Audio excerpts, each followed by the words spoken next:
it out. And finally, obviously, raising that trophy here in Fort Worth, the Global Championship trophy. Michael Gent. To add to your Welcome. Hashtag calumkiller, hashtag oldtimer, hashtag Fortnite, hashtag bush camping epic. Calumkiller Grandpa Gamers Island Code 2014-76683962 Round 2 Grandpa Gamers Pit hashtag UEFN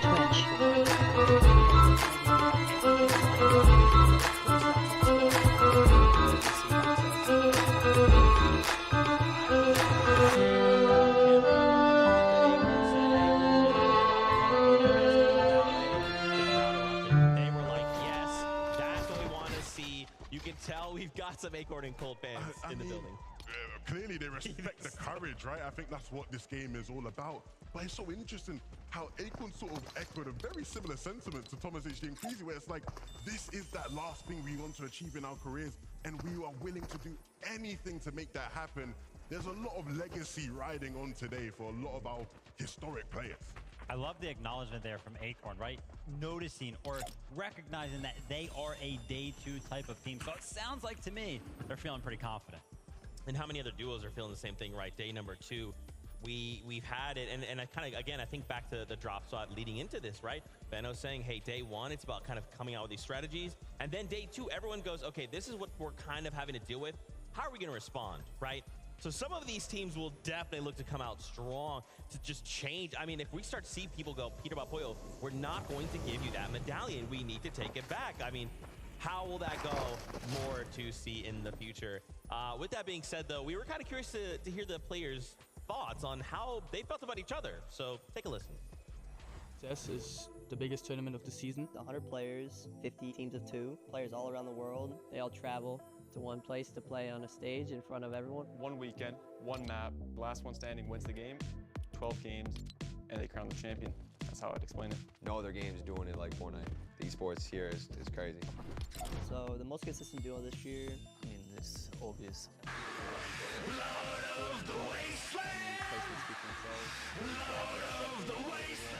First Major 2, first Major 3. And they won like a lot of duo cash cups, so. Well, the first season in general, they were dominating. No, they're looking really strong. I don't think anyone put them that crazy. Like 100% the most dominating team of everyone. I mean, there's no one else more consistent than us, I would say. I'm not sure that it will surprise anyone, but I'm pretty sure that Kami and Saitsu will do good, as they always do on LANs. They kind of just have everything scripted. They have the entire game scripted and how they're going to play. Everybody. I'll say Epic Whale and Maz impressed me with their performance. We just stopped playing with them last season to play with Benno, and I was really hoping he qualified for Globalist. So them getting, I think, 7th, it was impressive for me. And then another team which is like also pretty underrated still is Batman Boog and Rapid. I think they're also kind of underrated. I just think they match really well together, and like they know how to play the meta. They're good like fighters and all that. Rapid's a super smart guy. They've been doing really well these last 2 seasons, and they've kind of proven to everyone they're like as good as the rest of us. They're on a come up this year. They're doing good. I think they can sneak in a top 3 here if they play their best. So one person that I've been watching that I would really love to incorporate some of their game into my own is Seti and Cammy as a duo. Actually, every single LAN they come to, they come from more prepared than anyone. They have more strats up their sleeve. They just create new strategy and new metas on their own. Basically, everyone watches their games to see like what they're doing, and then they can learn from what they do to implement it into their own game. I say probably Acorn and Cold. I think Acorn, he has a really good understanding of the play style that I try to play as well. I think we both kind of do the same thing. I want to see how he thinks about some situations. And then Cold, I mean, he's just a good fighter. If I want to do good that's not us, probably be Kanata and Cooper. Good friends with them, and I think they have a really big shot. I think Srizi and Yapko, because Srizi can play with his duo. Also last year he couldn't play on the LAN. Maribuka and Mirsash, because it's my friends. I hope Srizi does good at it, like he deserves it. I think he also deserves to play a good tournament too. I want Clay to get a top 3 for the first time in his career. I would want the Middle East teams to do good. Yeah, for me it's probably region with the Janus, Pixie, like all the Germans basically. Honestly, all the OC boys, I hope they do good. 100%, all my friends, you know, Kanata, Paper, I've been helping them out on the side, just trying to see them do good. You know, when I thrive, all my boys thrive too type thing, so that's just how it be. So obviously, you know, we've seen a little bit of the cockiness, the confidence come out of these players, but at the end of the day, you can really tell when we kind of sit them down and just ask them like, hey, what do you think? Like, there is so much respect for each other in the community, and you can just see just so many different testimonies everyone's just thinking the same thing. Like Acorn said, if I thrive, they thrive, right? And that's so awesome to see. Yeah, I mean, tons of respect, and it's definitely well-deserved. I mean, we got the best players from all around the world. None of these teams are going to be easy pushovers by any means. I mean, I agree with you guys, and I think oh god, here we go. But I'm also a bit tired of these guys doing this whole humble gimmick. What's all this? Because I know if you ask them in private, they're telling you, I don't care about that. That's what I want, you know what I'm saying? But it's good to see though, because I think you see a lot of respect. I think especially within the regions, right? Because when you play against certain people so consistently over the years, you do just build that respect. Interregionally, ooh, things can get spicy sometimes. Sure. Now, speaking of spicy, let's take a look here at mid-match objectives. So we've kind of tossed around a few words, right? Things like forecast. What about Rift Island, right? We wanted to kind of break down how these objectives have really impacted the Global Championship. Yeah, so for anybody that does not know, Forecast Tower's objectives that spawn around the map, you can instantly tell when you hop on that battle bus or when you're flying over it, if it has spawned or if it has not. And you're going to see that tower there. And it's a big thing to fight for because basically what allows these teams to see is one zone further than everybody else. So they'll have an indication of where they can actually rotate to, and it leads to a big advantage in terms of position. Yeah, I think it's very clear from looking at how these games are played out that the mid-game objectives and how people play for them are having a big impact in how well people are doing, right? Of course, the Forecast Tower in particular is just such a crucial one, right? Being able to see into the future where people need to be positioned with zones is crucial. But even the loot that you can get from the bunkers, right? The weapon bunkers, even the islands, right? We talked about it a bit yesterday, the positional advantages you get from playing from the island, being able to pad off of it or maybe use one of the rifts underneath it to get into some of the deeper zones. Like, there's so many advantages to be gained from these mid-game objectives. And there's just something really small that we kind of always talk about as those weapon benches, the upgrade benches. And I was kind of curious, we kind of talk about, oh, like players can get those benches. What does that mean though? So we take a gun, we can kind of customize it. In what ways would we really kind of like tamper with that weapon to really fit our playstyle? I think easily the one that every single competitive player is going to instantly highlight is the ability to add, remove, change the scope to the one that you definitely prefer, right? We've been talking about Storm Surge pretty much exclusively throughout every single competition ever since it was ever implemented, right? Very, very important. And having a scope that you prefer or one that you think is the best is always a big advantage. Yeah, absolutely. I mean, you know, being able to sort of have that consistently. Again, the team that's in first place have had all of those things consistently, right? When I talked earlier about talking to Queasy about what do you have to do to work on to improve for tomorrow and have a chance of winning, he said, yeah, I can do this, that, or the other. But how am I supposed to beat a guy that gets the Forecast Tower, a bunker, can upgrade his weapons, and he's playing for Island sometimes?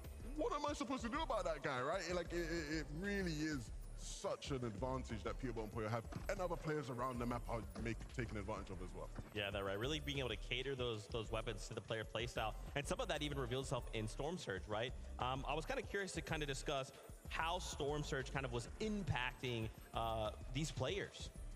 Yeah, exactly. So obviously the top 5 teams throughout the competition, you know, they've been doing very, very well throughout the day. And we were kind of trying to, you know, make some sort of a relation to how much damage they have actually taken from Storm Surge. Are they really getting affected by it, or are they kind of just bypassing it? Are they doing so well? And as you can see, 2 teams in the top 5 right now, Peterbot and Pollo, Vico and Flixie, have not taken any damage from Storm Surge whatsoever. And then the rest of the teams in that top 5, 4 ticks, and 6 ticks, definitely not a lot. Yeah, not much at all. I mean, if you're Coach Raz, he's looking at his 2 teams, Vico, Flixie, Peter, Pollo, going, no Storm Surge ticks, I've done my job. I have done my job. That's what he'll be thinking just an there. Insane stat. Right. Crazy. Yeah. Both of these teams, you know, not like that means like you got your Surge locked down, and that's why when we talk about like teams and being able to carry on what they did in day 1 into day 2, you look at a team like that and go, if they're not struggling with Surge and 4, and they're gonna keep getting their mid-game objectives and whatnot, like they're gonna keep doing well. Absolutely. Yeah, and we've seen teams all the time struggle with Surge, right? Because remember, you're trying to get above a number. The moment you drop below, you're starting to get hit for 25. I mean, how do we just, are there quick ways to kind of deal with this? Is it a Monarch pistol, right? Is it a shotgun? Is it just, let's find a box, let's go for the fight? What do you think? I mean, it's going to be preparation. As soon as you kind of fall behind on Storm Surge, the rest of the game is pretty much over. Like, we see teams always try to come back, right? try to regather their resources and everything after that, but it's just a constant battle because once you're below, you're pretty much below for the rest of the game. I mean, one thing I really wanted to look at, right, was just where the zones. I think we always talk about how zones pulled and where the zones are when it comes to any major Fortnite tournament. And these were the positions of all the 6 zones we saw throughout these games. This is 6 zone in particular as well, which is really interesting because I think when you look at this season in the meta right now, Vivid, a lot of the players, when you talk to them, have been struggling with 6 zone rotations. It's one of the most difficult zones to navigate through. But when you actually look at the zones and you look at where all the top 5 teams have been landing, even though they're all over, you know, they're not having problems at all, right? You can see it's less about where you're landing and more about taking advantage of the zones you get when you can. All these teams landing in different corners, but yet still consistently doing well in these games. Yeah, definitely. I wanted to give a big shout out to Clicks and Venom right now. I saw that Venom made a little bit of a social post that was mentioning, like, man, I really wish we could pull some zones, right? So that's kind of affecting him when it comes to that. But the biggest stat that kind of stuck out to me in particular with Clicks and Venom is that they actually led duos in damage dealt in the first 3 zones, right? So that's an amazing stat right there. They're starting the early game very, very cleanly, which is actually impressive because as we know, just 2-3 days ago, they found out they were actually going to be contested. The fact that their early game is still going well in terms of damage dealt is super impressive. But maybe that's kind of the point where, you know, bunkers start to get claimed, those other positions, you know, right? Rift Island, the weapons of like Peterbot, all of these attachments that get added onto weapons, then they start coming to play, and maybe that's where they're kind of falling behind. Absolutely. I think from talking to Venno, I think that comes from their individual brilliance rather than having a consistent game plan, right? I think they are still trying to figure things out in terms of splitting that POI with Resigns and Damo from OCE. Like, how do we get our loot, get out, and get enough damage and be able to play through these games out? I think they're still figuring that out, but the fact that they're still so high on damage just shows how great they are individually as players. In that situation, though, do we just say, like, day 2, 1.5's, we're just going to fight you? Like, what do we have to lose, right? What do we have to lose? So do you know what the problem with that is, Zeke, unfortunately? As soon as they start fighting, right, Clicks gets knocked in the feed, or Venno gets knocked in the feed. Peterbot and Poyo coming flying over quickly, right? And so you're in a tough spot there where even if it isn't Peterbot and Poyo, right, Giras and Chari who land nearby, the Polish duo, they see those guys fighting. Again, they're going to be on that hill nearby thinking we can get some free damage here. Man, crazy stuff, crazy stuff. I want to talk more, but I know what you guys want. It is to meet these players. So Dickie's Arena, give a big warm welcome to the first 10 duos.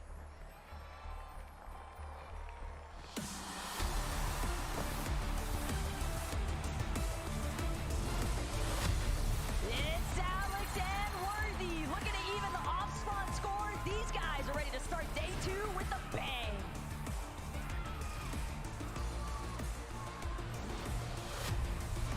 Let's give it up for Andalex and Sato. The first product going to have to dig in deep today. And let's hope that they find that last-minute strength to succeed, just as they did at Major number 2.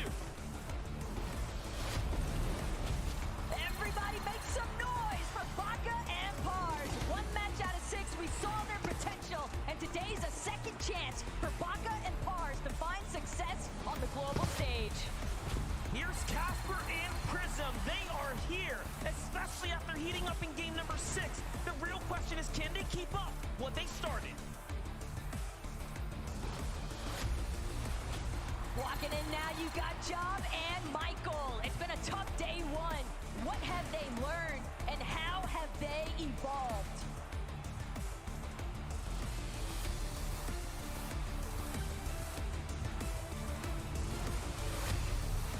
Hold on, it's CCB and Nathan. We know they're known for their consistency, but who would have called them being just inside the top 10 after day number 1?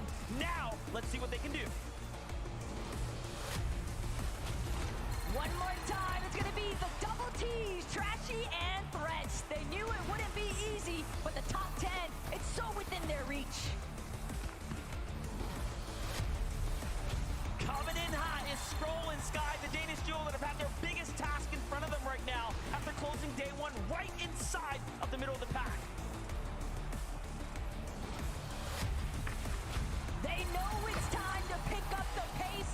They've got 6 more games to make it happen. Let's get after it, Kadu and Sion. It's none other than Booga and Aviv.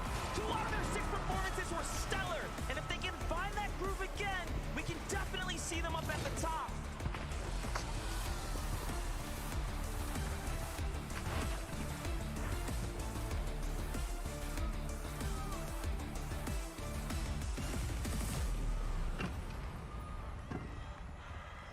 I think that's probably my second favorite part of the show is bringing out the players. The first will be when we lift the trophy.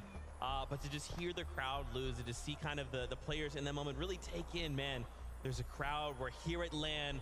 Let's go. A duo that didn't budge an inch. Baka and Pars, so locked in right now. It looks like they've got their eyes on the prize. Very consistent duo out of NA. I think a lot of people had high hopes for this duo, even including them into the top 10, just because of how consistent they are. Often, it's like, oh, they're the NA Cammy and City. They just play so passive, always playing for the placement. But right now, 11 kind of disappointed in the sense that they are in 23rd. Absolutely. I think part of why maybe things have gone a bit awry for them so far is, as we've seen with a lot of teams, I think a lot of the mid-game strategies people had prepared, the lobby just looks so different, I think, to what people expected, right? We've seen that effect with a couple other teams as well. Queasy talked about when we interviewed him earlier, right? Like, there was a lot of freestyling that had to be done. Hopefully, these guys have been able to use that experience from day one and cook up something a lot more consistent today. That's right, and you guys heard them. I mean, the moment we talk about Bugha in any capacity, crowd goes absolutely crazy. Shoutouts to him paired up with Aviv, and of course, shoutouts to JP, very special guest there who got to walk out with them. Currently sitting in 24th place, but if Bugha's taught me anything, it's you can't count Bugha out. He can make anything happen. And now we just said, Bugha, I don't know, what about a 1.5 times multiplier? Can you work with that? I think Bugha and Aviv can work with that for sure, right? I mean, like you mentioned, it's really, really hard to count Bugha out. Honestly, he has survived in Fortnite competitive for so long because of how smart he is, because of how much experience he has. Well, now I gotta say, Levin, it's time to put that experience, that knowledge to test. Day 2, can the comeback happen? And there's so many people here that love him and are rooting for him, and he's got to do it for them. That's right. Do it for the people. That's what we want to see. But for the people, we will now bring out the next 10 duos.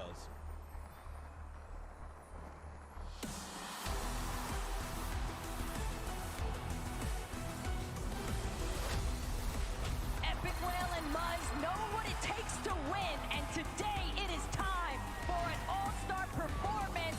Show us what you got. Let's give it up for Chap and Teeny. After winning Game 1, they've already proven that they are championship caliber. However, it was just the start of their journey. Rise and you must start at day 1 off strong, but can they hone in on the consistency? Because this is where it matters most. Ping and Watts, ladies and gentlemen, they began surging up the rankings here in day number 1, and if anything, the rest of the competition has to continue to go that way for them. It's been a lot of growing pains for Danath and Tinka, but you can't count Oceana out. It's a new day, and it can always be a fresh start.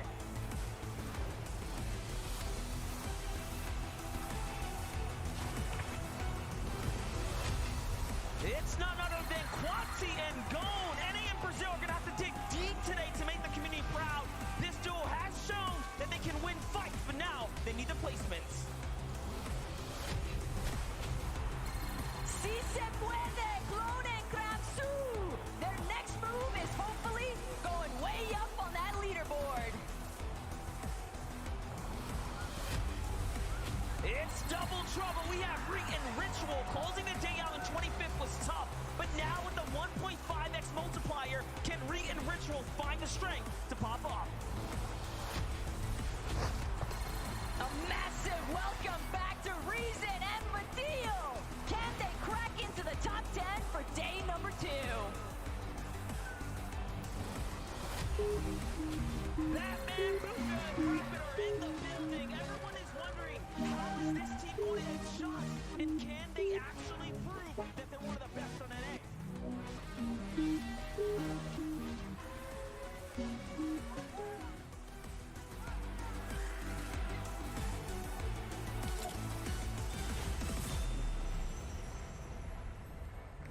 Never gets old.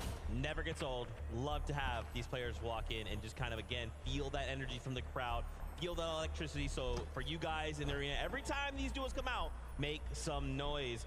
Let's take a moment here to highlight some NA West teams. Kelly, well, sorry about that. Reet and Ritual, very excited to see this duo. And again, I'm just going to continue to frame everything through that same exact lens, 1.5 times multiplier. What can we expect from the duo coming into the competition for day 2? Something that we touched on a little bit earlier, Levin, right? The fight that's going on all the way up north between Reet and Ritual, Kyoto. And honestly, I think the biggest thing there for me is that fight happening over that bunker. There's been so many teams. Every single time we go up there and take a look at one of those teams, there's like 4 other arrows just surrounding the area. So I think it's honestly just brought way too much attention to that area of the map. Maybe they'll have to switch it up today. I mean, I think we were seeing that, right? Where teams are struggling for damage, where they're going to naturally rotate to. They know there's going to be people at the bunkers. Let's go there. It was funny because it was one of those games when we went there, I'm expecting to see Mapoli and Kyoto fighting Reet and Ritual. It was like Zagu and Shiram. These guys must be thinking, do the Asian players just hate us? Like, why are they all coming to our bunker? Oh my goodness. But look, if you expect anyone to be able to deal with that pressure, especially when it comes to fighting, you think Reet and Ritual can do it. Absolutely. And once again, from one Booga to the other, Batman Booga, Rapid, these guys once again, as long as your name is Booga at some capacity, the crowd's going to go wild. But to see Batman Booga and Rapid perform here today, they've got the crowd behind them. What do they have to do to kind of put those pieces together? Talk to Batman Booga a little bit, hoping, honestly, just an early rotation out of Grimgate. Maybe look towards the south, towards that bunker down there that I think Swizzy and Yapko have been getting. I think it has to be that, right? New solutions to get early damage going into the mid game. That's right. That's right. Well, you know what time it is. It's time to bring in the next 10 duos.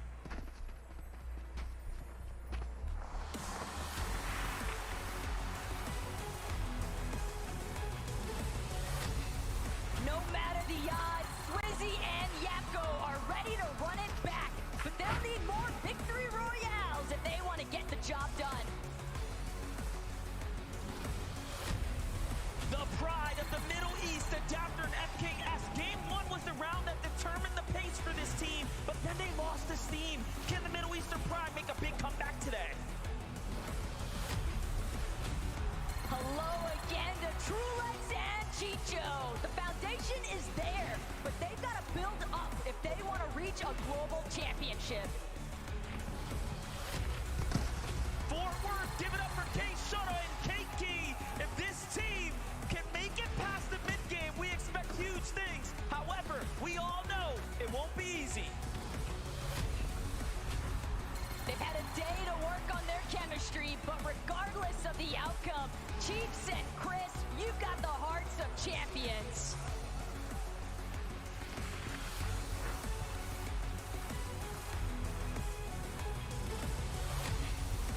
Let's put your hands together for Huddy and Kovacs. This team was contested on day number 1, and after a near-perfect day, they came in sweeping through the competition.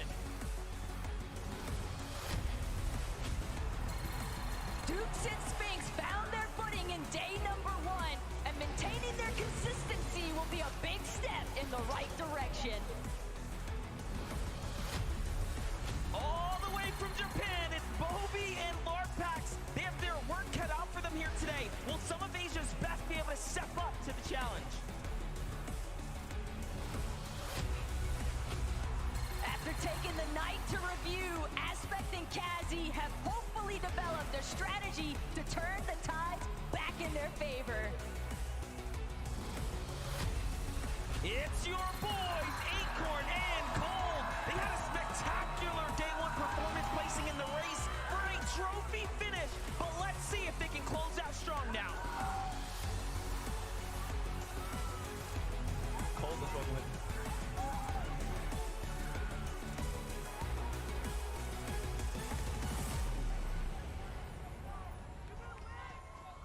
Let's go, and fans are still cheering for Acorn and Cold. I wanted to take an opportunity here. We kind of referenced this damage, top 5 damage out of yesterday's performance. We got to look at Trulex and Chicho. Chicho on that top 5 as the most damage done. This is a duo we cannot count out. I mean, we called it out yesterday, right? Because we were watching them M games, and we tuned into them, and they had like more than 5 elims, which, if you know anything about them as a duo, that's not typically what you expect. These guys were popping off. They're dealing damage.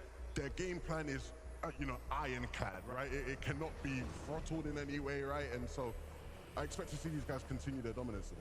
Kind of known for doing those giant towers that put them above the rest of the lobby. An interesting stat there to kind of point out is that they're actually the only duo in the top 5 with 0 time spent on the high ground as it pertains to the end game, right? So in that middle game, they're all the way up there. Come down to the end game, they're going for the low ground. Wow, crazy stuff. And of course, don't worry, crowd. We'll talk about Acorn and Cold, of course.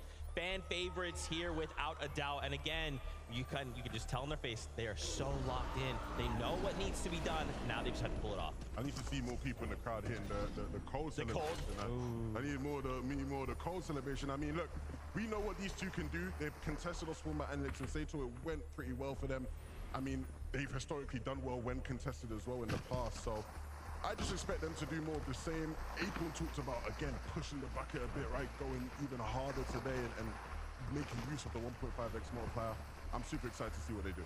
Such a consistent team. Cold is used to putting up big elimination games. Is there anything that I had in terms of requests for day number 2 out of this duo? It's gonna be Cold. One of those games, 10+ eliminations. Let me see one of those pop-offs. That's right. They said they're a day 2 team. So Acorn, I'm gonna hold you to that. With that being said, though, let's bring in our next 10 duos.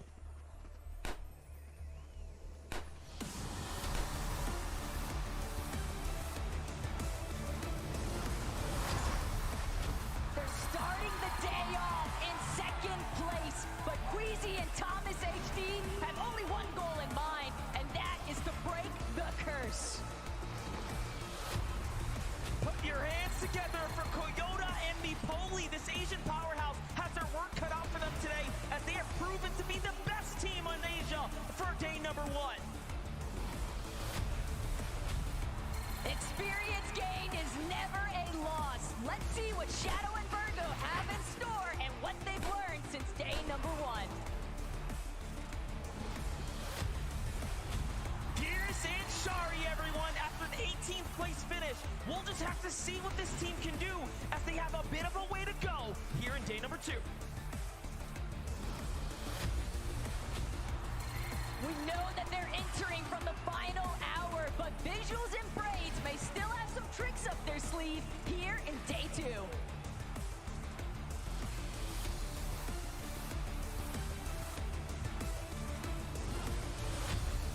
Agers and Rise, after being surprise contested, this duo still managed to find their stride and closed out with an impressive 11th place finish. What can they do next? We know they've been hitting the VODs and looking to review, but now it's time. Janice and Pixie, they're ready for the fresh start, but can they break through? Coming in hot, it's Ed and Persa. The Brazilian fans will need to come together for this duo, because they're going to need your energy if they want to make a top finish. They're taking every opportunity, but Davo and Resigns are here to show that they can hold their own on the global stage. It's Peterbot, it's Boyo, make some noise for work. There's nothing much to say for these kings of NA, other than they might just prove to the world that they're the strongest team here.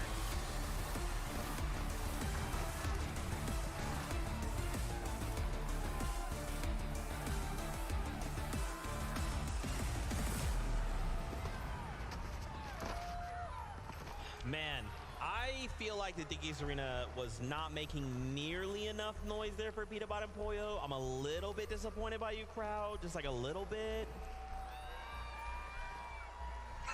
They're still waking up. It's fine. It's fine. You're still with They'll get Peterbot, Poyo. They'll get there. They'll get there. Maybe with the last 10. Maybe with the last 10. Man, Thomas, HD, and Queasy, though. We kind of talked about them at the start of the show. I want to talk more about them. With them now being super locked in. Look how locked in, look how locked in they look. Look Queasy. You know, there's a 4-letter word to describe what that is, you know? A-U-R-A. Aura. Straight aura right there. Look, he said all that needs to be said about what they need to do today. I want to see them deliver, man. Queasy's come close in the past. Thomas has come very close many, many a times. I want to see them get the job done today. Yeah, Levin, you mentioned it, right? They did mention what they need to do today, and I think the quote went a little something like, what? Get height? Don't die. You guys are tripping me out here. All right, crowd, let's hear it for Peterbot and Poyo. There it is. The duo in first place looking to hold on to that lead, but can they do it? This is a new day. Anything can happen. And again, 1.5 times. A lot of pressure. I would say a lot of pressure has to be on the shoulders of both of these players right now. Such a big lead. Game in number 7, I think, is going to be telling. Are they going to use it as kind of like a reset game? Are they actually feeling nervous at all? I've got no idea. I would be nervous. I don't think they're feeling any nerves. Okay. I'll be honest. I think it's like when you're Peter Button, you talk as much as you do, but you're seeing the results come through. It's like, why be nervous? Like, I'm saying I'm the best. I believe I'm the best, and the results show I'm the best. So why would I be nervous? Can't argue with that. Can't argue with that. Well, crowd, we've only got 10 duos left, so you need to make some serious noise for our last duos.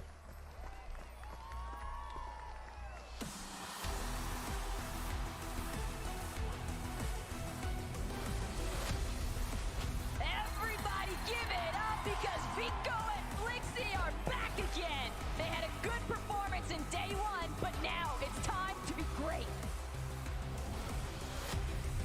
Here's the Asian powerhouse of Zaku and Shalom. The global stage pressure is truly showing that anything can happen. Will they be able to make a comeback today?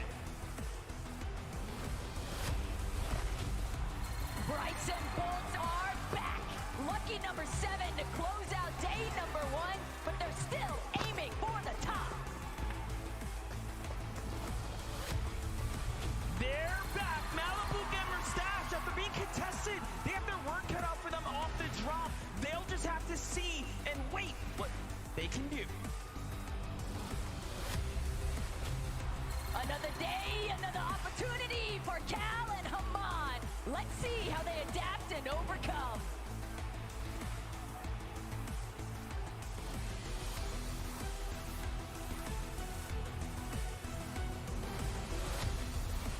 Let's welcome Paper and Victor V. The fans know him, the community loves him, but they need to step it up if they want to have a trophy finish here today.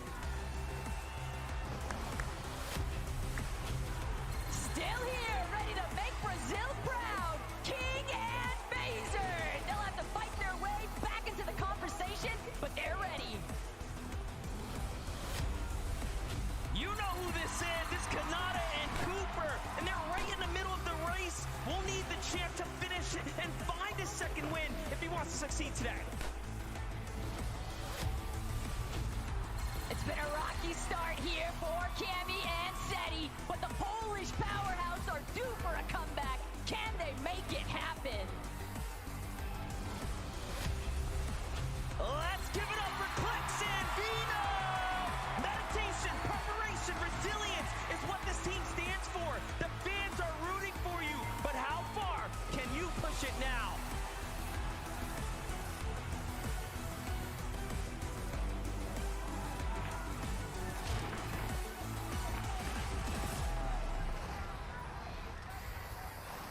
That is the kind of audience reaction I want, and that is what I hope we continue to just do that for the rest of the day. Shout outs there to Clicks and Ven at the very end. Hanging out with Max from Make-A-Wish. We got to hang out with JP and Max.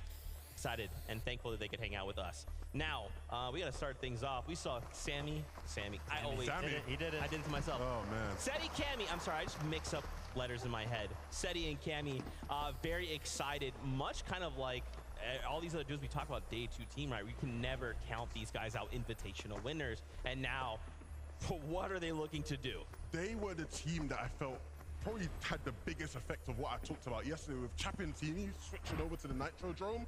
Oh my goodness, had such a big ripple effect on Cammy and Seti. When you look at how they were playing before, they were in a surge base. They had another surge base in Canada Cooper near them. They had Ryzen Ages near them. But Chapintini landing at Nitrodrome sort of warded those teams off. So all of a sudden, Cammy and Seti, they're going, hello? Like, where is everybody, right? Nobody's here anymore. And had a big effect on how they played in the mid-game. So hopefully they've cooked something up overnight. Yeah, we had a lot of those zones kind of flowing north as well, right? So a lot of those southern teams actually like to sit in the storm, and with Chapentini there, right? Them being unpredictable in terms of being there kind of messes up that rotations for a lot of the teams that are to the south. Difficult situation, to say the least. Finally, Clicks and Vano kind of rounding out our duos here once again. they've kind of they've been hot and cold, right? And they've kind of been put into these situations where they've been in these shambles situations. However, they've had time to go back to the drawing board. What do we expect in day 2? The drawing board, I'm happy that you kind of brought that up, Zeke, because if there was anybody that was hitting the VODs, hitting the replays, looking for something to exploit, it's the guy right there on your screen. Veno was looking for something. Levin, did he find it? I mean, I hope he did. I hope he did. I mean, you guys are going to have to show him some more love. Can we make some more noise for Veno? There we go. There we go. Look. These two, it's been a tough sort of tournament for them because coming in, they were the favorites for a lot of people, and understandably, things look so clear-cut for them. The switch up and being contested makes things awkward, and so hopefully now they've sort of got more of an idea of how they need to play with the loot they have and the timings that they have coming out of that spot, but I can't imagine it'll be easy even today. Yeah, no, I mean, crowd, you guys absolutely need to be cheering on Clix and Veno. You can see it on Veno's face. He's locked in. He's here on a mission. And now they just have to execute their plan. We're getting closer and closer to kicking off day number 2. As we kind of prepare ourselves, is there maybe something you guys are hoping to see here in game number 1? Is it some crazy strategy? Is it, let's just all everybody go 5 Peter about Pollo, try and shut him down, let's have a normal game for once? What is it?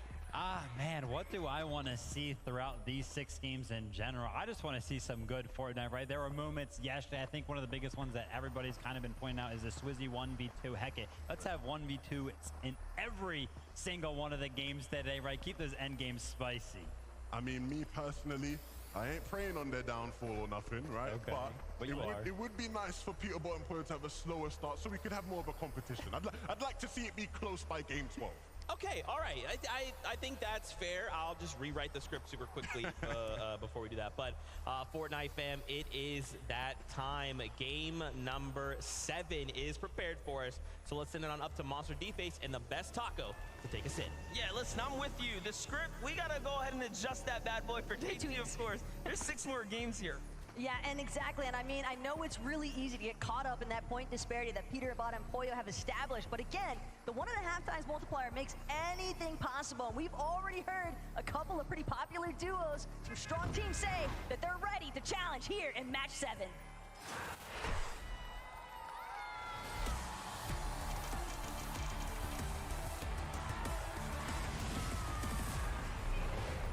Match number 7 is here. Day 2 of the Global Championship has arrived, and this is what it is all about. Who will have the start of the career, really start of their day, go the way that they expect it to, as Queasy and Thomas are going to be the first to touch down. We already had the chance to interview this team as well, right? Start to get a feel for what's in store for them. And you can tell there's other players kind of in this vicinity. However, they have the drop fully to themselves, but it's not the same for teams like Malabuka here. Exactly, Restored Reels has definitely been a pretty popular hot contest here between Malabuka, Merstash, and the Power Boys from Oceania, Alex and Worthy. Worthy, though, managing to find a shield potion off rip, could definitely bode fairly well. And surprisingly calm start for both of these teams. They've got enough distance between them that they'll both have an opportunity here to loot things out and see how that next engagement really goes. Much different than what we saw in days previous. Meanwhile, Peterborough and Pollo also seems like there's a little bit of a different strategy going down here. Yesterday, Peterborough and Pollo would have already probably had 2 eliminations come the drop here. However, they are still at 0, but jumping on over to that conversation of Malabuka and Merstash, game 1 jitters, more like game 7. However, things are off to a fast start for Power Alex and Power Worthy. They get the tags and they find more onto Malabuka. Already, it's looking excellent for the Team Power Boys. Alex trying to do what he can, trying to scramble up behind Malabuka. Malabuka managed to throw down a couple of metal walls just in the nick of time. Nice. But he's only delaying the inevitable. Oh, she strikes first here in day 2. Alex and Worthy fully in control now of Restored Reels. Australia continuing to step up now. That's exactly what we want to see here.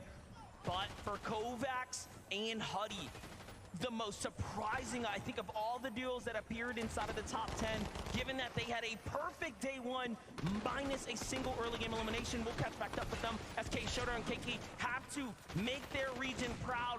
All of the Brazilian fans are rooting for any of their teams to step up here. Can they win this first fight? All Cheeks and Crisp are trying to do is just make the man to fight back. His shoulder eats more damage than what he was bargaining for. Crisp now next to Cheeks. They're going to find that first knock. Kishota is down. And unfortunately for them, Keiki goes with him. Very, very tough angle to peek there, given he ran out of real estate. But look at this, Swizzy and Yapko try to make a move out of town, and Yuma and Rise, top 10, the best performing team out of Asia from day one, is here, ready to meet them in here at match number 7. Something the analyst desk was asking for was a potential Batman, Booga, and Rapid appearance to maybe try and challenge for this bunker that Swizzy, Yapko, already seemingly trying to create space around. They've got plenty of boxes surrounding them. Rise and Yuma actually going to opt to disengage for the time being, but curious to see if maybe we get a little bit more action located at that Karen's Crossing bunker. Yeah, I mean, and we've heard the insight, right? A lot of these teams are putting tons of respect on the Asian duos, especially Yuma Rise, Kyoda, and Mapoli. Very, very, very strong duos coming out of Asia right now, and they have demanded and earned their respect. But jumping back into things here at the beachhead, Cold and Acorn are coming in, right? They obviously have their heads set straight, right? They had a great performance day one. Finding their stride here is going to be super important, given that, I mean, there are those external pressures, right? Teams playing off the cuff, teams, of course, hitting the reveals. But today is a real opportunity to see for some of those teams where the off-spawn contest didn't necessarily pan out in their favor, how have they actually chosen to adjust? And will it even work out for them, or will they choose to fall back to that familiarity of once before that took place in day one? Kovacs, though, Huddy, still trying to ensure that they can try and maintain their position at the top of the leaderboard, and they're gonna have to fight their way through Scroll and Sky, just getting held here on the edge of Rebel's Roost. Yeah, all things considering right now, Scroll and Sky were winning this engagement, given that Kovacs does not have heals to work with, but Vino and Clicks in a very important fight, a quick rotate, a swift one to find Crisp and Cheeks here, and they shut them down, and they're off to a very hot start. It's almost surprising to see Benno and Clicks look for a new method of approach. The real question that remains now is Cheeks, Crisp, how are they going to manage to actually deal with this sort of early pressure? Because, again, the small surprises, the little bits of bamboozlement, that's all it takes in a split second for everything to go south. Scroll and Sky moving back to the Rebels' Roost after pushing out Huddy and Kovacs there. So it does seem like both teams are going to be content with the exchanges between their sides, but jumping over to Bolts and Bryce, a very clear forecast tower play in motion right now. Look, I know Vico and Flixie like to think that this is their forecast hour, but these exchanges right now from the peaks of these Surge bases are leading me to believe that Bolts, Bryce, they might just get this one all to themselves. Their drop at Dumpenhausen just gives them so much more of an advantage for tracking quicker towards this forecast tower, getting that setup online. Quick preview, though, of what Chapentini have been dealing with, and it's actually Oshi, but Worthy, unfortunately, not going to be able to stand tall this time. Very tough team to go against. Chapentini, who won game number 1. Clearly, they have a stride about them that has been shown here this weekend. Match 7 now, starting off in almost similar fashion. It seems like while everyone's trying to get their bearings, they start a bit ahead, but keeping that momentum is going to be one of question here today with this European duo. And, you know, overall still within the top 20 is impressive to say the least. 1.5x multiplier, right? Every elim means a lot more. Placement points are going to weigh even heavier as things start to add up. But let's jump in with Sphinx and Dukes here, who are trading tags, it seems like, trying to farm some kind of damage here in the early game across what might be Acorn and Cold. Right now, Sphinx and Dukes, they're just taking full advantage of applying a little bit of pressure onto the teams at Redline Rig. Keep in mind, if they do get a successful shield crack, they could always look to just try and turbo aggress. They've got that flaming boost hoop right next to them, and Sphinx just seems to be prioritizing exclusively the surge tag damage threshold control.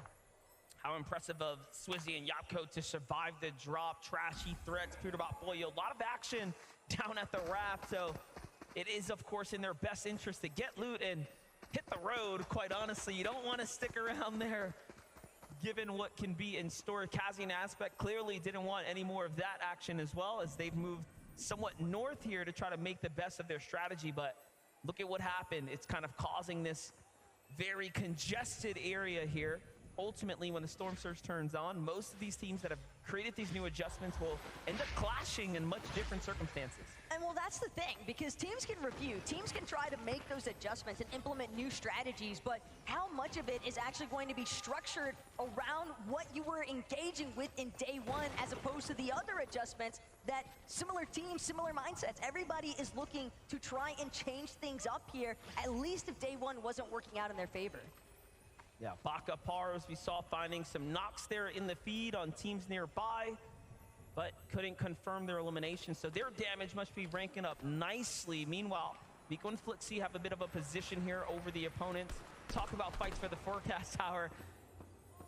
The card is in the hands of Bryce and Bolt, whom are just outside of it, so if they want to activate it, they will have to fight their way through this duo. At the same time, though, Clone and Kramzu might be enough of a distraction factor. Bolt and Bryce are going to look to retreat just a little bit further east from where the Forecast Tower is currently at, but Vico and Flixie know that they've got the prime real estate currently. They don't want to allow for Bryce and Bolt to get a complete freebie for this Forecast Tower, but they might not have a choice. And even further still in the horizon, Thomas HD, Queasy, slight surge base on a hill just outside of Reckless Railways, but more importantly still, Thomas HD, he was on fire all day yesterday, especially with that Monarch pistol. And we saw moments where he was clutching up, perfectly timed there, back-to-back tags. This is the highlight you were just talking about, Taco. I mean, Thomas HD is a sniper with anything in his hands that does big damage. If it's got a scope, then Thomas HD is going to be an absolute fiend with that weapon. But Bugha, Aviv, another one of our team's big fan favorites here, of course, but also just knowing that they need to try and develop some form of a new strategy. Even bumped into Aviv in the elevator earlier on today here at MDF and asked him, hey, we're looking at the comeback, and he's like, well, I hope so. And it could start here. They've already got one elimination onto Danath. It's just Tinka trying to keep his duo's hopes alive, but Bugha and Aviv, they struggled a decent bit with their surge damage, so this could be a big opportunity if they're able to pinpoint where Tinka is at. And they don't look like they want to let him go. I'm looking at the map, though. There's a team moving in very fast here from the south now, so other opinions are going to be thrown into the conversation here. It's Asia's Job and Michael, who have now started sliding their way towards the Doom's Courtyard. So anything really can happen. It'd be wise for Bugha and Aviv to possibly make a move now, but of course, it's day 2. Strategies are being put to the test. But Job and Michael need to be careful with the way that they're crouch walking around that rooftop. Doom's Courtyard sitting at a slightly lower elevation than some of the POIs surrounding it. And there's a high possibility a team in a surge base happens to be looking around, see some freebie opened up shots. Players not protected from behind because they're too fixated on trying to get this surprise opportunity onto Aviv and Bugha. There's Koyota, Mipoli, Kovacs, and Huddy. A lot of teams looking to set up an ambush at the moment. Gotta love this strategy here. We haven't seen too many big plays coming out the bush just yet, but doesn't mean even a top-tier professional won't get caught off guard, given that we've seen anything happen here on the desk. But there's just no foot traffic here, given that the zone is pretty far north, it seems, north-northeast-ish at the moment. Problem, though, for Kovacs and Huddy, since they were forced out of Rebel's Roost, they didn't actually have that time, that opportunity to properly farm out some of those much-needed hard materials. Their mat count looking a little bit grim, given the current circumstances. It's going to be hard to try and control your own mid-game. That materials to back it up is Ed, Persa tracking down solo in Nathan, but no backup this time in sight for Nathan. Persa on the move right now. Ed pressing hot on the walls here. Nathan trying to escape. It's not looking good for Nathan or CCB. Into the box. Persa goes with Ed. Well played for them, and the Brazilian Commentators are popping off on the desk right now for the Brazilian region. You love to see that for Ed and Persa here. A lot of these players also looking for those confidence, the momentum swings that can make all the difference for these next few matches. Clear up day number 2 here. Chicho, just strong connections off of that Monarch pistol. Meanwhile, Vico, Flixie find themselves a little bit of an aggressing situation here onto Clone, but with a team that knows Reckless Railways as expertly as Vico and Flixie, the split approach, they've managed to sandwich Clone in between them, and it looks like Kramzu might also be caught in the thick of it, but I like this pincer maneuver technique coming out of Vico and Flixie. Yeah, it's working very well, but if this duo of Kramzu and Clone decide to collapse on one or the other, it can spell disaster. So we'll have to see what happens here. This is, of course, the Reckless Railways, though. This is their home turf. Armored wall comes down. This is not good for Vico. I was going to say they've cut off his backup. Flixie, look, has to work all the way around, and now he has to actually back off here. So definite mistakes being made right now. Forced to cap off HP here, given that he'll have to play this one out by himself for a couple of moments. Meanwhile, still a lurking duo nearby in CR's Michael and T1 Job there. Anything can happen, but look at how Vico unfortunately gets caught off and out of position. There's a lot of trust that's implemented into that split technique, but more importantly still, Clone and Kramzu, they're still having to fight their way out of the Reckless Railways. One elimination might not be enough. Our international regions fully understanding they're gonna need more points to make their way up on the leaderboard standings. And Kramzu, Clone, they've still got their eyes on the prize, I believe, but Job and Michael are not making it easy. Instead, they're gonna track down Flixie, catching him from behind. That's a big pickup for Job there, saving his teammate's life. CR Job, T1 Michael coming in, finding eliminations here. Clearly a new strategy being deployed for this duo here, given that yesterday was such a struggle for this team to get their feet off the ground. And now we're seeing a much slower approach as opposed to taking full-on head-to-head battles, almost lurking between the major drops, trying to find fights that are in action, working a lot better for them now.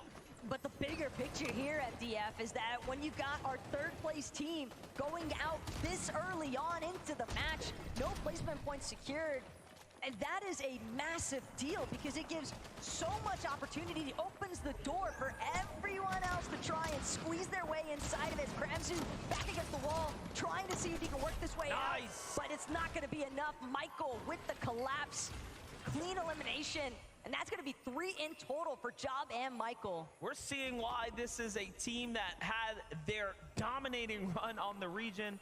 Again, an Asian duo coming up, really making adjustments to their strategy. It's one of the best parts about the Day 2 format that we don't get to highlight enough, right? The teams that come in and start to adapt is what makes it so crucial to really pay attention to what is changing around you. But for Peterbot and Pollo, not much has changed, given that they have continued to key their way into the Rift Island. This time, though, met with a lot more resistance. It's about the weakest we've seen them coming into mid-game, and I mean, it makes sense. You have Zagu up top here with Shadom and Vidil and Reason here. Very strong teams, very low on the surge here for Pollo and Peterbot. I mean, everyone might just get what they've been looking for, a potential early exit here. Oh, that was a little bit of a whiff there out of Pollo. Was probably hoping to fully connect, but Pollo, he finishes what he started, gets Reason in the process, but finds himself getting immediately gobbled up by Vidil. And now a serious 1-versus-1 situation, but keep in mind, there's so many other teams surrounding Rift Island. Peterbot, he's just hoping that he can get the revive off. Talk about an incredible save here, but Badial's not gonna make it easy here. Armored walls are coming out. Peterbot is desperate and boxed up right now. Zagu is also just above, putting in a couple of shots here, but things are gonna slow down. And just when you thought it was over, they get saved here. Peterbot and Pollo are back in. But at the cost of so many of their armored walls, Peterbot had to fully utilize practically everything he had saved up. And keep in mind, they still need heals. There's no shield, at least as far as Peterbot's loadout is concerned. Possibly Pollo is carrying a couple of small shield potions, but I'd have to guess not, considering that neither of them is bothered to recover. They're just trying to tango once more with Fadil, but he will not budge. Doing an excellent job here waiting for them.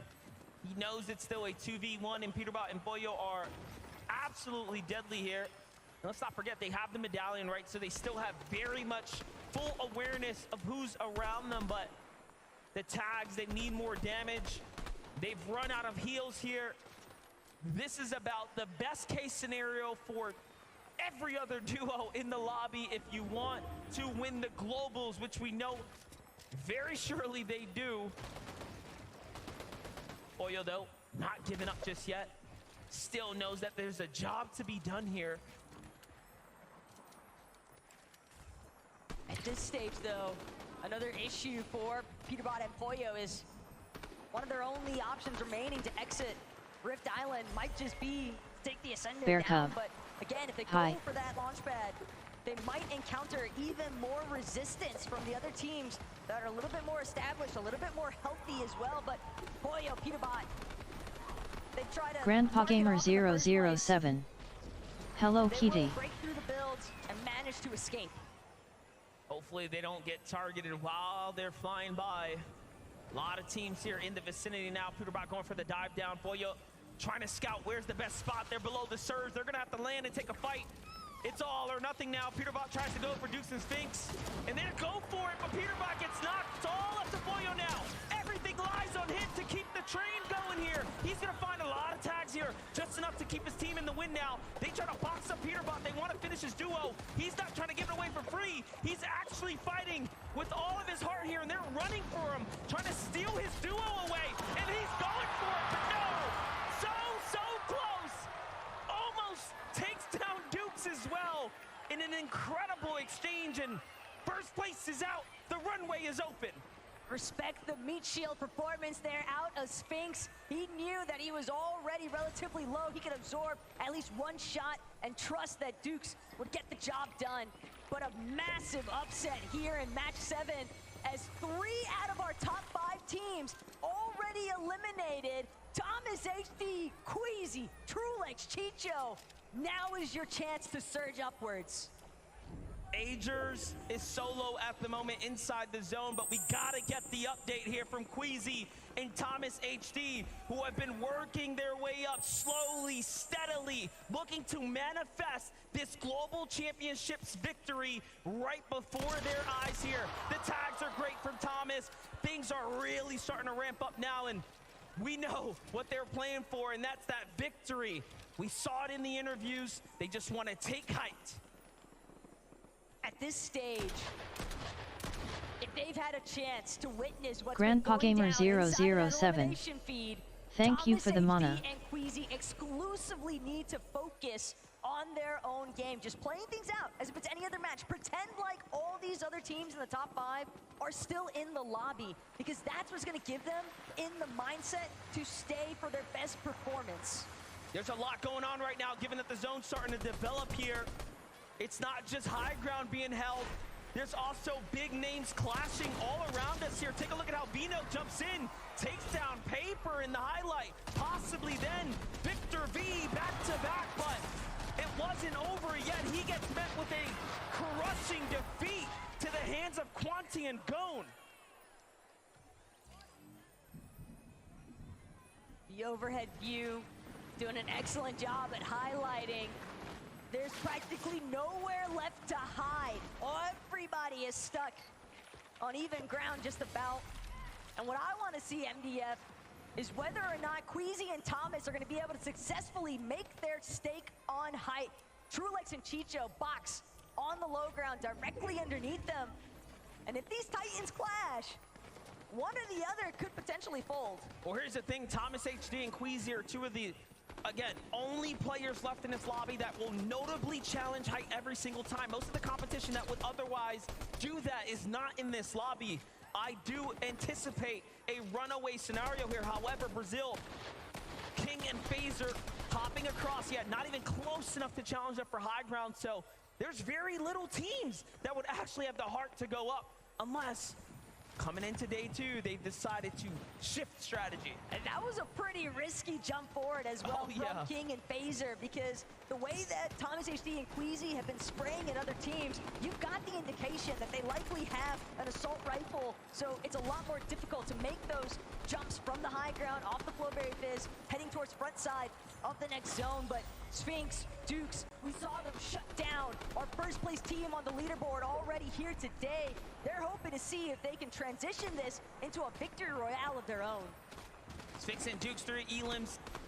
Hard eyes on the prize right now as Reese trying to slip his way from the storm line into the safety, but unfortunately is going to fall there in 19th place now. Very well within the top 20 here, as there's a lot of placement points to be earned. This is a 1.5x multiplier for everyone tuning in right now. These games have significantly more weight than yesterday's round. If there's a day you want to perform, it is here and it is now. Queasy and Thomas still working their way. Look at this build. They are willing to commit heavy material, heavy resources to hold high ground. And what's one of the most impressive aspects of Thomas HD and Queasy's run is that they've been doing all of this without a forecast tower. They are just sheer commitment at this stage. Thomas HD continuing to try and prevent players from getting anywhere near that secondary high even, as Cooper forced to just utilize the medkits, playing from the backside of the storm and zone in general, but only a matter of time before he's spotted out as a solo. Just a complete shakeup with the teams we're seeing alive right now as well. Bryce and Bolt keeping up the momentum from where they left off in game number 6, carrying it straight into game number 7 now. A near top 10 for Bolts here, but he will have to fight someone on the outside of zone. Trulex and Chicho, meanwhile, just running game here on the mid-ground. Now looking to jump down to low. They have enough mats to do so, cutting off their opponents here. There's a lot of reaction coming here, though. You have Asia on one side of the wall, OCE on the other, fully boxed in now. They have to be careful. There's no way out. Trulex and Chicho might have signed themselves straight back to the lobby accidentally now. Oh no, having a heal here. Chicho gets caught out. One false mistake, and it will come back to haunt you here. But high ground scope, Queasy, Thomas HD. They could tell Phaser for a moment. He got a glimpse, but he won't actually get a taste of what the high ground is like. Queasy now going to be the first to drop. He's continuing. He knows he needs a refresh. He wants more material. If he can find an elimination, if he can play the disturbance factor, he can prevent anyone from having the potential to threaten Thomas HD's current position. Thomas HD, in fact, alongside Queasy, just going to continue to try and secure as many eliminations as possible. We are witnessing greatness right now as Thomas HD and Queasy are putting on a masterclass from the high ground here. Doing a very good job now, securing eliminations, starting to rack up. Queasy will have to get those mats there, has to jump to the tree. He sends Thomas HB down. The Soren to start cutting off the teams here. Completely new duos in the conversation as well. It's Zagu and King and Phaser now. That's all that's left in a clean 2v2 here. But the zone pull, Thomas HD and Queasy, they made it to the top of the hill. Phaser is going to manage to find his way up. Thomas HD instantly puts him down. Queasy with the cleanup as well, and a victory royale finish. We expect it, and now they're performing from the interview section all the way in to the first match here of the day. What a way to keep up the momentum. And of course, you know what we're gonna get next. A word here on the floor, given that we want to hear what's happening. Would you please give it up, your Game 7 winners, Queasy and Thomas HD! Woo! Boys! That is the way to do a Game 7 on day 2 of Global Championships. Queasy, the high ground was king there again. What a way to start the competition today. I mean, take high, don't die. It's that simple. I love that. It's a man of few words, but you know what? They mean a lot. They pack a punch. Thomas, today as well, we see the likes of family in the audience, all these fans here as well. Fort Worth, make some noise for these players! I want to talk about how pivotal it was as well. You saw in the elimination feed, I think in the 6th zone, we saw Peterbot and Poyo go down. Did you know then you had to capitalize on that? I am playing Reboot 2. Like you saw it in the kill feed, so yeah. Like, we just played our game. We didn't think about it in the game, but it doesn't matter for us. Now that you've seen the 1.5 multiplier making a massive difference today as well, looking at the points, you've really tightened things up at the top. Do you go out the same way again? I mean, obviously high ground being really important there. How did the mid-game change for you guys that time around? I mean, we will see. I can't tell if we're going to play high or not, but if the opportunity is there, we're taking it. And it seems as well, Queasy, that each time you guys get that high ground, you're the one sent down just to wipe the floor, get those eliminations. Thomas Grandpa Gamer holds the high, and it's 007. working really, really well. Is it any good? I mean, yeah. What is there to say? Like, we just take high and we win. There's nothing else to do. Like, we just need to perfect our mid game. And if we get into end game with good match, that's it. We're looking forward to seeing what happens next. Would you please, one more time forward, give it up for Queasy and Thomas HD! Woo! That is the way to start Bear day Cub. 2 of FNCS Global Yes. Championships 2024. Loads more to come. What's going to happen next? We'll find out after this very short break. We'll see you in a few.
Izonify.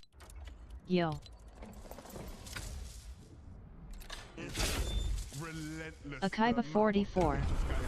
Hello friend, I am loving the vibes of you streaming. Your content is awesome. Let's connect on Discord so I will be able to know whenever you want to go for streaming and we can also play games together. I can also come along with my friend. Let's connect on Discord at Faunafera. Izonify. Trina 1v1.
hold inside the factory, but TV and chat likely feeling like it's a little dangerous to step in now. They're gonna take what they can and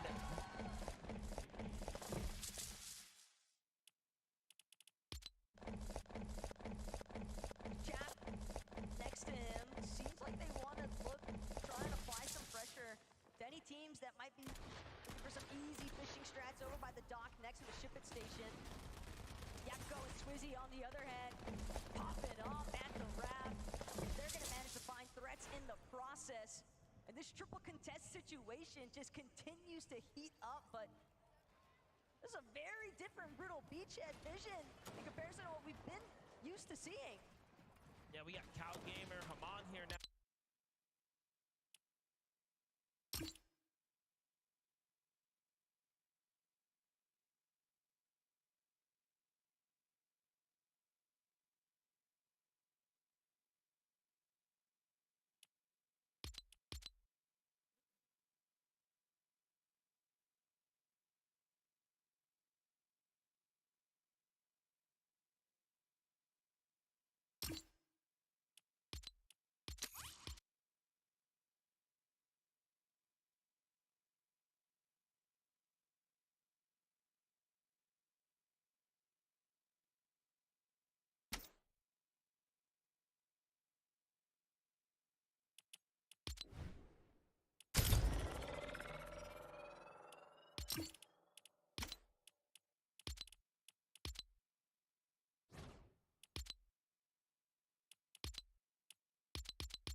Clicks and Vena, though, they've seemingly been surrounded. We knew that there was going to be a lot of foot traffic coming through this area based off the forecast tower spawn, but with Peterbot and Pollo seemingly in full control of that.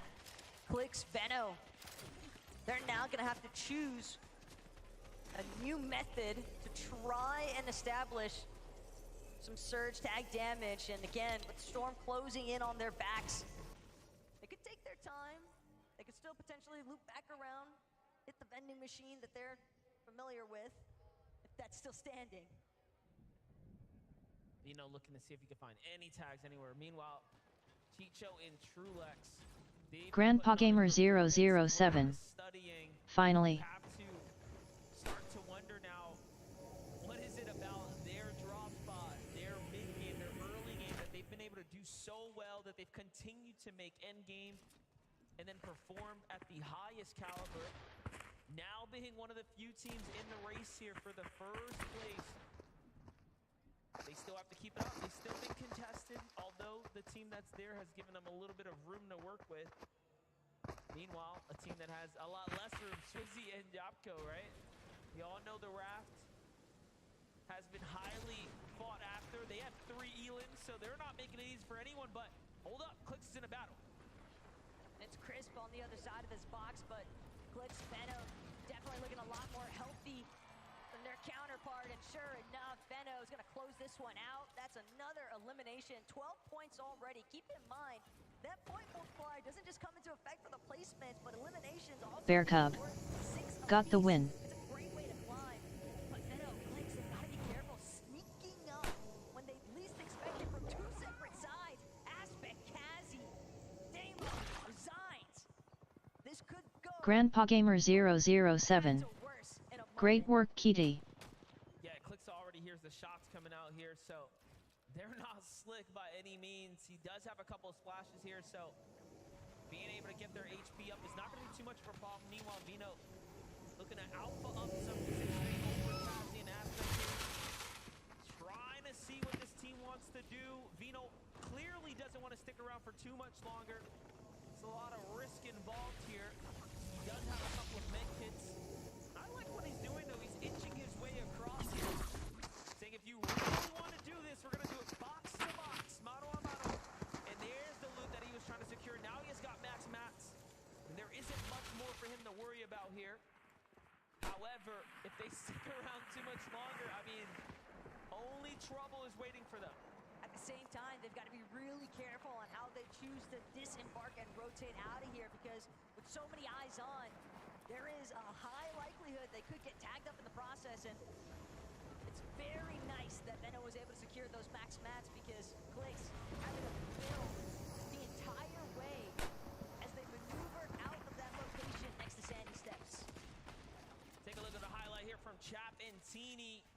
Strong EU duo, very consistent and for good reason. They take down FKS and Adapter there. FKS and Adapter there in a head-to-head engagement. Adapter still standing actually as we jump in live here, even after the save, but unfortunate now as they get fully finished. Trap goes down, the save's gonna come in. More shots from the distance here. It's Vico and Flixie hearing what's happening. Bobby and Larpex inside the base nearby as well. In come Muzz and Epic Whale. They hear the action. They're going to need some surge.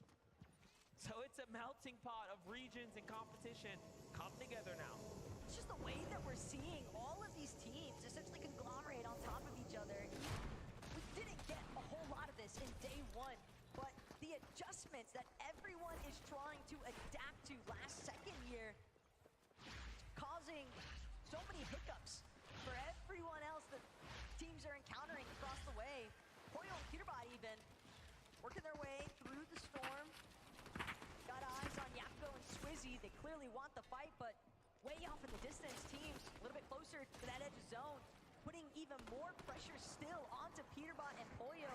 They are not getting the same clean rotations that they had all day yesterday. Now keep in mind, this is the team that has landed on each other, right? Coming into the season, so Peterbot and Poyo now forcing to back out because tags are coming in from the distance is definitely not ideal by any means. However, if they found the tags that they need, they won't have the problem they had in match number 7, right? They were so far below the surge. This lock is starting to cut down pretty quick, so we are just going to have to see what happens when the zone closes here. Problem though, Peterbot, he's the only one with the medkit. Poyo, he's got to hope that he can find some bandages, a medkit, any form of white heals along the way. But that moment doesn't seem like it's going to come. A lone couple of bananas, and Peterbot knows he's just gonna have to let his duo fall. He'll make the play for the revive after he expends this medkit, but they've still got so much ground to cover, and a team already choosing to close in. Sky, Scroll, they already have the immediate collapse. Peterbot, can he get Poyo up? They've been watching, they saw what happened, and then they saw the name that went down. Peterbot fully armors himself up. Every wall is covered here. They will have to literally break him out and then fight. And he is ready. Rifle in hand, shotgun in the backup kit, ready to go. He tries to go for the wall replace first. Very smart done. However, starting to run out of material. Peterbot is one of the best in the world, and for good reason. You just cannot stop him if he does not want it to be done. Look at how well he's written out the fight in a 2v1 situation right now. The fact that he's even delayed Sky and Scroll for this long is phenomenal, as is Peterbot continuing to split them apart. He will not let them challenge him 1 versus 1.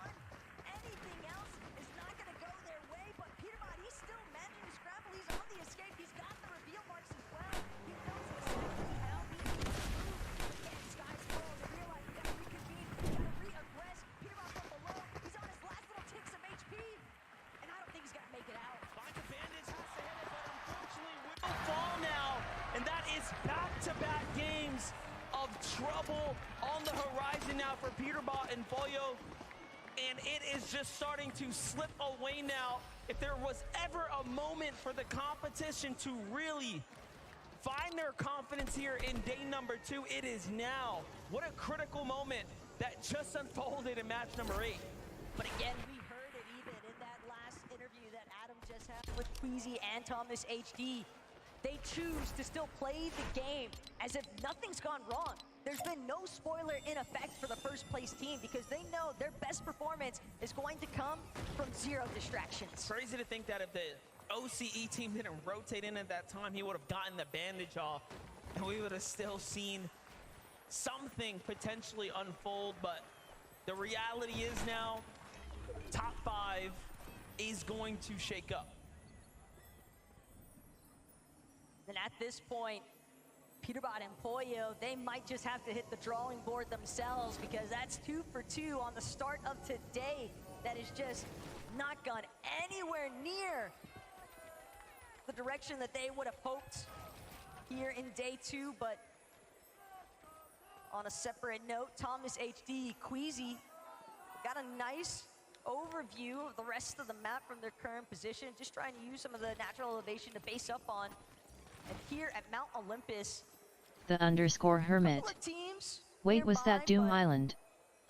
They've just got so much space boxed out and claimed. Bryson Bolt with the Rift Island. Chicho and Trulix down low. Still sitting pretty in 3rd place right now, based up under the Rift Island. Not an ideal situation to be in here, given that teams won't rotate because they see the island, let alone get a better angle. Grandpa Gamer 007. But they have a duo in No, sight. but I am surprised that they have medallions. Tags here, 340 above. They should be okay for the time being. However, that's the damage that we're looking for. Another little bit of a shock, though, as far as our top 5 is concerned. Spinks and Dukes have also been eliminated. They've jumped up a few placements after their match 7 performance. They were sitting inside of top 10, 9th, I believe, to start day 2. So the fact that they've fallen here already just means, again, ample opportunity for some of these other teams to try and leapfrog their way up and over inside of that top threshold of the leaderboard. But Vico, Flixie, first off, they've got to deal with a little bit of pressure from the north side of where they're based. And again, Vico and Flixie, they had some success whenever they were able to find those forecast towers in yesterday's matches, but it's not going to be as easy this time around, and Bryson Bolts are a big part of the reason why. Bryson Bolts, slow and steady, wins the race, and they have been working their way on up. Just look at the standings right there. Currently in 6th right now. Most of the immediate competition sitting on ice for a second. Another unfortunate run for Cold and Acorn here. And they're a day 2 type of team, so really have to scratch your head and wonder what's happening over there. But Clix and Vino have a lot more to worry about here. Resigns in Demo. Out of the question here, trying to look for the fight. Vino with a monstrous tag. The _hermit. Did you see on X the guy whining about having Doom armor and dying to someone 1v1? Of this one right now. But Chicho and Trulix have also met their match. What is happening over here? Rift Island just continues to get even more traction surrounding the baseline of it. Teams that are potentially hoping to try and utilize some of the Grandpa Gamer 007. No, that's funny. Chicho, Trulix, they're on the go, but remember, Queasy, Thomas HD, they were sitting on a peak near Mount Olympus. There's a very high likelihood that they're going to be looking to take some shots at some of these teams rolling in from the Rift Island. Aviv and Boog are definitely one of those teams as well. They have a lot of high ground. Back on over to Bolts and Bryce, though. Finding Agers out here on the rotate there. Very, very important tags, given that they are just 40 above the damage threshold. So The _hermit. He wants them to buff out up so he wouldn't.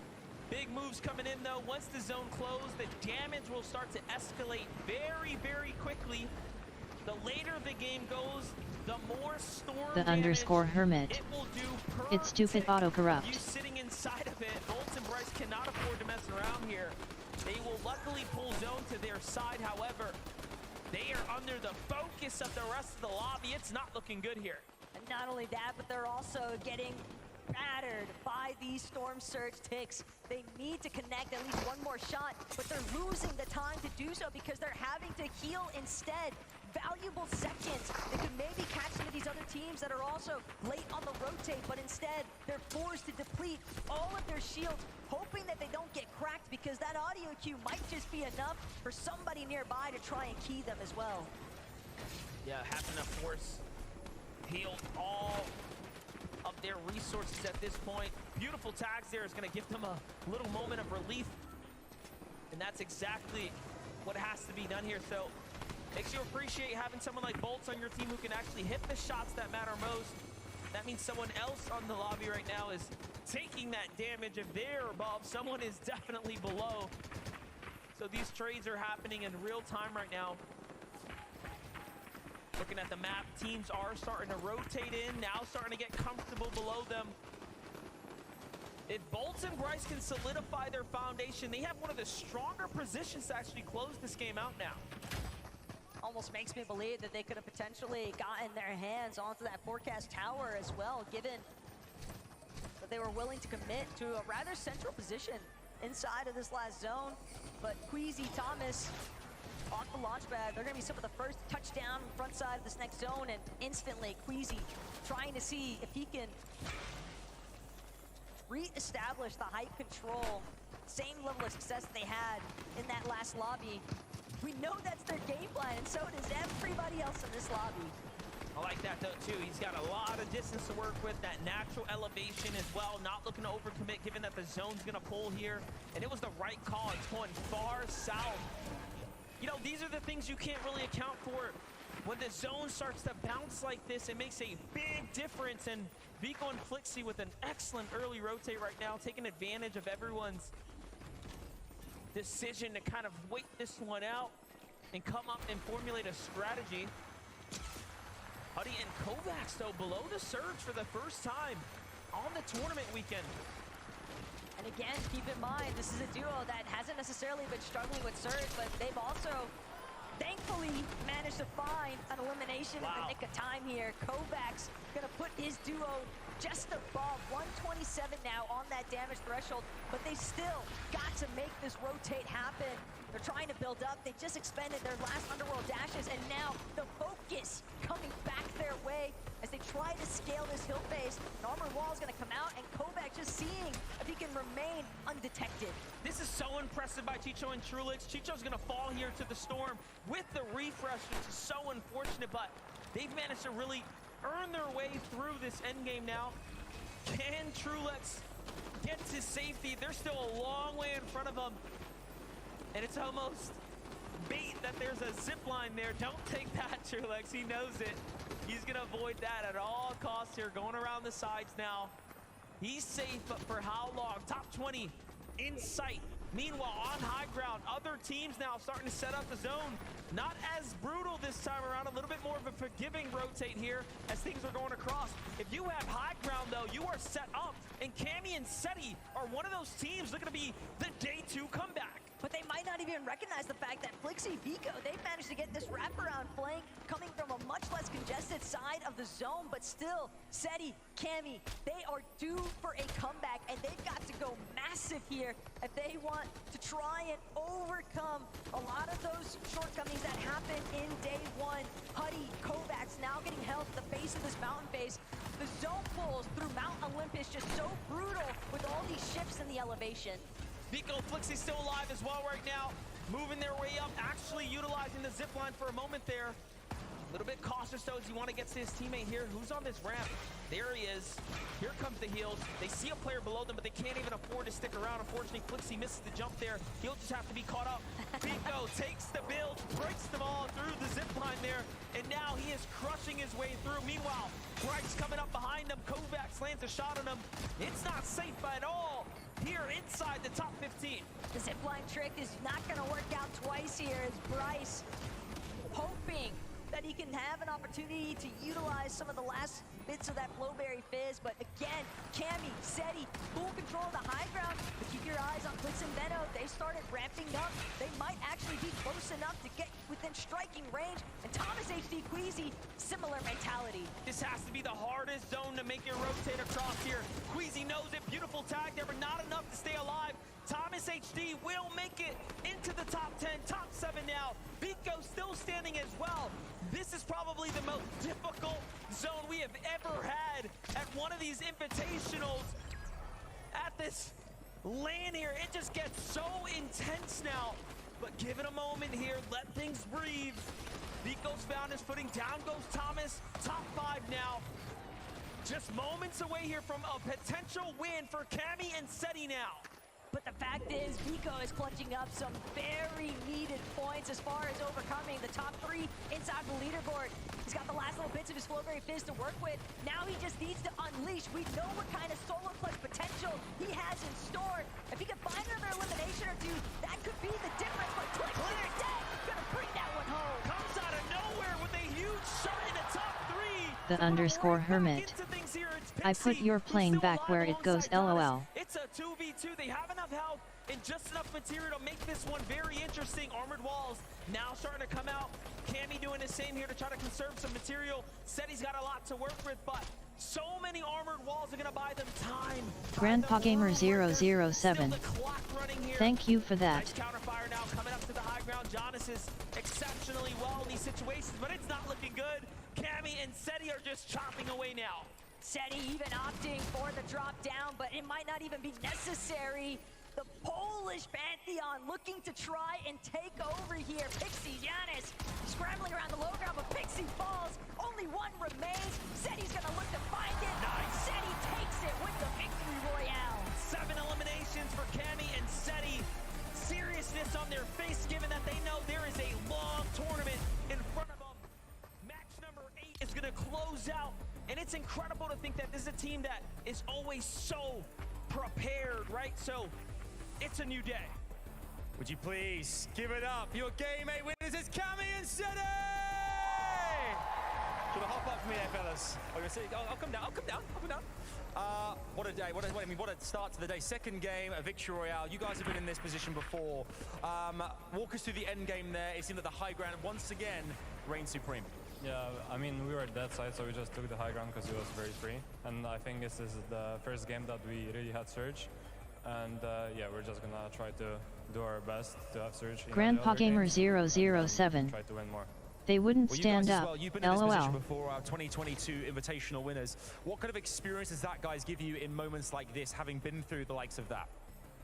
I don't even know. We just played high and we won. Like, I don't know. We just need to focus on the next games. Maybe we win some more, and yeah, we will see. You seem very locked in as well here. As we can see, the 1.5 multiplier really changing things up on the leaderboard. A few more games like that, and who knows, you could be lifting the trophy again, Seti. Who knows? For you guys, how do you push through now? What do you do next? I think we just have to stay calm, get Surge, and try to win more games. That's it. And lastly, I want to say, it's a big day as well for Seti here, folks. It's someone's birthday today, okay? On a count of 3, can we all say happy birthday? 1, 2, 3! There you go. Whatever happens, thousands of people chanting your name. One more time, give it up for Cammy and Seti! Happy birthday, buddy. And on that note, Game 8, as you can see, things are really changing on the leaderboard now. What will happen next? We're going to find out once again. A short break from us. Do not go anywhere. Don't be silly. There's loads more global championships coming your way right after this.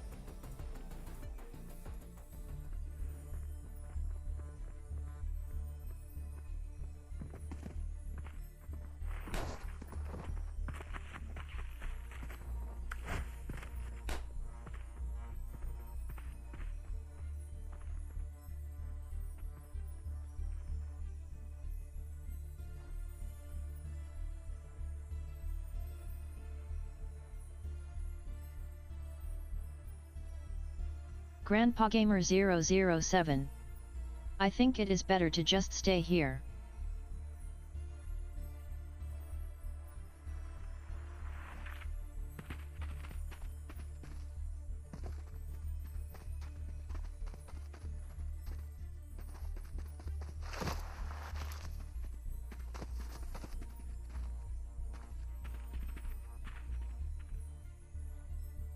Grandpa Gamer 007. And why does full screen sound drop, FFS?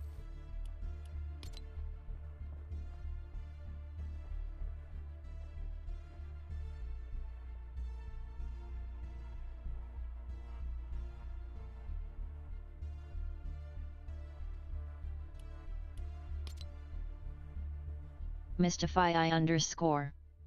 YK you can watch it on Twitch.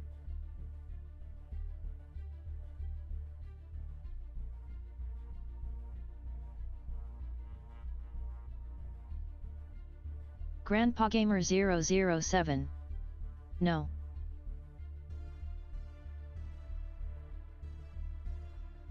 Grandpa Gamer 007. Stream party.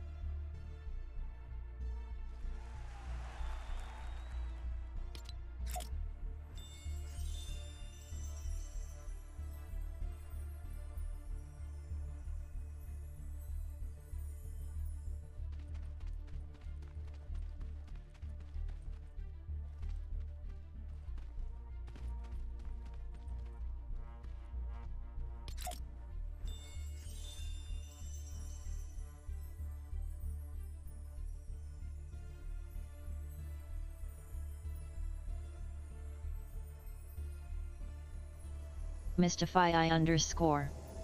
You're gonna stay watching it here?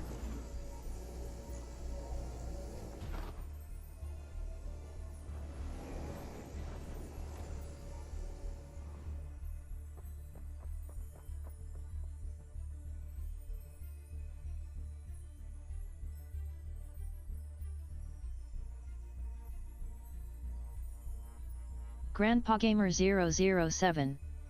Sure, we had 50 viewer yesterday. Hello and welcome back to the FNCS game number 2 on the day 8. Grandpa Gamer 007. And today 26. Grandpa Gamer 007. Kelly Link and GG's. Miner as they join us here to break down this game. I cannot believe how insane this game went for the duo. I mean, when we saw kind of the new season, we thought, wow, low mobility. This really seems like this could be Cammy and Seti's season, especially when we had the lackluster performance from Major 3. And then day 1, it was a bit of a disappointment, but they are here to show up now from the high ground, taking absolutely crazy shots onto some of the biggest names on the low. Yeah, and it's something that we spoke about on the desk yesterday. This team have the potential to take high. I think if you're a traditional Fortnite viewer, maybe you haven't watched for the last few years, you might think, oh, this is a sort of low ground consistent duo, right? That never play high. No, that's not the case. These guys have learned how to play high these last few years, and of course they can pull it out when they need it. The zone really worked in their favor for them this game. We saw them setting up. Of course, it went all the way back over the Mount Olympus mountain. We saw Queasy and Thomas as well on the front side trying to set up for height, but with the way that zone pulled back, there was only one team that could take height. I love there after that when they just sat back down, just leaned back in the chair. That's right, everybody. We're going to take that in. You watched it right. We got ourselves a victory royale. I would love as well him just calling out, you know, hey, we got dead side. We had our surge in check. A lot of these duos are still having those issues, right? Trying to manage Storm Surge. Yeah, I mean, honestly, taking advantage of kind of that early high ground where they were able to kind of get those tags that they need from around the lobby, and then using it, seeing where the zone is pulling on that Mount Olympus Southside Mountain, where obviously, if you get the high ground, you pretty much control the rest of the lobby. Yeah, 100%. And what's most surprising to me about this is actually their first win of the entire chapter. So it's like, how have Cammy and Seti not managed to get wins? It hasn't been their most amazing chapter overall, but this is going to give them that huge boost of confidence, because I was looking on the leaderboards going into this game, they were quite low down there. I think it was like sort of top 40 area. So this is going to boost them up in the standings. Is going to boost their confidence as well. And I hope to see more from this duo like that. Also, what better birthday gift than to get a victory royale? Not bad. On the global stage. Why not? Happy birthday to you, Seti. We got to talk about a couple things here, like Peterbot and Pollo. Now 2 games that they've had a really difficult start, which is, again, it just feels so uncharacteristic, especially after yesterday. You know, many at the top of the show asked me, Kelly, what do you want to see today? And I said, you know, I want it to be a close game when we get to game 12. But I don't know if I necessarily meant this. I don't know if I meant our top team to go down twice without any points except for a few elimination points. And honestly, I'm wondering if it's just due to these rotations that they were dealing with, the over-aggression that we see from Peterbot and Pollo a lot. Also, getting kind of third-party time and time again has just been such a struggle for them. Yeah, they're struggling with their heals, I think. They're getting into a lot of these fights, not necessarily finishing them off, getting to use use their own heals or having to use their own heals. And we saw it right there. Pollo went down first, and it was actually Sky that got the knock credit for that. So he was actually dipping off. Sky and Score were saying, right, let's go into the storm. But then they saw that little knocked Pollo on their screen. They thought, right, you know what? This is going to be a 2v1 against Peterbot. We then get the best medallion in the game. We get the best weapon in the game. It's worth a fight there. But of course, they didn't quite close out the fight in the end. Speaking of uncharacteristic, using the armored walls to box up, probably potentially to revive Pollo, but unfortunately knocking Pollo out of the box instead. And I mean, I'm just guessing it's nerves. Obviously going down game 1 was a bit of a upset for them, and maybe those nerves they need to shake off for game 3. That's right, that's right. I actually want to take it back to this boxing up of a moment, right? We actually have a listen in from that exchange. Let's see how this went. I'm just getting the most unlucky loot of all time. We might need the bunker, bro. 79 alive. We could actually, everyone's dead. Do you have whites to go back? I have one. If we don't get whites, we're dead, by the way. No heals. No whites. You get any? You get any? No, we need to go now. Yeah. We still need more whites. We're gonna go northeast, like, to the, Bad? that you hit. I need to pop my own hit. Yeah, pop your med kit. Wait, he just killed you. There's bandages under there. That I can use. 6 armor if we have to. We got it. Okay. Get the armor, get the armor. Yo, I'm on the other wall, I'm on the other wall. No, man. You can edit out. I'm dead, bro.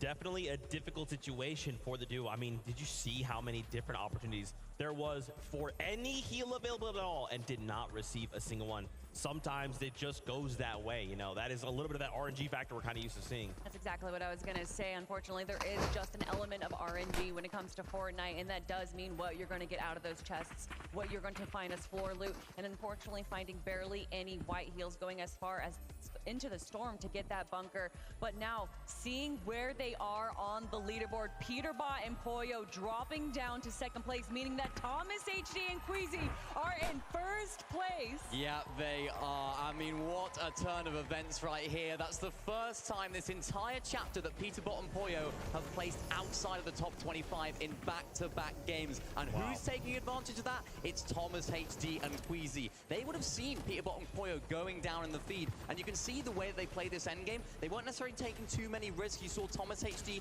playing out those med kits towards the end. We saw them sort of poised for height as well just before that sort of 9 stone started to pull, and unfortunately it didn't quite work out for them. They were in the prime position for it, and of course, as we know, Cammy and Seti ended up coming out on top there, but it was this moment right here. Thomas just squeezing out as many placements as possible. 6th place in the end. It's not an amazing game. It's not a first place like we saw in the game number 1, but it's a very, very good game to overtake that first place spot. And honestly, with the lack of materials that they had at the end game there, they played it perfectly. They stayed to the low, they stayed back so that everyone that was staying in the front of zone where all that chaos is in the low and middle ground would not be affecting them. But of course, when you get down to just 6 teams, eyes are everywhere and you will eventually be caught out. But still, with what they were given in that game, Queasy and Thomas played that so well. That's right, and for them, you know, it was looking good for Queasy and Thomas, right? There was just one problem. You look up and you're like, we got high right. You look up, oh, steady Cammy. Nice. Wow, with that being said, though, we are prepared for more action here from the FNCS Global Championship. Game 9 is here and ready, so casters, take it away. Yeah, you know, this is the dream for us as talent, watching this all play out and things starting to get close as we get to the final moments. Look, everybody from a spectator point of view wants to see some close finishes, but Peterbot and Pollo, I kind of want to see them bounce back because we heard it from Peterbot on the call, just the most unlucky loot of his life. But let's see what Match 9 might have in store.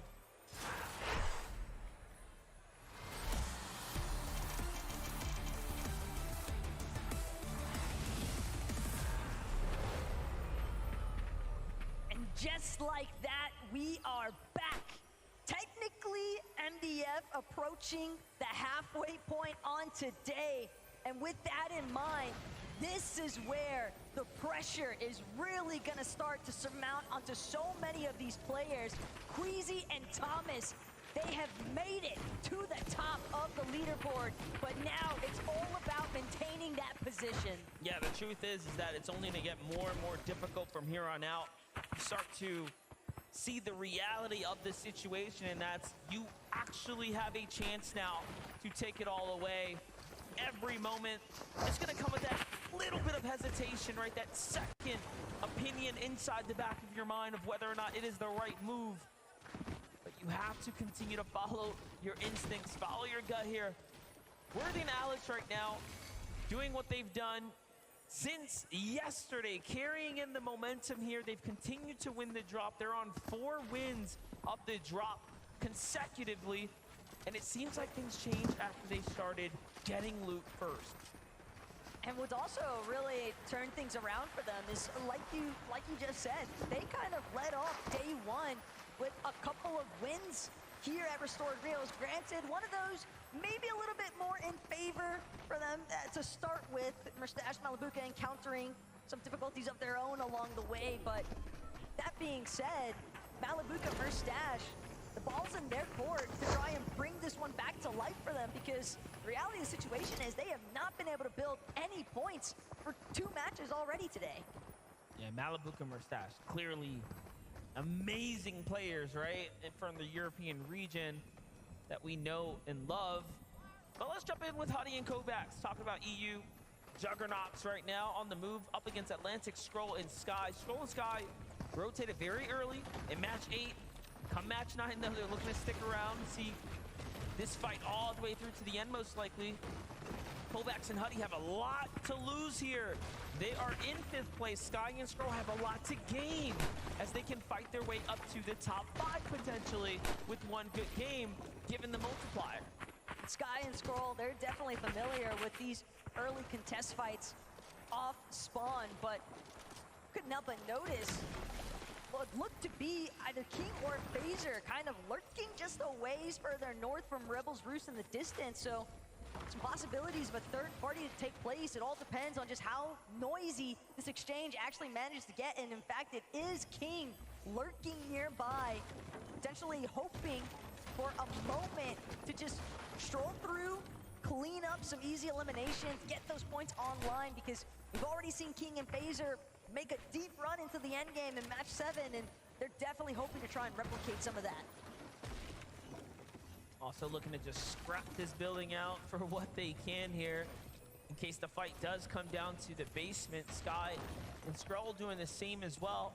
Luckily enough, they're on the back side of the building, so Phaser and King don't quite have lights and eyes on them just yet. But I'm assuming the attention's gonna come in shortly. Give it a moment. Kovacs and Huddy catch a foot there. They know where one player is. And look, we're familiar with these battles, these early exchanges, but everything that I've noticed so far here today, MDF, is that it's very evident so many of our competitors are just freestyling every single part of their strategy here today. No one is on the same loop paths, the same rotations that they were making all throughout the course of yesterday, and that has made it incredibly difficult for some of these teams that I think just got a little comfortable with what to expect, now having to completely switch things up on the fly. Yeah, even this battle is gonna hit the brakes for a moment, but here we get a little update with Clix and Vino in the early game. What's happening here is that they're just trying to get situated for the first time in what feels like the entire tournament. Sandy Steps is in the zone. That's gonna change the dynamic quite a bit, actually, given that they won't be sitting in the storm potentially fighting other players, and other teams won't be just rotating in, expecting them to be there. And again, Clix and Veno definitely like to play for the vending machine that's nearby, so they can expend that little bit of extra time inside of the storm, tanking those early storm ticks without having to necessarily worry about it, because they'll have that ample amount of white heals. But Skrull, Sky, currently recognizing the fact that there's more than just one other team nearby. And Phaser and King, they've actually got the cutoff route. The moment that any of these other two duos, whether it's Kovacs and Huddy or Sky and Skrull, chooses to try and depart from Rebel's Roost, they're gonna get held on the edge of zone depending on where Phaser and King box up. But not only that, Phaser King, they have to close out on that exchange because they spent so much time not getting early surge tags. Take a look at what's happened here. Aviv already has an elimination, and Booga is right behind him right now. Remember, they land just a little further north, so sliding in, cleaning up house. Seems like Job and Michael were also here, part of this fight. Chicho and Trulex on the move right now, trying to get into the zone here. Being held out now by Booga and Aviv. They're going to Flowberry Fizz and get a move here shortly. Take a look at the highlight. Aviv comes in, finds Shadow, cleaning up what's left of Virgo. And then T1 Michael takes the punishing shot there before pumping the brakes and backing off. Peterbot and Pollo definitely looking a little bit more set up this time around, but Peterbot going to find himself momentarily chopped, and Pollo, the only intention from this duo currently is to secure this forecast tower, and with nobody else in sight, Pollo and Peterbot have just unlocked knowledge for every future zone this game, but now they have to make sure that they can actually transition this into a solid late game run, because they've been cut short 2 times here today already. And again, no one looking to make it easy for this team. Talk about Michael and Job. We're making that rotate out. Seems like an equally as dangerous duo's got sights on him. Vico and Flixie now making a move here, pushing into the wall, grabs the first one, takes the second. He's fast, he's quick. The reaction is so good for Flixie. And now up from top, coming in to see if he can end this. Vico grabs that wall, cuts him off, the double edit, the triple, doesn't find it. Backs off now. Great defense from Michael here as he finds 2 tags, so he is effectively putting up a very good defense, but I just have to, I was gonna say, give all respects here, of course, to the EU duo and back up. That just seemed like such a stubborn battle there for Job, though. I mean, he could have looked to try and throw up another wall, maybe try and buy himself a little bit more time. Potentially may have just run out of materials, I'd have to assume. Michael down to wood build, so this duo definitely looking to be a little bit of shambles here, and Flixie, Vico know that they've got an extra 6 points waiting for them the moment they secure this elimination onto Michael. And finally, another 12 points will be secured, and not only that, but opening up the opportunity to continue trying to control other teams that are stuck just on the outside, the edge of zone, closer to where some of the new POIs are located. That was 3rd place. This is 4th. Trulex and Chicho, as we're bending into the late half of the tournament now. Much more of a difficult game for Chicho and Trulex here, who, again, clearly have a bit of a problem at the drop, being held out. What a shot. It's almost as if every time we tune in, that Monarch pistol damage is incredible. Is finding its mark. So what's happening on the other side of the sandy steps, though? The zone landed here. We talked about that changing the dynamic of the game. And surely we're seeing it start to come into play now, as Resigns and Dama have made it up the storm. So is Shari and Giras, the same teams here. But then off in the distance, Peterbot with the eyes on the prize here. Not only that, but Benno as well, keeping himself concealed just enough. Gets the chop onto Resigns' floor. Also gets a few tags in, but still not enough for Benno to want to key him just yet. Instead, he's going to regroup with clicks and continue to hold down the station, but it's just a very difficult time to try and break away when you know that there's 2 other teams duking it out just above you on the hill. Kovacs almost missed the train there, but he gets it just in time to join Huddy. They're pretty desperate if they're trying to secure loot from here. And that's the results, again, of sitting in the storm, being contested, being held a little too long for a moment there. Huddy not even going to choose to stick around. They wanted the train. They nearly had it. But the fact is, MBF, they're going to have to leave this one empty-handed. And now, with only a handful of bandages in tow, Huddy and Kovacs could potentially be staring down the barrel of their own downfall. It was a risky play to try and make it for the train. I respect the call, though. The commitment, though, just impossible to find with so many eyes on. Bunker play right now for Ping. No teammate, unfortunately, lost here just outside the underworld. So Even for Huddy and Kovacs, there's still danger nearby. You never know who's sitting in the storm. Just really shows you that anything can happen. Meanwhile, Bryce and Bolts, this is one of the few times we've actually caught up with them kind of in the early / mid game here as things are starting to develop. This time it's up against Body Out and Reason. The floor tick here for Bolts. Bryce playing the other angles. Bad damage though coming in first. Padilla has just been on fire today. He is not willing to budge. The moment that he sees an opening, he is immediately shooting back and typically winning out on some of those exchanges. And now he's able to overtake the high ground because of the damage that he applied onto Bolts just now. But Reason, the moment he starts to crank up, another team in the distance, a solo even, potentially threatening his position. Got a few shots in, but Bryce, Bolts, potentially not fully aware of the damage that Reason just absorbed. And they're gonna choose to actually sit into the low ground and wait for a new opportunity to see if they can engage yet again with the Germans. Reason and Padilla playing a dangerous game here though. A lot of these walls are not theirs. They are sitting in all this Bolts and Bryce territory. Now they have successfully infiltrated, if you will, this base here and taken over a good portion of it. Bryce is looking like he might be going for the edit out. If I've ever seen one, it's definitely getting set up. They recognize what's happening, and for that reason, jump back down.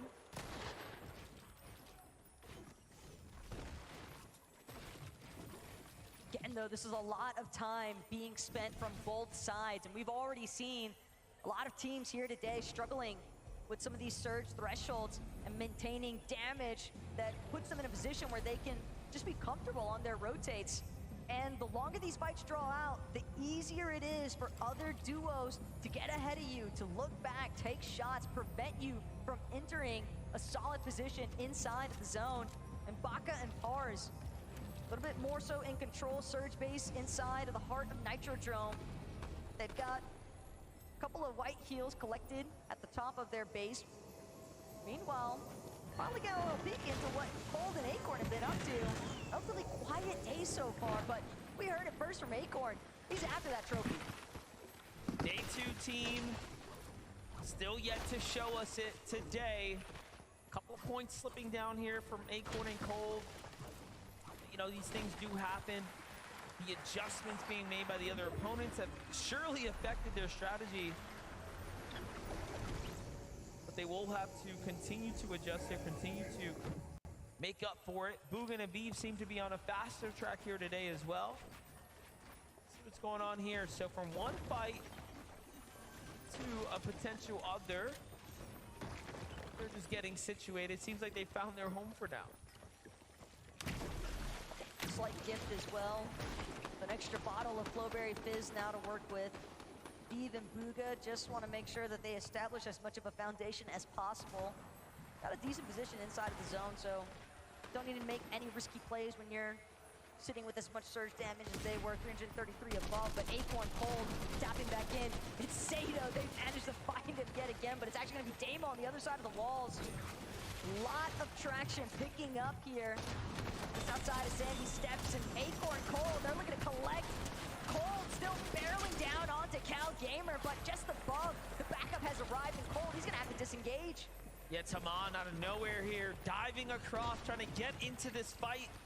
Acorn and Cold almost had a set of eliminations waiting for them, but due to Clix and Vino shooting in at the box when they initiated, everything went downhill for a moment there.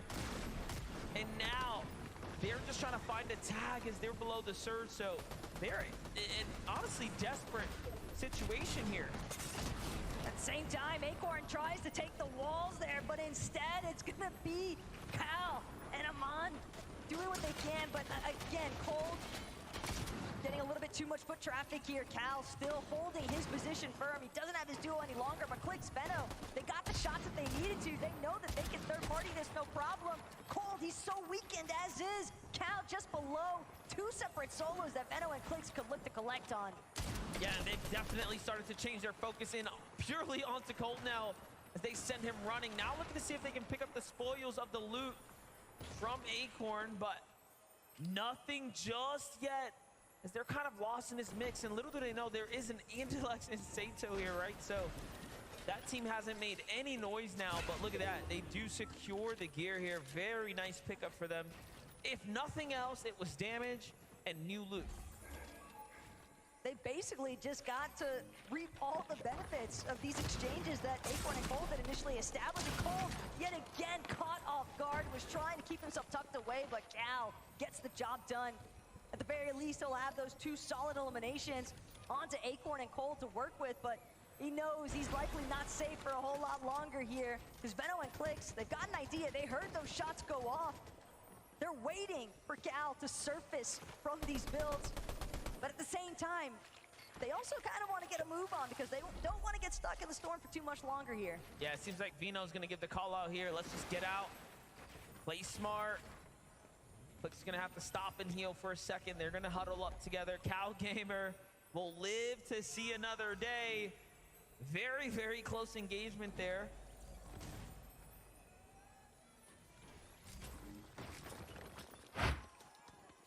I always think it's so impressive how every single time we check in with Queasy and Thomas HD today, it just seems like they have so much surge, and for good reason, but somebody who wishes they had a little bit of backup at this point. Kovacs just lost his duo to King, and this exchange has been trailing them ever since the Rebels roost. King and Phaser have refused to leave Kovacs and Huddy alone, but now Kovacs as a solo, he's got to deal with the likes of Reet and Ritual to his east, and not only that, but a collection of duos slightly west of his current position. A late rotate is going to be a necessity if he wants to power his way through here, but some of the shots that he's applying, he knows he needs to get that damage just above threshold, and still exposing his position. It's a risky engage. Lugan and Aviv on the other side find their way to the new zone. The half in, half out already revealed. They're below the surge though.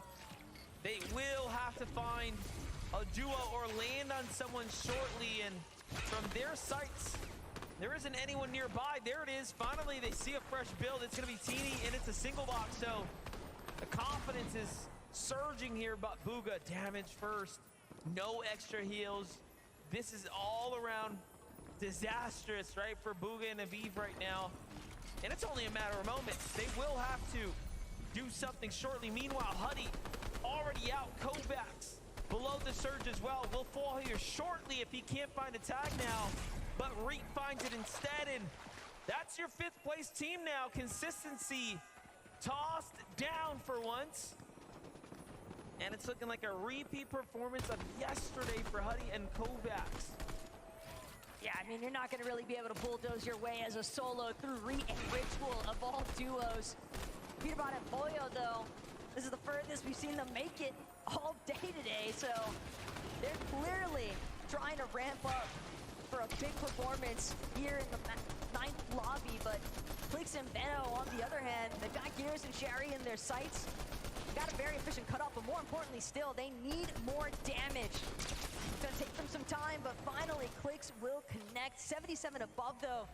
Damage threshold just continuing to threaten so many of our teams here today. Yeah, if you were hoping to get lucky with Peterbot and Boyo, that already happened, right? Like 2 games, unprecedented. Doesn't happen often for them not to be in the end game. So this is everyone's chance now. The playing field has been even. Nicely done by Aviv here. Not only did he actually pick up and save Bugha, but he manages to find damage to keep them in the game, and enough damage on the duo to have them to stop peeking so they can rotate, but it is not looking good for Aviva and Bugha. I don't know what more we can expect of them, but there are a lot of duos there. Toyota and Mapoli, the strongest Asian duo from day number 1. They finished in 10th, so they came in today with a lot to live up to, but have fallen a bit short now up against the likes of Aviv and Bugha here. What can Ping and Walks do? There's ever a time to prove himself, it's now for Aviv, but he has so little HP to work with. but he has plenty of targets surrounding him. Booga, though, just too low for the count. Sato's gonna find him. Aviv trying to go massive now to Reed. A little bit of spoiler, getting some tags in, cracking those shields. But the fact of the matter is, Aviv and Booga, they squeeze their way into the top 10, but they still go down for it. Yeah, meanwhile, Thomas HD, you see there, just racking up eliminations, damage, everything that you could be hoping for. And there's another one onto K Shoto outside of the zone here, trying to make their late rotates. Clicks, it is not looking good for him at the moment, as he's also in the storm right now. Vino is down. This is just a desperate spot to be in. Clicks, if anything, was just hoping to play for maybe another elimination at the end of the day, though. He's only got a little bit of sliver of HP to work with, but it's just enough. He might be able to clutch out at least 1 or 2 more placements if he can just stay hidden, fully concealed from the rest of the lobby. Only 3 builds, though, MDF. I fear we're looking at the beginning of the end. Yeah, it's definitely looking really close here. 8 HP for Clicks, 3 mats to work with, late on the rotate here. Barely above the surge. It's just so tough. But he's staying alive here, earning little bits of placement, right? All this does start to add up here. Finds Mapoli, very weak. Almost gets an elimination there. Someone else ends up stealing it, but still, he's in the game right now, holding on. He's at least got that 33 damage above the threshold. But again, MDF, it's just the odds so fully stacked against him. Any of these next builds that he crosses over could be his last. Teams could just be waiting for a perfect opportunity to scoop up a free 6 points from the backside of the zone, though. Clicks continue to try and charge through, hoping that he can catch another player off guard, but he sees gone. He knows that there's a knocked body, but he won't be able to power through and push into these boxes with the armored walls going up, instead of trying to remain concealed. But Boyo, Peterbot, they're gonna find him. Of course, it's Boyo and Peterbot waiting to catch them in the web. Look at this, though. Cammy and Seti, they talked about what they need to do in order to win this tournament here, and that is win more games. They got the last round, and then they didn't even sit down and celebrate. They know that they have to stay absolutely locked in here. But Queasy and Thomas HD are doing the same right now. Below the surge, though, things can continue to develop here. Biko and Flixie now on the move. 3 Elans. Hear about Boyo, very situated right now, but low on material. Low on material, not only that, but Biko and Flixie hot on the heels as well. You have to consider they're making up a lot of lost ground just off the eliminations alone. And Peterbot and Boyo know it. They're just gonna try to play it out and control the low ground for the time being. But with that reveal medallion scanner having just gone out, it's a fresh opportunity for them to see if they can close in on somebody else. Chicho, though, with a big tag onto CZB. That's going to be the knock. And Peterbot, instead, finding Badil in the bottom layers. That's going to be a beautiful refresh for him at Boyo. This is starting to look like a 4-way race unless Dukes and Sphinx can get a win. They're another top 10 team, of course. But Peterbot and Boyo are cooking right now. And also, they picked up material here. This low ground performance is one to take note of. On the other side, Thomas HD and Queasy are also playing the low ground here, but not so hot looking for them at the moment as they are running out of material. So very different start situations happening here. They're at least healthy, though, and with that Gatekeeper shotgun primed, it only takes 1 good shot for Thomas HD to find the refresh necessary. They're going to continue to sink in from behind the rest of the foot traffic there, playing from the backside of zone. Peterbot, Boyo, meanwhile, staying ahead of the pack. Thomas has lost Thomas. He's going to opt for the medkit opportunity instead, and with 0 builds remaining, it's all going to boil down to whether or not he can even make it into the zone and stay concealed enough for nobody else to pick him off. There it is. He's going to break through the sidewall. This has all been edited. Baka's very weak. White HP. The armor wall comes through. Not worth, of course, pursuing at this moment. He has to focus in on staying in the front side here. No build to work with. Enemy around the backside. Can he get 1 more point for him? This is huge for Queasy now. Earning points eliminations. He has to stay ahead of Peterbot, who is on the low ground with a down teammate. Peterbot, so much more to work with, however. It's still so close for everyone else. Another med kit is going to start coming out for Queasy. He's just doing everything he can to survive. Peterbot, though, going to pick up Teeny in the process. Queasy finds another into Rapid. Not going to get a chance, though, to collect the body loot instead. He's scrambling, trying to remain out of sight here. Tulix and Chicho right behind him, but Peterbot grabs him in the end. That's exactly what he needed as well. Peterbot trying to take back these points here. Finishing off Trulex now inside of a top 5 situation up on height. It's Dukes though with Peterbot looking to fight back. Do not count him out. It is all solos remaining here. Chicho goes down. The next one is down too. Batman Booga sent back to the lobby. 3 players now here. Peterbot looking to 1v1v1 and another one. Down goes Pars. Can he find the final fight here? Dukes is excellent in these type of scenarios, but Peterbot is just a little better. Up top, the high ground hit is good, and he needs to go. And he does it again. Peterbot, there is a reason why. Grandpa Gamer 007. GG's. And with a performance like that, he might just be. Put him in the box, wrap him up, and send them back to the lobby is the motto here. Well played. Would you please, forward, put your hands together for Peterbot and Poyo! Oh my, Peterbot, that is how, that was ice cold. That is how you do it. Walk us through the last part of the game there. We just saw you sweep up. You are like unstoppable. Yeah, I don't know. I just eliminated everyone. I mean, everyone was a solo players on me. Gold Gatekeeper with Drum Mag, I was just eliminating everyone. It was pretty easy. I mean, you're right there with the guy. The crowd are behind you too. Poyo, unbelievable work from your duo partner here. When you see that in the end game, how are you reacting? How are you feeling in that moment? I saw it was 5 solos, and I just had a feeling he was going to win the game too. I just had a feeling. You just had the instinct. You just knew it was going to happen. Peterbot as well. Obviously, the first 2 games they didn't go according to plan, but that is the way to go into the break on this final Sunday. How do you guys feel like the first 2 games? Things are really looking good now going into this break.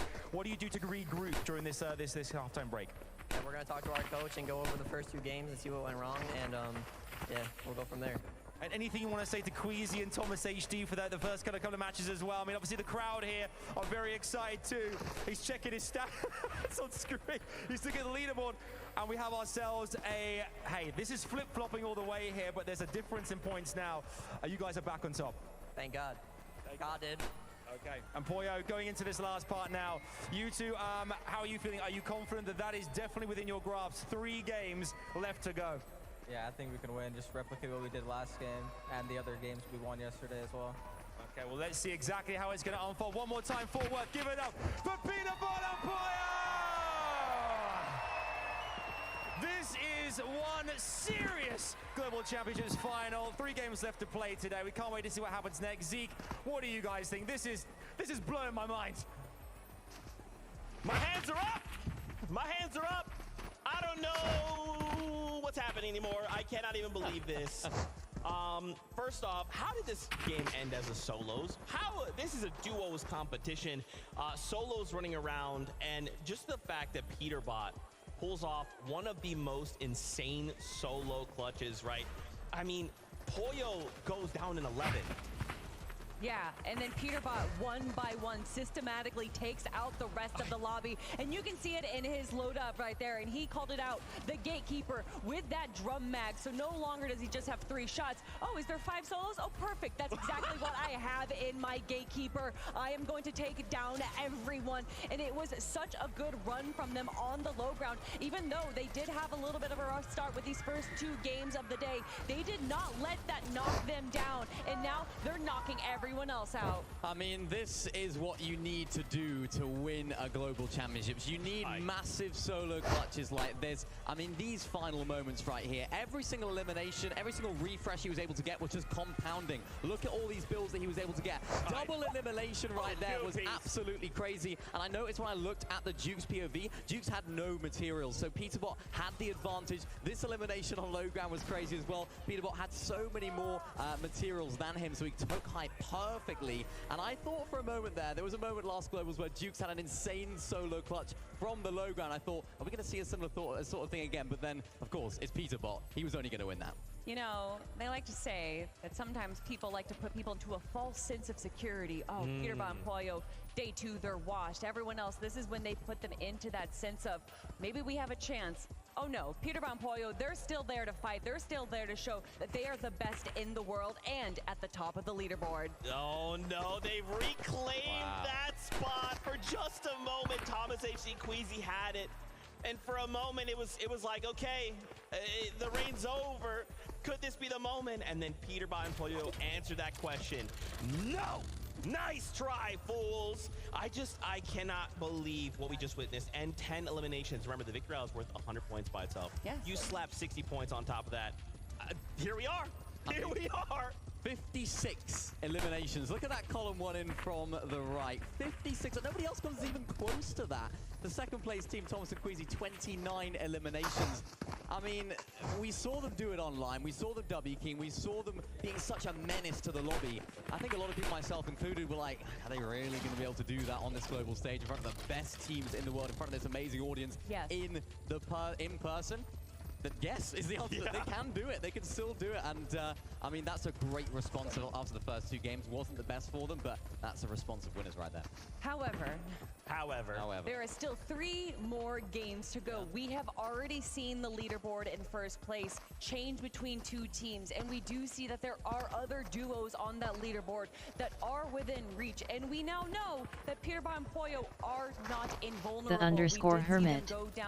I'll be glad when my beard fully grows back. That happens again. However, I love what they're saying. They're going to go back to their coach. They're going to go review specifically what went wrong in those games, and hopefully they never replicate it again. That's right, and you saw them there on screen. They're right at it, right? They are really quickly trying to identify those issues. On the flip side, Thomas HD, Grandpa Gamer 007. Down to your toes. And now the rug pulled out from underneath them. We have a listen-in from this last game. Take a look. Stay down there! On me, I'm probably dead. On me. I'm dying right here, and there's 2 splashes. It's hella solos, bro. Nice, bro. You have 5 metal walls. Body. Also, bro, all solos. 5 solos. Nice. Get 2 bodies there. 2 more solos. You need to reload. One's on height. I think you go up. Nice, bro. The _hermit. I wish you'll understand when you see the video I posted. Best player in the world, baby! Oh my god. Come on! Let's go! You're actually crazy. Holy, bro, let's go! Grandpa Gamer 007. Yeah, so remember for like a moment, like a lot of yesterday, we had that like super cocky Peterbot, and then like for the first 2 games he was there. He's back, he never left again. He was just like, it was like the dangling the carrot, like, yeah, everything's cool, everything's fine. These guys are beatable, just kidding. That's not the case.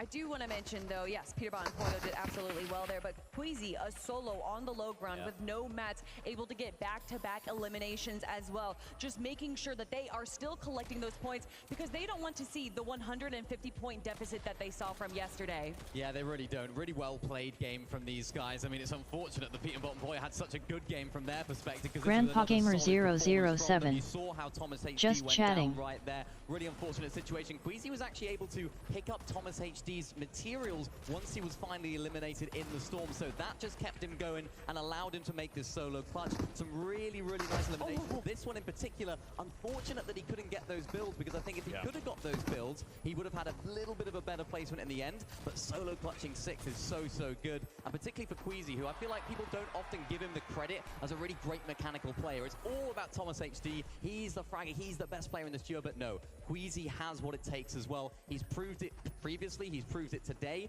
He is one that can perform as a solo. The _hermit. That performance, right? That's what my thing was set as when I recorded it. Could have run off, right? And that was enough to just hold them on and just say, like, look, you're going to pull ahead, but I'm going to make sure that lead is not as big as it could have been. Props to Queasy after that. My goodness. Also, as well, just a couple highlights from the last game, Dukes and Sphinx.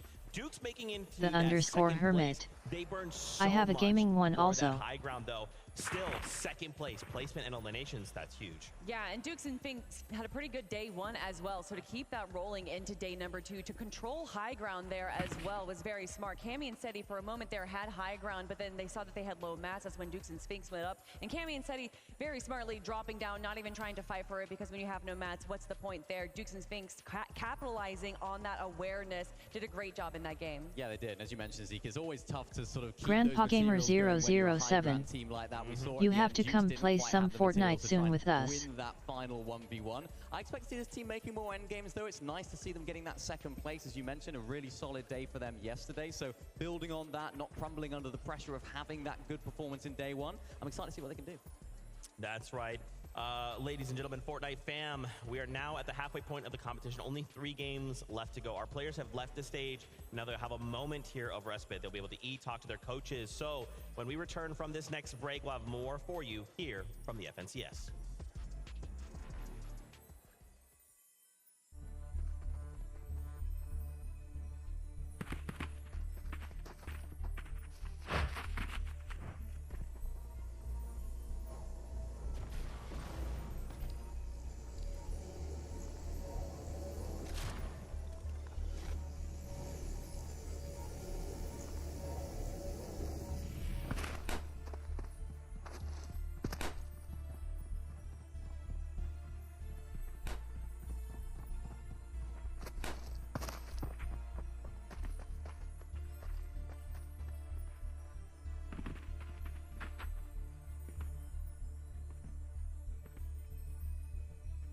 The underscore hermit.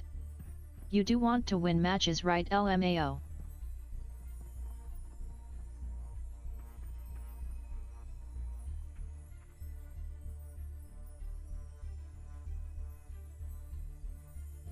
Grandpa Gamer 007. I want to join you in the pit, but it was a dumpster fire trying to get the game to play again.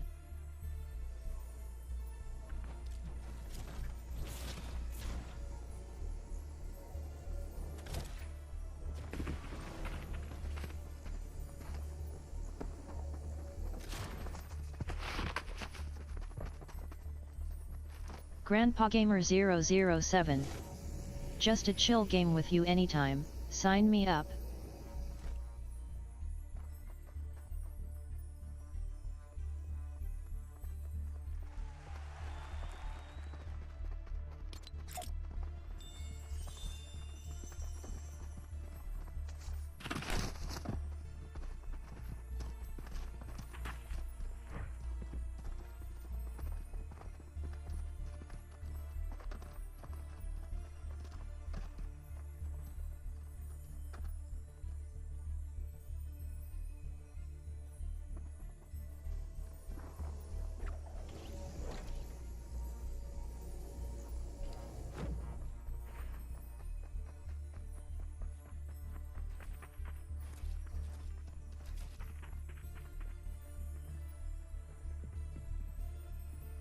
The underscore hermit. Kitty tried to get in where you're at but kept saying matchmaking errors, just like it's been doing to me trying to get in the pit.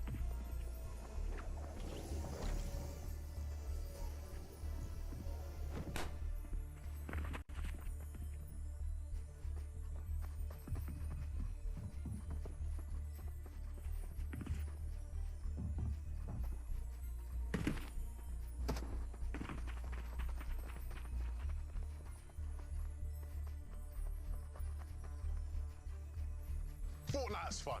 We all know that. But how do we make it even funner? How about by playing it on one of the biggest The underscore hermit. I talked to Fortnite status, all they said was unplug my modem and plug it back in. Grandpa Gamer 007. Epic Games is really a dumpster fire, hot mess later. It's gonna be a great time. I think the biggest monitor I played on is like 30 inches maybe, so it's a huge upgrade for sure. Just to show y'all how big that monitor actually is, here, zoom in, see if you can see Benno. I think you Grandpa Gamer 007. LOL, and they told me just restart my game. Grandpa Gamer 007. Dude. I'd love to do that. Come on in, Big Levon. Have you ever played on a screen this big? No, not this big. Who wants to go first? I'll go first. Damn. Oh, okay. He's taking a step. He's confident. Take away. I don't Take think it you're away. gonna win, though. We're gonna jump in. We're gonna see who can get the fastest times today. We're gonna do some time trials, right? And it's live. Let's go. You already This guy's already turned, man. You're 6 laps? He's played this before. I feel like he's Where's the played. timer? Maybe he's not played it before. The middle mouse button to activate your boost. Go on it. Go on it. So you sit in this 3 minutes and 20 seconds. Get a grip. So route. Are you next? 11. Isn't it 11? Evan's gonna get the worst score, bro. Really? Don't get nervous, Clicks. And it's live. Let's go. 320 to beat. No pressure at all. But if you don't beat the score, it will be pretty embarrassing for you. Can you see what the kilometers is, like with the numbers? Yeah, I see. Oh my God. We bugged them now.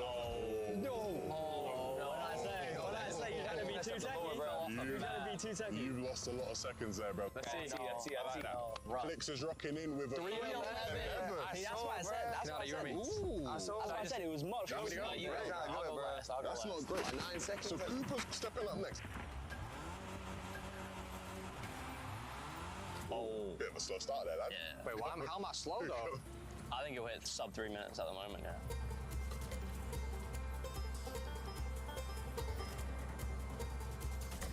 You got strong finish. You got like strong finish. 253. Oh no.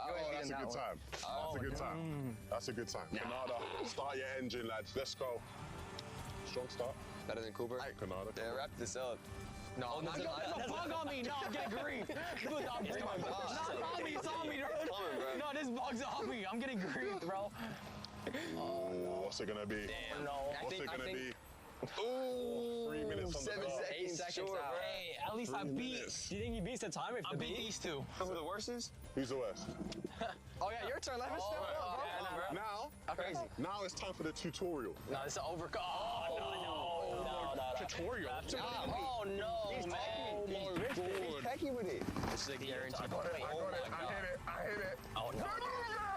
Come on, give me a good time, please. Under 250. Under 250. 3. Oh my God, you got slower than me. You got slower than me. Commiserations. Commiserations. Commiserations. Commiserations. Nice try. Nice try. Next time. Nice try, bro. You guys got next. Let's go. To the winners. To the winners. Place. Well done. Second place. Yes, sir. First place. Third place right here as well. And that was some rocket racing on the big horse. 218 feet wide, 97 feet tall. The biggest screen you guys will probably ever play on.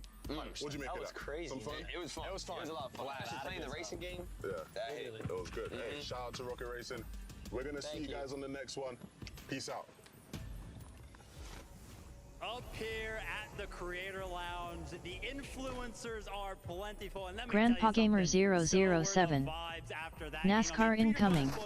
Putting themselves back into the conversation. But now we're at the halfway point, and I just had to revisit a conversation from yesterday with two of our good friends, Blake and Somerset. Hey guys, how we feeling after the 3 games from today?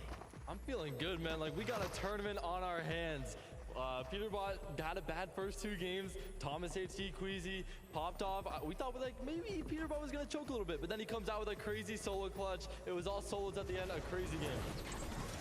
All I'm gonna say is Blake has been in support from Peterbot since the beginning. I may or may not have, but now I'm definitely turning my cheek onto them because they have been going absolutely crazy the last 2 days. Awesome stuff. There's been a lot of surprises in the competition so far today, and Blake Heckett, why don't we throw a surprise your way as well? Why don't you go ahead and turn your head that way real quick? Everybody, it is Blake's birthday! On 3, I need one giant happy birthday for Blake himself. 1, 2, 3, happy birthday! Go ahead, Blake, go ahead and make a wish right there. There it is. How you feeling? I just wish to qualify for Global Championship next year. That's how you know he's a competitor. Somerset, you are always by Blake's side. Any words of affirmation for him? Happy birthday. You're getting old. Everyone's making these accusations that you're washed now, so next year for Global, he's got to prove them wrong. Let's go. There we go. Listen, we have some cake to celebrate with up here. There's going to be a celebration at the end of the day, and Queasy and Thomas are hoping to be a part of that. Yeah, they really are. Can you make sure that you save us all three here some birthday cake? I'd be devastated if you didn't, all right? I'm joined by Queasy and Thomas HD here. We have got ourselves a serious championship Sunday. Queasy, the first three games, I mean, we had ourselves a lot of points scored early on, and Peterbot Poyo going down gave you guys a real advantage to get up that leaderboard, and you were the top spot for a while. Walk us through those first kind of couple of games and how that went really well for you guys, ensuring that you are definitely in contention for that trophy. I mean, we're just trying to be consistent, but it's hard to compete with Thanos himself, you know? So, we'll see. Thanos himself. I mean, Thomas as well. I mean, you obviously in that third game watching Queasy there, who managed to clutch up and just carry on going. You need those kind of plays in finals like this, don't you? Yeah, I was like really hyped that he clutched up a few elims and he clutched from top 12 till top 6, I think, or something. Yeah, I'm proud of him. Well, I mean, there's only like, what, 40 or 50 points between you guys and top spot right now, which is absolutely doable with the 1.5 multiplier. The last three games, does anything change for you guys? Is there any kind of strat coming in since you think this is how we go for it, or is the consistency and the complacency of where you are right now going to get you through and up to that main stage to lift that trophy? I mean, I don't think we can change much. Don't really have time to make adjustments, but we just keep doing what we're doing, and we hope it's enough. I want to hear about one for a second here, you guys as a partnership. What is it like playing alongside Thomas HD? I guess a lot of people at home right now wishing they could be next to you guys, competing with you. What's this guy like playing next to? It's amazing, and it's pretty easy to play, you know? That's about it. Same question for you. I mean, this guy, he's done it all as well. Queasy is the man. Same thing. What is it like this season playing next to Queasy? I mean, it's great playing with Queasy. Like, I don't think there's anyone else that I want to play like a LAN like this with than Queasy. I think he's like the best ideal by far. Okay, we're going to see exactly what happens. Will they manage to go all the way and lift that trophy on behalf of the EU? I hope so. Let's head our way back over to the rest of the gang and see what they have to say. On behalf of NA, I also hope so. That's just my opinion. Welcome back here from the FNCS. We just are sitting here at the halfway point. Man, that last game was so crazy once again. Obviously, we would love to see Thomas HD and Queasy win, but also that story, Peterbot and Poyo, the back and forth. It's a really great story. It really is a great storyline, and I hope that we get to see both of these players make it to the end game for the next 3 games as well. However, like I said before, there is still an opportunity for other teams below them to climb up the leaderboard, and to not forget that this isn't just a fight for first place. Everyone is still trying to climb up this leaderboard, make sure that they get into those placements where the 6-digit figures are. Yeah, I mean, you heard it there from them directly in the interview. We don't really have time to change things right now. They've had a very, very good day overall. Of course, they came out on top in game number 1. 2 very solid games here as well, going into the halfway point. It's just the fact that Peterbot and Poyo had such an incredible game number 3 that they really are just taking everyone by storm right now. Still within reach, though, as you mentioned earlier, Ronzi. Yeah, and just look at this leaderboard here, right? Like, first place, right, 608, 569. So we got first and second kind of fighting it out. Third and fourth, right, in that 400, almost 500 range, they're fighting out. Fifth, all the way down to 9th. And you can even argue Bolt and Bryce are even trying to fight up into that competition. Guys, this is still anyone's game. We only have 3 games left to go. During this halftime, what do you guys think is kind of going through the players' minds? What are the things they're looking to change? Because the moment you fall, if you start this game and you fall outside of placements or eliminations, now you're only going to have 2 games left, and then vice versa, 1 game left. There's only so many opportunities left, Kelly. You know, it's interesting because we've now had 2 interviews of Peterbot and Poyo, and now Queasy and Thomas HD, and there's a bit of a juxtaposition for what they're doing during this halftime show. Where Peterbot and Poyo, they're going back to the review, they're talking to their coaches. Whereas Queasy and Thomas HD, it seems more that they are kind of calming themselves. They don't want to look too into it. They don't want to kind of freak themselves out, because maybe if they doubt themselves now, it's only going to get worse from them. So I think it really depends on the player, on the duo, how they're going to be able to kind of handle this situation going into the final 3 games. Yeah, and I think a big part of that is their situation of spawn as well. Of course, Peterbot and Poyo, they have the best medallion in the game. They have the best assault rifle in the game as well. Their plan right now, their main concern is getting landed on. What could happen in these final 3 games? Could there be a team in maybe 50th place, down there 40th place, that could think, you know what, we've got 3 games to make something happen, 1.5x points, why don't we just go for the best loot, see what we can make of it? If Peterbot and Poyo can do it, why can't we? I don't think Queasy and Thomas have that same concern. Yes, they're not in first place, but their drop spot isn't necessarily the most overpowered drop spot. It hasn't got those medallions, it hasn't got those mythics. So I think that's where the difference in their strategy and their approach to this halftime break has been, because I think Peterbot and Poyo are in that danger zone right now. Anything can happen. I mean, we heard at the start of the day, I believe it was Acorn and Cole, that they said, listen, if we're up there in second place and it's Peterbot and Poyo, we're going to be landing on them. I don't know if they're going to be doing that now, but still, that does showcase that that mentality is in the mind of all these competitors, that they are willing to do something crazy to change things up. And of course, that brings us back to the reminiscent days of Invitational 2022, where it was Queasy and Veno dropping onto Cammy and Seti and making one of the best plays that we have ever seen in the FNCS ever. Just imagine for a moment. Let me just paint you a mental picture. And I'm not saying it's come true, but I did write it in the script. Peterbot Poyo, suddenly Thomas HDE, Queasy, they're both contesting each other. They decided we're gonna fight it out right here, and then all the rest of the lobby is just like, we're also gonna be part of this. We're just gonna eliminate both of you. And just kidding. I hope that doesn't happen. But that's a very interesting point.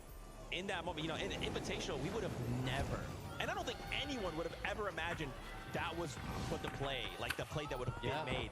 And so here with 3 games left, you got to start thinking as a duo, like, bro, we can make one of those plays. It's high risk, high reward, but at the end of the day, like, it could win us a global championship. It could send us into the top 10 and receive life-changing amount of money. I mean, there's so much on the line here. I think that was a very specific situation, though, in the Invitational, where Cammy and Seti and Queasy and Veno were so far ahead of the competition that even if Queasy and Veno did go down in second place, they would have been there regardless, because they knew that Cammy and Seti were so much stronger in the end game there. So I think that as far as other players landing on the raft, because there was at 1.4 teams, why not 40 teams? I think that is a very specific situation, because a lot of these teams are still trying to climb up that leaderboard and not sacrifice those placement points. I think it is a specific situation, but I also think it's a specific situation that could actually happen, right? With how well those top 2 teams are playing, it could happen, Z. That's right. Our players are taking the stage once again. They are preparing themselves mentally, but this is not the only competition that has been going on this weekend. There's another one happening on the Fortnite Battle Stage!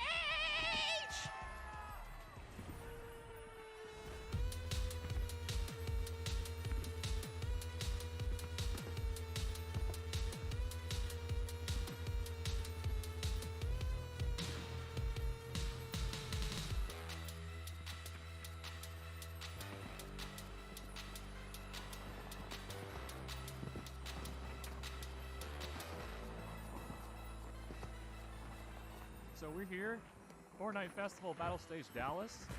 So here's how it's gonna work. We're gonna have each individual on a band. They're all gonna compete amongst themselves. The top player at the end of a battle stage competition will advance to the next round. And the next round is gonna be the finals for Battle Stage Dallas. At the end of Battle Stage Dallas, we will crown the best Fortnite Festival Battle Stage champion. So this is arguably like the largest prize pool in like guitar game history, and the fact that Fortnite Festival Battle Stage Champions is happening at all is like, it's incredible. This is the most calm, the most zen I've ever felt going into a tournament. Won 3 national championships in the old days. Looking forward to maybe adding another. All right, guys, welcome to round 1 of Fortnite Battle Stage Dallas. May the best rocker win.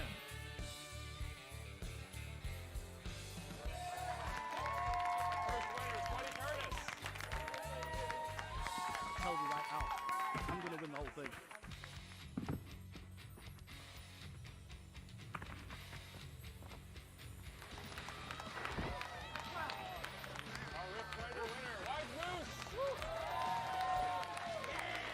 Somehow I pulled it out at the end by just a couple thousand points. I'm barely shaking now still. I'm still shaking. I'm sweaty. That was very nerve-wracking, but I'm glad that we were able to get it done.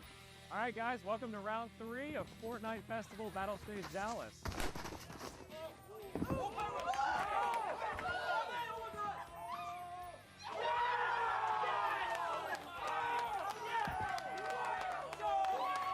Nerves being up here is just insane. Like, you are not prepared until you get up here. Battle stage is completely different from main stage. Like, it's truly competition at its finest.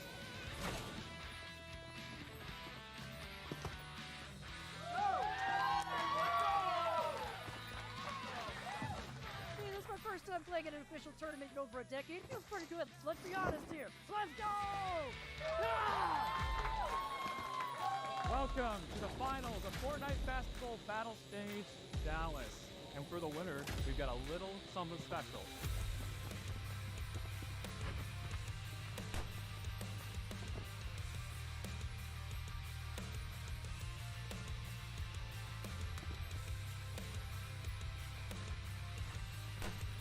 Where's my D-pad? I dropped activating!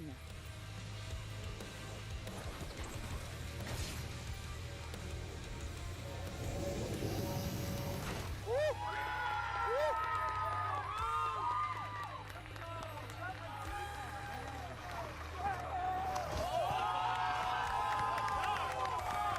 Congratulations, Moose, for winning, and congratulations to the Rip Raiders. I did it for him. He couldn't be here with us today, but I was here. He was here with us in spirit, and I did it for him. So that's right. I don't know how to feel yet. I don't know. This doesn't feel real at this point, but it is real because I'm holding the golden guitar. So that's very cool. I could be more happy with how I played. I hope we see more competitive events like this in the future, because man, so many people getting into great music, so many people getting into competition. That's what it's about. Love it. Well, next time I'm definitely being home. Moose better watch over his back. Shout-outs there. Fortnite Festival Battle Stage Champion. That's what I'm going to be doing after this. I know this has been super fun. I'm just going to go. I'm terrible at that. Let's just anyway. Here we are, though, back once again. We are almost ready to jump back into the action. As we kind of talked about, only 3 games left to go. And then we are looking to crown global champions, Kelly. It's finally happening. I mean, since 2023, where we saw Cooper and Miro raise their trophy, I've been waiting for this moment, and to see these 2 teams so close in reach of that title of the FNCS Global Champion, I cannot wait to get into this next game. I'm so happy it's close. I'm so happy it's so close. As a neutral, if you're watching and you don't have a team that you're following, I think it's so good that things are so neck and neck going into these last 3 games. And of course, with that 1.5x points multiplier, anything can change so quickly. So even the likes of Vico and Flixie, Peterbot and Poyo, Thomas and Queasy don't have a very good end to the day.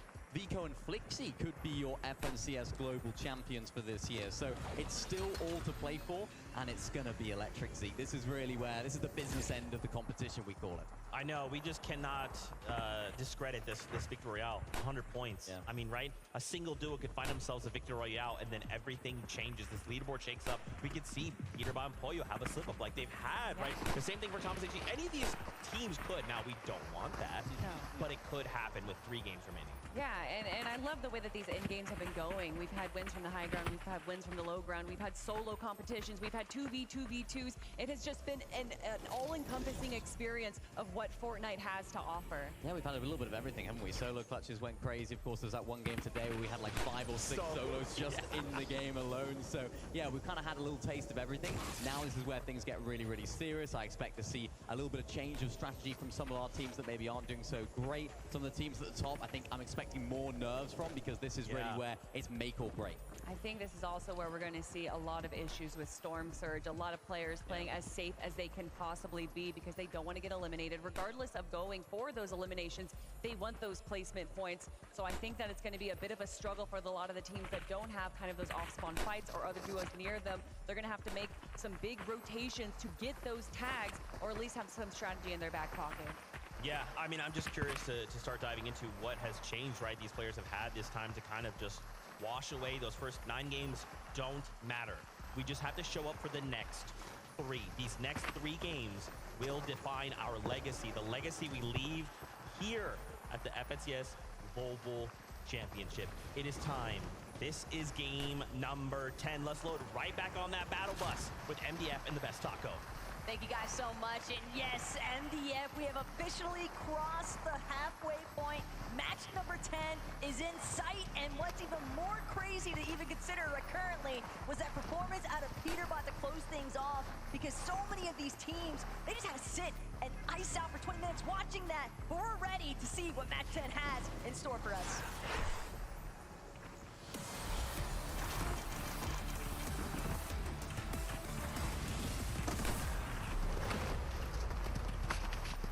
Like mention, MDF, everyone witnessing Peterbot's pop-off to conclude match number 9. Then you go with your duo, you sit and you wait, think, talk, but what do you do realistically when you are dealing with the Thanos of the lobby?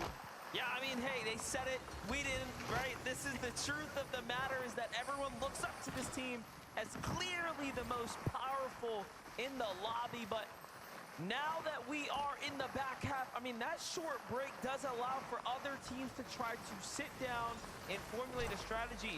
30 minutes between a game where you get to look into the VOD, look into the replay client, right? Feel out what exactly is going on around you is a huge, huge opportunity. I mean, even now, we're seeing people like Acorn potentially find fights there in the feed, but Putty and Kovacs need to just escape this duo, quite honestly.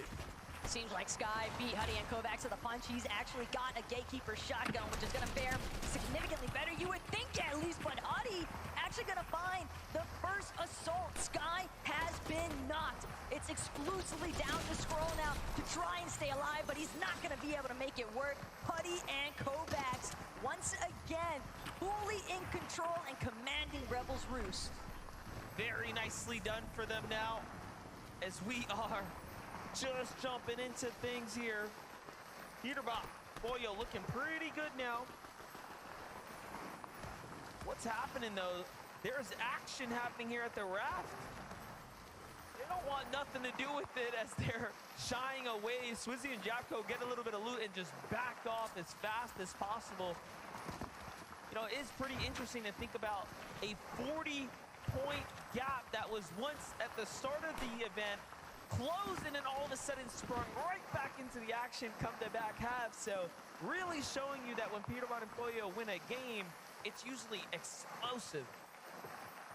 And the other thing that's important to note though is over at the raft, sure, we're seeing quick departures from Swizzy and Yapko, but their intent for 2 days in a row now has been exclusively get what they can and then immediately start to head towards the weapons bunker. That's been their big play, is trying to establish their surge damage around the underworld, around Grim Gate, but for Clix and Veno, it's another beast entirely. They're dealing with Damo and Resigns. Resigns, though, not going to be able to work his way out of this one, but Clix could pay the price instead.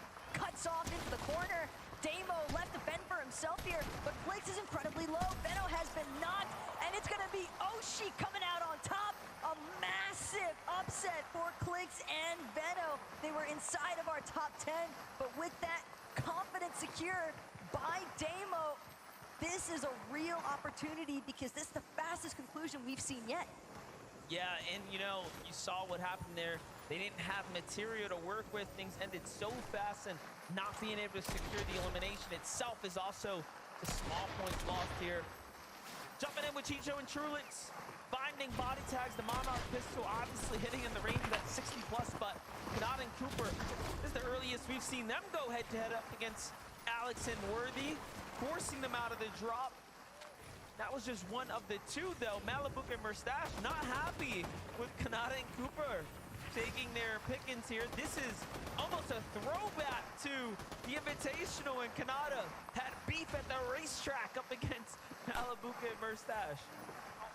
Malabuka, Thomas HD at the time, but things have shifted because Kanata and Cooper finding that singular elimination now puts them in a power position here at Restored Reels. They have a very real opportunity as well to try and see if they can look for not just the solo, but also taking advantage of the other half section, because keep in mind, Restored Reels usually getting split between only 2 duos, but since Alex and Worthy got cut off so soon, that's going to be even better opportunity still, because Kanata and Cooper know that that POI has not been fully looted. Well, matches 9 and 10 have been very interesting, since we can see that the zone is going to remain down south once again, and Peterbot and Pollo saw Clix and Vino get eliminated, and they wasted no time to rush in and secure these eliminations up against Resigns and Damo. Damo seems to have escaped outside of the Sandy Steps, but it makes sense, right? They would come in and just finish the job. But Peterbot and Pollo also knew that if Clix and Veno aren't there, They have zero fear of Oshi, and they've been very open about that. Chapentini, on the other hand, they've also joined the fray here at Restored Rios. Malabuka for Stash. They've got one elimination as well. Teeny and Chap find themselves boxed in the center. They're trying to see if they can escape, but they're both gonna pressure onto Malabuka's walls. Malabuka hasn't had his shield fully cracked just yet, but he's definitely low enough. Same could be said though for Chapentini. Armored wall gonna cut off that aggressive path from Merstash, and they'll have a moment to regenerate their shields. Chapentini have fallen down to 12th here, but still are very much in the running here. Let's not forget 1.5x points to be earned, so every game having that much more significance on the standing. Look at Teeny slide up behind Malabuka and find an elimination right there. Very nicely done. And in quick fashion there, picks up the loot. He desperately needed that. He's only got 200 material even now. Tap on the other side though, getting tagged off in the distance. Teeny looking to finish off Giras and Shari, who seems to have rotated north from the south after seeing Clix and Vino go down. They're like, oh, okay, there's no one a third party. Let's go the opposite way. Everyone's adjusting. And I think that adjustment was so unexpected for Malabuka and Merstash. Malabuka was trying to stay hidden because he recognized the fact that there was Giras and Shari on the other side. But again, Teeny, Chap, wasting absolutely no time. Just caught in the center of the action. I just want to say how interesting that Pirobot and Pollo see Clix and Vino fall and they push in. Giras and Shari see it and like, let's get out. Very different philosophy, very different strategies at play there, but nonetheless, we progress here onto Bryson Bolts now, who have a little bit of this high ground spot here. Bryson Bolts continue to kind of remain inside this top 10 conversation. However, still shy of a Victor Royale to really propel them up to the top. For sure, but for Baka and Pars, this is a site that they haven't had a chance to really take too much advantage of in a while. Their drop by the ship it station usually leaves them in contention to be able to look at a forecast tower or two, but because of the action that's been taking place between Pico, Flixie, Peterbot, Pollo, all these other duos trying to establish their dominance over these forecast towers, it's been difficult for Pars and Baka to work their way into that conversation. But again, this is also partially Domino's effect because Peterbot and Pollo rotated so early on to push Damon Resigns off of the Clix Beno eliminations that now it's left an opening for Baka and Pars to set up home base around the forecast tower that would typically be contested by Peterbot and Pollo. Rise and Agers looking to see it. They can get a couple tags on a team rotating nearby. Well, inside the top 10 here. Let's start shifting our conversations a bit towards the prizing as well. Let's not forget how significant it will be as you start breaking into top 10. The differences in what you earn up towards top 5. That's what players are going to start having to worry about as well, given the performances. Even if first place is not in the question, you want to be up as high as possible. And that's also an interesting dynamic to consider because some of these teams that are outside of that top 25 in the leaderboard, this might just be a prime opportunity for them to be as reckless as they want because realistically, 6 points per elimination, if they're able to stack 3, 4, possibly even 5, it's never going to be easy, especially not at the caliber of a global stage lobby. But when you know that everybody gets money and when you see such distinct gaps between the prize pooling just for 1 or 2 point placements higher, it's definitely worth trying to key after. Yeah, Vico and Flixie thinking about keying Shadow and Virgo on that note. Shadow and Virgo very much aware that this bunker's gonna open here. Now looking to back off, seems like they've sort of met their match.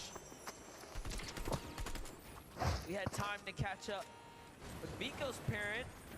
And they said they expect Vico to get much more eliminations today. That is what is the hopes. And look, he has done just that. He is in 3rd place right now. Vico and Flixie absolutely have proven to the world that they are a scary team and someone to be respected. Just seeing the way that Vico's mom is so invested though. I mean, granted, I would imagine that any parent would be, but it's just the emotional display. I can only imagine what it's like because even for us watching, the anxiety is bound to hit nerves definitely starting to build here, but the shots have to stay clean as ever for all of these players involved, because you might not have as many opportunities as you would hope for, and Spinks managing to connect some very optimal shots with that striker burst assault rifle. He's definitely under a little bit of duress himself on the top of his surge base. Haven't seen much of the early game from Dukes or Spinks, but they are creeping their way up the standings. Just a silent team at the moment. On the other side, Bugha and Aviv looking to make some noise here at the Reckless Railways. I was just gonna say, but you gotta be careful, because here comes Flixie and Vico coming back to home territory. First tag's gonna come out onto Aviv by Flixie from the low ground. A great peek, and Aviv's gonna respect the damage coming in from Vico now and back off. But both of these teams need to be wary of the fact that they don't want to get caught outside of the zone for a little bit too long. Teams inside of the zone already managing to build up more primary positioning, and when you're trying to break through some of these surge bases that are in more of that central map position, it can be very difficult to work around and still retain as many resources. All of these splashes, a little bit of Flowberry Fizz that Vico has left over. It seems right now he can definitely find himself more time than what Bugha and Aviv had to offer, but because of that factor, Bugha, Aviv, they're not really interested in the fight. One thing to note too, the bunker, not really talked about how much ammunition it serves out to the players that secure it. You saw there, Vico and Flixie had 300 ammunition apiece, where you start jumping into other teams who are quite literally dwindling down on resources so soon, they'll start to run out.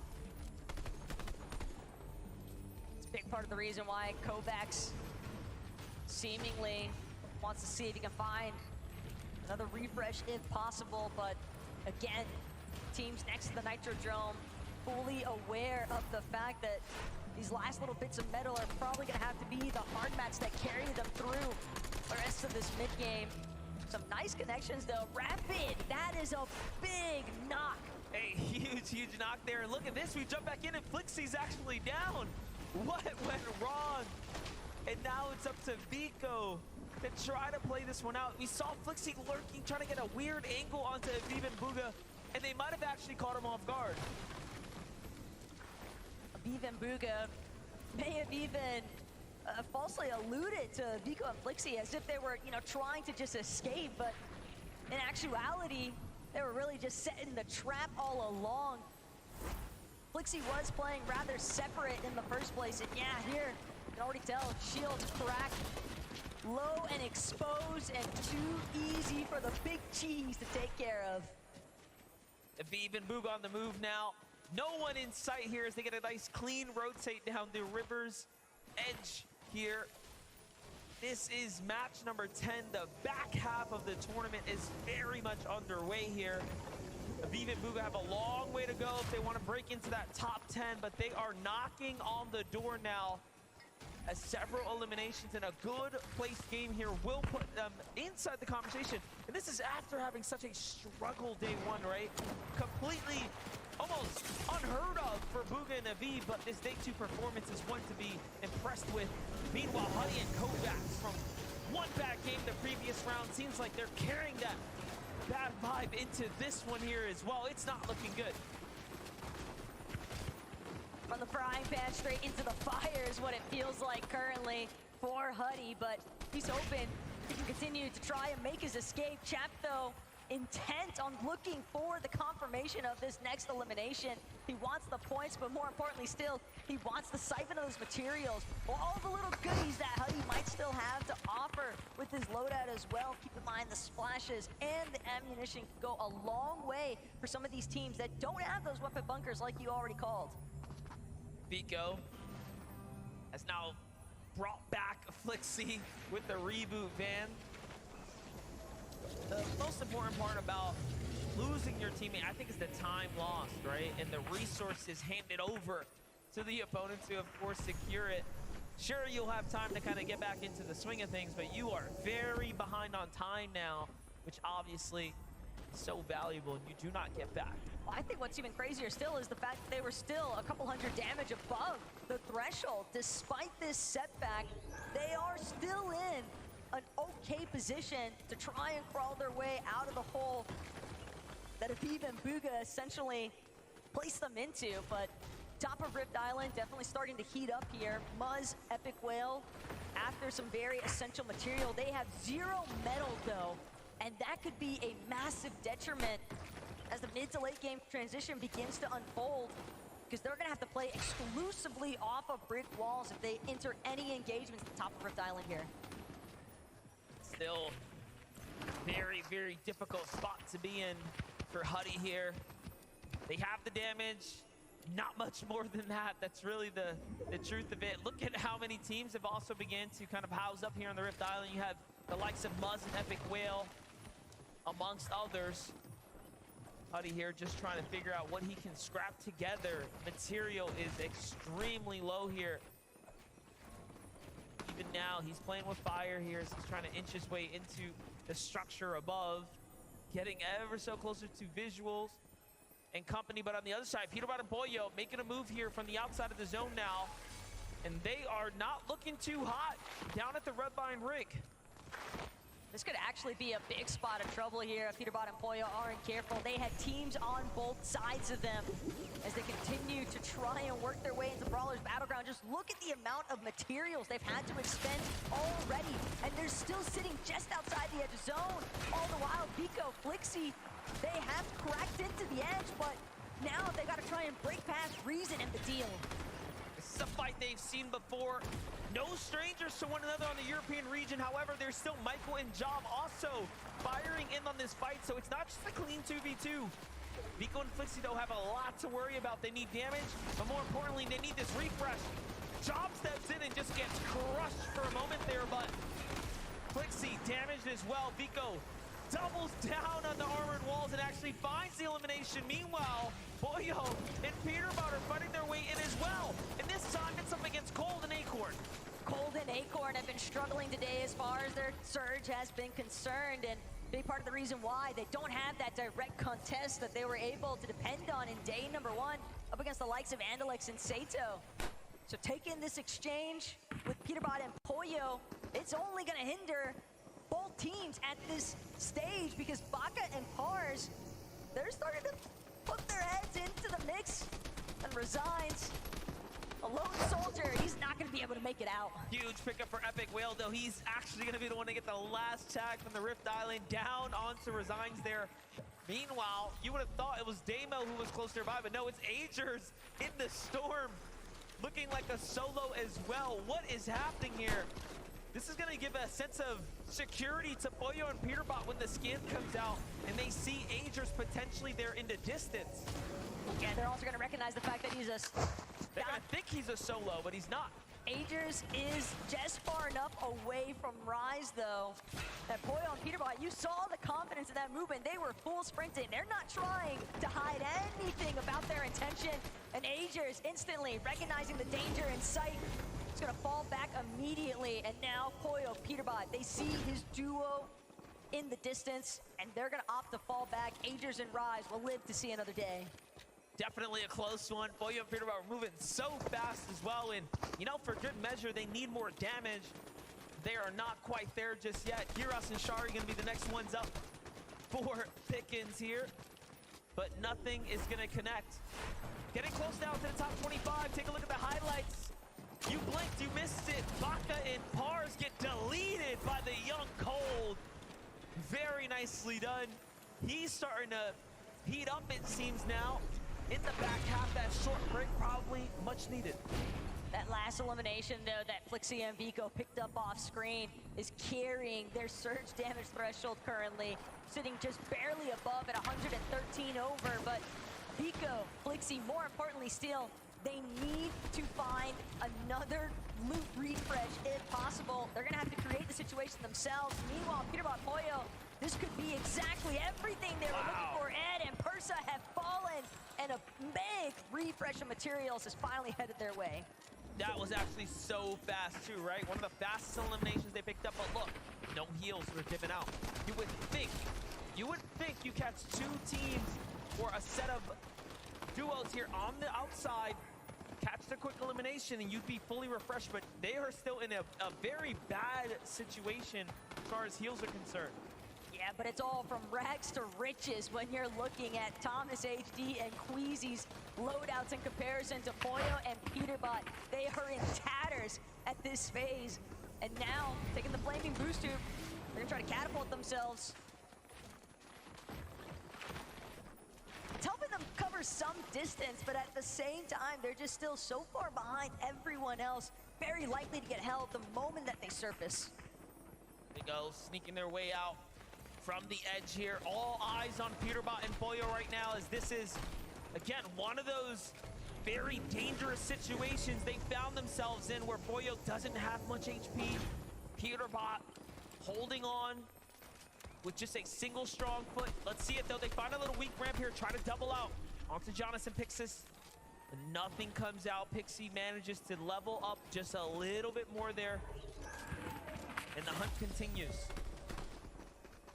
Peterbot and Pollo, though, they're going to send out their next scan off that reveal medallion. It's Siyun and Kadu. But Siyun and Kadu, they might even be caught in a different exchange of their own. Believe that they're applying some pressure onto Epicwell and Muzz, who are sitting on the low ground just underneath them. Chiefs as well, so incredibly hurt, but Peterbot, Pollo, they are just praying for any sort of refresh, but nobody is coming near them. Keep in mind that reveal medallion also marking their position on the map. People know Peterbot and Pollo are on the approach. Yeah, Kato is trying his best to see if he can swing around this dead side for the rotate, but Peterbot and Pollo not having anything to do with it. In fact, finding more tags now into Kato. They're gonna recognize we just shield cracked here, push in, take the wall. They didn't have heavy material before, so what did they have to work with? Armored wall comes out, give them a little bit of room, but different duos now looking to collapse in. Luckily, the tag was onto Peterbot and not his teammate. Otherwise, it will be rats here. Great Monarch tags, but they are literally operating on fumes right now. Peterbot is down to his final 4 builds. Wow. Make that 3. He's still got 6 armored walls, though, but he'll have to be so meticulous with how he actually places them. But Needed just that. in time, Chris has been found. It's not much. It's not much, but it's something, and down they go in 17th place. They just couldn't get a footing. Look at who it is. Vico on the other side here falls and takes the damage too. Out goes some of the immediate threat. And things begin to open up for Cammy and Seti. Once again on the high ground, Queasy and Thomas, also who are just on a day 2 performance of their careers right now. The opportunity has arisen, though. Thomas HD and Queasy know if they can just close this one out in any sort of fashion, like some of the successful matches they've had earlier here today, that could be all the difference necessary. Only 54 points currently separates first and second place. Sphinx from the low ground, trying to take some chops up onto height. Success as well. Seti and Cammy will be forced to try and pave their way forward. Still looking to maintain a front side position of this next zone, but Duke, Sphinx right behind them, threatening. They're gonna have to push forward as well, though. It's only a matter of time before the 2 have to clash. Sphinx and Dukes have turned their focus to high ground here. They want to be up on that podium before the weekend's over, and there's just 3 games to do it. Here we are in the final moments, top 15 now. Things are starting to heat up here for Thomas HD and Queasy. Material running low. They have to find the refresh here. Desperation will start to kick in. They saw the shield crack. Sidewall goes in. They're fully committed. Armored walls. It's all or nothing. And Thomas HD gets trapped and put down.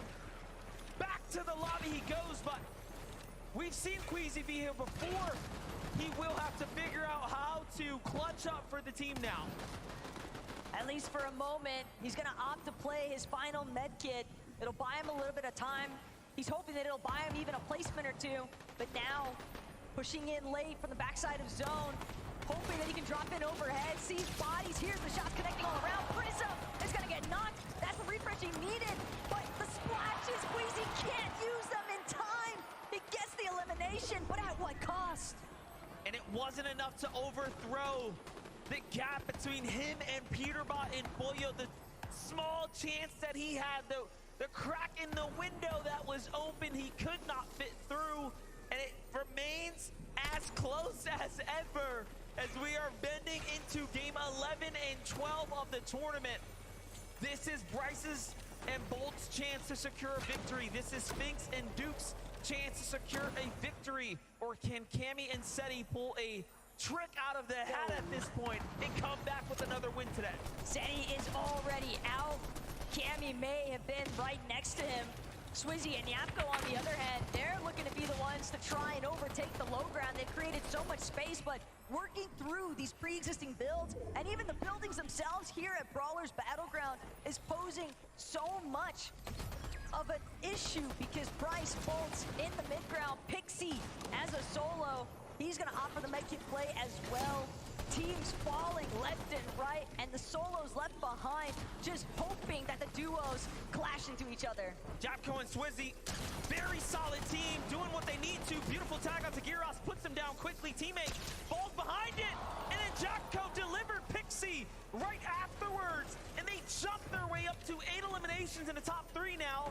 Bolts is weak, but Bryce is healthy. Sphinx and Duke's waiting their timeout from the high ground, listening to what's happening down low. The medallions in full effect, so they have all the information needed, and they're cutting them off. What an angle from Bryce here to find one, now 2 on the low ground. Down comes Sphinx and Dukes. The call has been made. They're looking to close this game out, and they're a very weakened duo down here. Duke's feeling good about this one, though. He knows that these players have got to be low. Final 3 builds remain. Sphinx right up above to back him up, but it's only going to take one last shot. Dukes waiting to see which hole Bolts tries to scramble out from under. Armored walls to surround himself for the time being. That's so smart. He's got something to heal with. He actually is trying to survive it, but Sphinx was also ready on the high ground, and he has an extra med kit. It's going to be so close here as Sphinx has run out of heals, and Bolts has one in 3, 2, 1. It is over, and Bolts wins the game via armored walls and medkits. I knew they would win one this weekend. They were hunting for it for so long. It was only a matter of time before they were finally able to seek this one out. A big victory royale to surge their way up the leaderboards. Heartbreaking moment for Sphinx and Dukes, but they did their best. Would you please put your hands together for Bryce and Bars? It is good to talk to you guys. Walk us through the end game there. We saw the heals came into play, but what a way. The crowd absolutely loving that too. We finally got a south pole for the first time. It went to the sand. We also got surge guns this game, so we decided to just stay our spot, get surge. After that, we made it to end game pretty easily. Once we were there, it was just refreshes, you know, it was just clockwork. I don't know, Bryce is one of the best IGLs in the game. I'm one of the best fraggers, and put that together, we're one of the best players ever.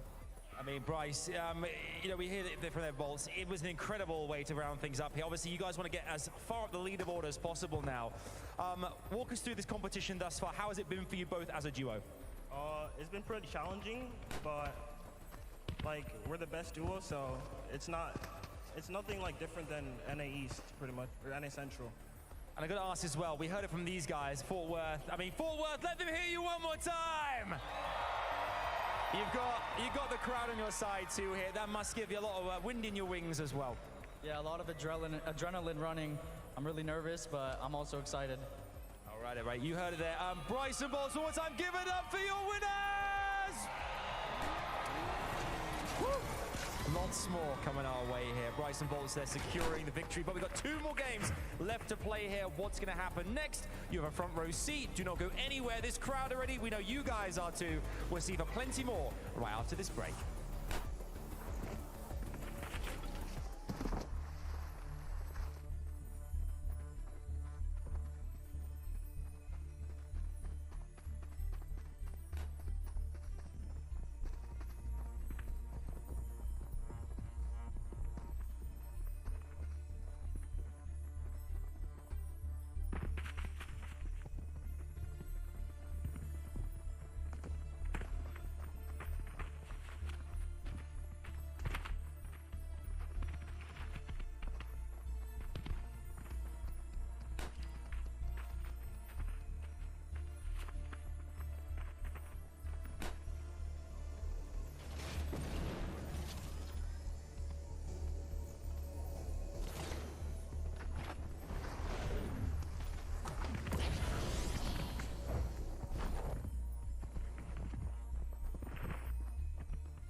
welcome back to the FNCS Global Championship. We just wrapped up game number 10. Only 2 remain before global champions are crowned. To say this last game was chaotic, I feel is almost like an understatement. Yeah, that was chaos in its finest form right there. Our 2 biggest teams going down relatively early, although still getting those placement points, probably still holding themselves up in the top of the leaderboard. But big shout outs to Dukes and Sphinx. We've seen some great performances from them, but Bryce and Bolt with the win there. I mean, we saw it from Global Championships 2023. Bryce getting that 6th place with Chubbs. Now, bringing it back again to show how well he can perform on the big stage. Yeah, I mean, they said it right there. They have the perfect partnership. They have the best IGL, the best fragger in their opinion, and they think they are the best duo, which is, of course, what we got to see in this game right here. They're a little bit lower down on the leaderboards, too, so this is what the second day can do. That 1.5x points can really boost them up in the standings, which I'm sure we'll take a look at very soon. But it's this moment right here where Bryce goes down. Bolts, of course, had to pop that med kit, and Dukes just couldn't get inside of that box because he placed all of those armored walls. What a great strategy, and ultimately, it was because he had more med kits at his disposal. Such a smart play, and it's also a bit of a risky play, right? Because you don't know what is in Dukes' loadout there. You don't know if he has the med kits. You just have to make that call. And a lot of the times we see these low ground teams, when it does come down to a heal up, kind of scour the low ground there, trying to find the med kits. But he says, no, I have to believe this is my chance. I'm not giving the high ground team a chance to drop down and eliminate me. I'm going for the heal off. Yeah, you just have to commit, right? That's a great point, because like obviously we as viewers, we have all of the information, right? We can kind of see everyone's healths and everything, but the players can't, right? They're just going, they're down below me, commit, health, the med kit. We don't have another choice. This is the only health I have, right? So very interesting to see. Let's take a look at our leaderboard with only 2 games left. How are things going? Peterbot, Pollo still holding on, especially after that last game. What I found very interesting about Peterbot and Pollo in that game, they started the game with Bunker, right? But yet most of the game, they were just shambles. Yeah, we saw how deep into the storm that they had to go for that bunker, and when that happens and you have to do a big rotate, they're landing over in the raft, and it was a southeastern zone, and then by staying in the storm to get that bunker, you just have so much potential to sacrifice, especially when people are paying attention to all those outside teams going for those tags. You just have to use mats, and you're going to have to use your heals a little early in that situation. Yeah, the casters mentioned it as well. They made a more quick south rotation, of course, within that very first zone to take out the OCE team down there that took out Venno and Clicks, and I think they didn't get the forecast tower there either, so they were always back in the storm. They didn't know where that next zone was going to be, so they couldn't plan ahead. We've kind of seen that a lot throughout the day and the whole weekend, I guess, with Peterbot and Pollo. They haven't necessarily looked like the most healthy team, the most stacked team at all circumstances and all situations, but they have the fragging power, they have the ability to pull themselves out of that situation, and that's what makes this team so great. Absolutely. We saw there in a moment, Thomas HD jumps into a box, making the maddest play I think I've ever seen. What's interesting about this duo, right? Earlier on in the game, around 4th zone, they're sitting 700 above. Yeah. And then we go into like 7th zone, they're 400 above. And then kind of running out of steam as far as like mats are concerned. Yeah, I mean, look at this, just 3 builds available to them, unfortunately jumping into that box. It was possible that Thomas HD thought that it could have been a solo, but Queasy, once again, just with that solo clutch, even though he wasn't able to get too much besides the elimination and an 11th place finish, that still adds up, Mini. Yeah, it does. I mean, it was a similar situation to earlier on where he actually left the body in the storm. He couldn't get the heals and the materials and stuff that was on that body earlier. He went for it this game. He tried it. He saw those chug splashes, which of course can heal your whites, and he tried to go for it. Wasn't quite enough there at the end, but again, a nice game. Of course, Peterbot and Pollo there got 17th place. I think it was an 11th place for these guys right here, so they're getting the upper hand on them. They're getting the edge on them. It's just not quite enough to take over that first place spot.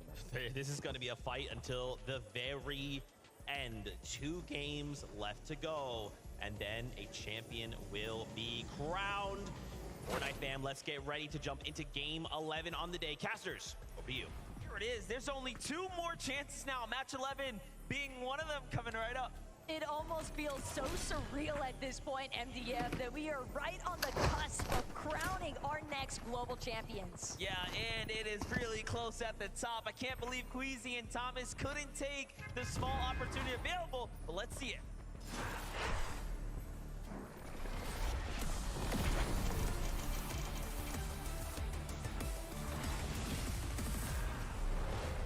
How many more chances will everyone get here in match number 11 to take their shot at the throne? Because at this point, Peterbot and Pollo have served up too many opportunities. They can't surely come up short, right? You would think so, but at the same time, NDF, with a 1.5 times point multiplier, anything is possible. And speaking of crazy possibilities here, Brutal Beachhead, Gal Gamer, Haman, they're actually gonna fly right overhead. They've recognized they have been completely outdropped. Their intentions are elsewhere. Sato and Andalex, though, on the north side of the warship here at Brutal Beachhead.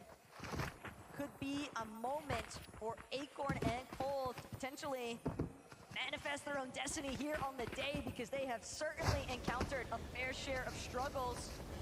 And the contest also continues at the Rebels Roost for Kovacs, Putty, Sky, and Scroll. Looking for an opportunity, looking for an angle right now.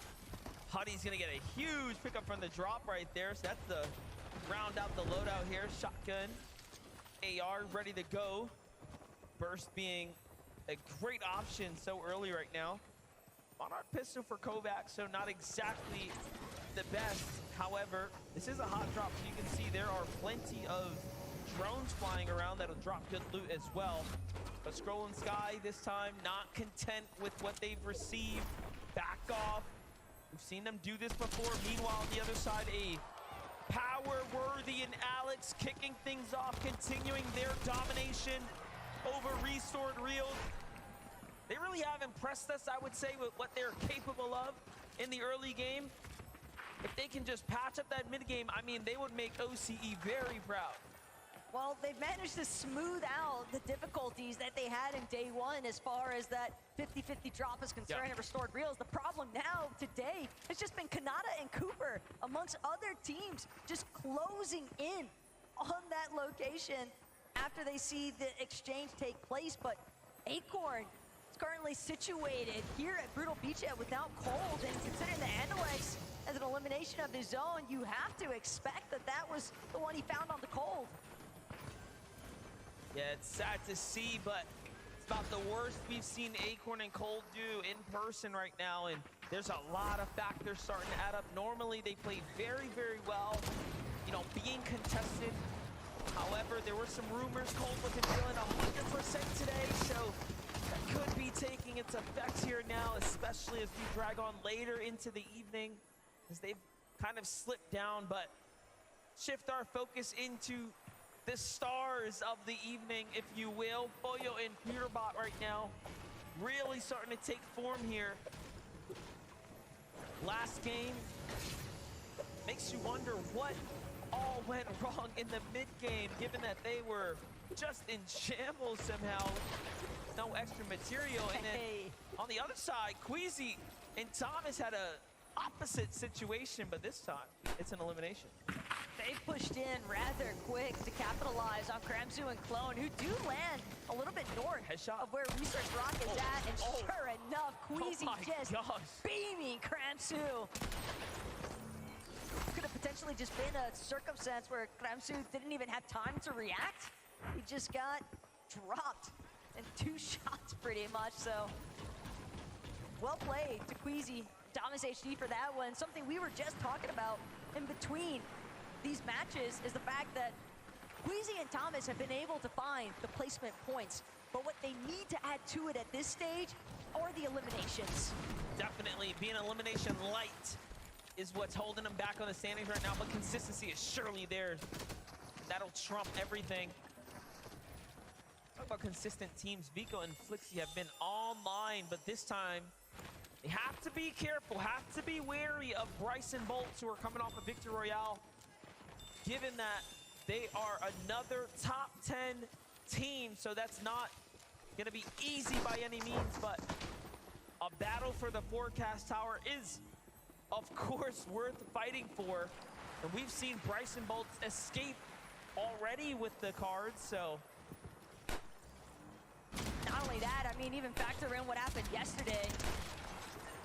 Bryson Bolts taking out Flixie when he did secure that forecast key card, so anything goes just about. Just because you get the key card, until you actually confirm it onto that forecast tower, you can't consider it in your control.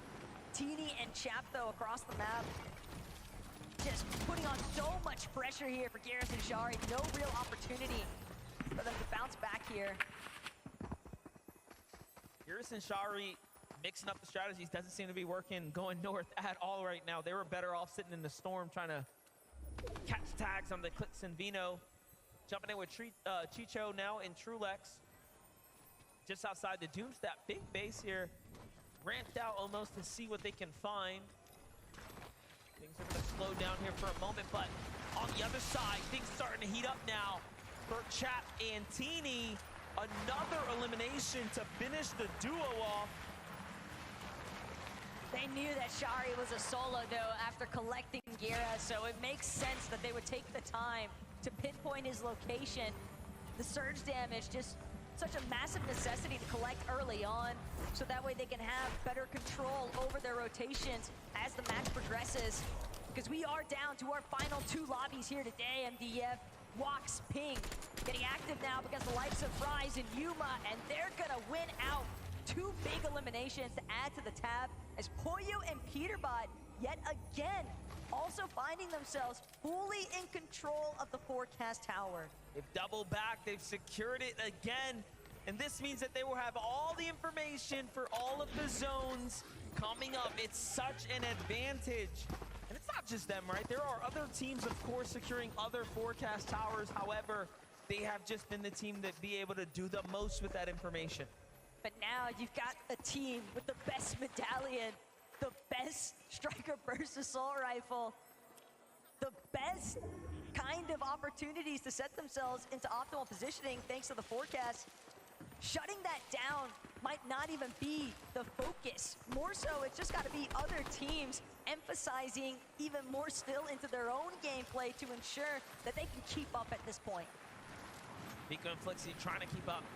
I love that they go around, tag other teams, and then double back to the railways, always looking for someone who makes the mistake of getting to their drop spot, looking for scraps. Seems to be what works. On the other side, though, CZB, Nathan. EU team going up against Bryson Bolts right now. Bryson Bolts are actually just waiting right now, probably not too sure about what they want to do. I'm sure they want to get back to farming as they don't have much to work with here, and CZB and Nathan seem to catch a read here. They don't want to take this fight.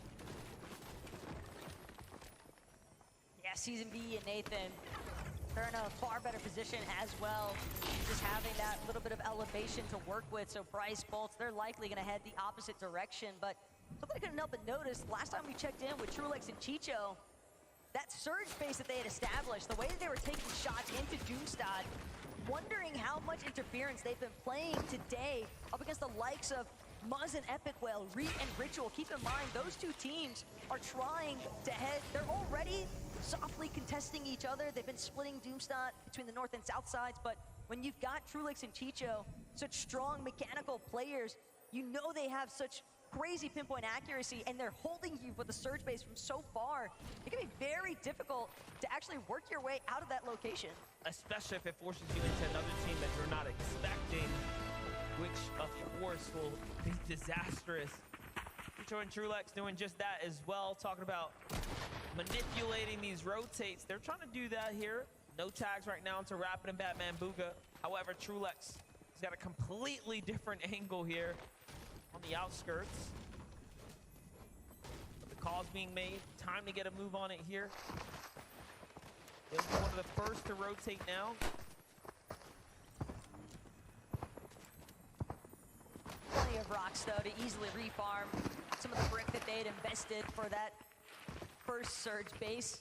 And just behind them, you can see Muzz, Epic Whale. They've had to maintain a low profile to prevent themselves from being victims of Trulex and Chicho's Eagle Eyes inside of that surge base. But the surge bases continue to pose issues for plenty of other teams around the lobby. Here we've got Pollo and Peterbot actually looking to see if they can capitalize onto Sky and Scroll. One above, one below. Sky Scroll caught in the center. But they're going to try to just finagle their way out of this one, sure enough. Pollo, though, just quick to the chase. Haven't quite got the tags, though, right? So something isn't going right for this battle here. Clearly, the goal is damage and or eliminations, but none being earned. Meanwhile, Ping and Wox right here are in a completely different fight. Deep into the storm, just outside the underworld. Wox, who's at 3 eliminations here, clearly fired up for match 11 right now. Chasing down visuals and Braids. Finds the wall, Ping on the other side, gets the edit. However, Braid slips out.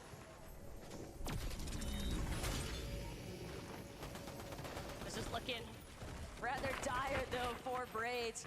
For Wox and Ping, they've already invested so much time. They need this surge damage at this point. That's why Wox, he's so intent, so determined to make sure that he cleans up the other half of this duo. Not to mention the 3 eliminations as well. Wox and Ping playing super aggressive. Some of these final lobbies. A knock, though, is going to be a big setback here for Wox and Ping. They have some white heals to work with, but keep in mind, we just saw Trulix and Chicho's positioning. All the other teams as well that are based a little bit more towards that northeast side of the map are going to have ample opportunity to just gatekeep these teams that are still inside the storm, rotating so late. Think about what they're fighting for. These are all of our top 10 teams we're jumping in and giving you guys updates with. You are seeing just why they are sitting well within the top 10. Taking fights, dropping teams, making big moments every single chance that they get, and now Dukes and Sphinx are looking to do just that as well here, as they're sitting heavily in 5th here. But Kramsu, Clone looking for the double pincer here. Both sides are cut off, but Dukes and Sphinx double back one another. Good defensive wall thrown down there. The tags are even better, but Dukes, as mechanical as he is, can't take too many of those tags there. Will he be set back? Kramsu really pushing the agenda here, as is Clone. Keep in mind, Clone and Kramsu, they're trying to make up for lost time. Queasy getting that initial elimination posed such a big setback because they had to make a play for the reboot ban. So now you know that they need some surge damage to efficiently move throughout the rest of this mid game. And Dukes and Sphinx, they wouldn't mind the refresh materials at this point. They're using up a lot of their splashes just to try and get the job done. Not sure which duo actually decided to start the engagement, but at this point, somebody needs to find closure before the third party trickles in. Dukes and Sphinx gonna get another tag here onto Kramsu, but not much. Clone is also hurt, but so is Sphinx. Sphinx seems to be the one taking the most damage in this battle. All of these chug splashes coming out to make sure they keep him up. Given the circumstances, the Flowberry Fizz to reset the full HP now. They're gonna commit back into it. They're too deep into the water now to give this one up. They're gonna have to swim their way out. They need the mats, they need the material, they need everything that they can pick up off of Dukes and Sphinx here. And Sphinx and Dukes need to stay alive because they're inside the top 5, so much more riding on the line for them right now. But again, the fact that they've even been held up for this long with Kramsu and Clone is such a huge detriment. There are multiple teams now beginning to filter in around them, and with the way that the zone has started to pull over the likes of Reckless Railways, keep in mind that's also Vico and Flixie's backyard, and they've got that forecast knowledge from this match. Dukes is trapped though, 2 tags come in, and he is forced back to the low ground. This is not going the way they expected at all here. Sphinx also punished now. The Hispanic duo sees blood in the water here as they've caught the white tags. They are hunting as aggressive as ever. Down goes Sphinx first. Dukes falls as well, and 5th place is out now. And this is gonna give everyone else the chance now to secure that 5th plus. Resigns Damo, they'll move in here. It's not over for Clone and Kramsu. In fact, it's done for them now as Resigns is gonna find the first elim, and Damo gets the second. And just like that, they time their entry perfectly for OCE. And at this stage, again, Clone and Kramsu, sure they got the points from the set of eliminations onto Dukes and Sphinx, but the fact of the matter is, they weren't in a position to be able to deal with the third party after the fact that Kramsu left as a solo. And this time, he might not have the opportunity to actually make a reboot ban play like his partner just did for him earlier on. All the while, Chicho and Trulex, they have found their new height of surge-based territory. They've got a massive overview of where the entirety of the lobby is. This brick box on top of the mountain face as well. Very easy to spot for other teams, which means the flow of traffic for players moving into this next zone likely going to be restricted by Chicho and Trulex. Yeah, this is as big as bases get here, especially given that it's off the mountain, so they just have so much visibility on the edge of the map. Rift Island, once again, housed by Peterbot and Pollo. Probably the 8th time out of these 11 matches. They will show up consistently here. Playing into the storm right now. I wonder what's the game plan here. They continue to rack up tags. Does seem like they will need a fight here soon. Peterbot's got all the chug splashes for this duo. Go ahead and make sure to expend a handful of them, but Pollo, Peterbot, no. It's just gonna be Flowberry Fizz into the launch pad and go, but they can see all the teams that are rifting around them, teams that might even be looking to take that launch pad later on, but most importantly of all, they're heading straight for surge-based territory. Look at who they're gonna land on. They're following Huddy and Kovacs right now. They find a fresh wall from Scroll and Sky. That would even be a better option given that this is a weakened team. Little do they know, but Pollo gets the first tag onto him, and unfortunately that sets him back. Goes for a trade attacks onto Swizzy, and Peterbot showing us exactly what he is known for, and that is that deadly aim right there to keep them in the game. But just on the line of Surge right now, floating above it. They're not completely safe just yet. Can't lose focus though. Swizzy and Yapko are not gonna go out without a fight. Sure, Peterbot might have that Mythic Striker burst, but Yapko returning fire, letting them know it's not gonna be easy. 58 below the damage threshold though for Kovacs and Huddy. They are just getting so held by everyone surrounding them, barely managing to find a shot in the nick of time. More importantly still, it seems other players falling in the lobby instead will be their bailout moment.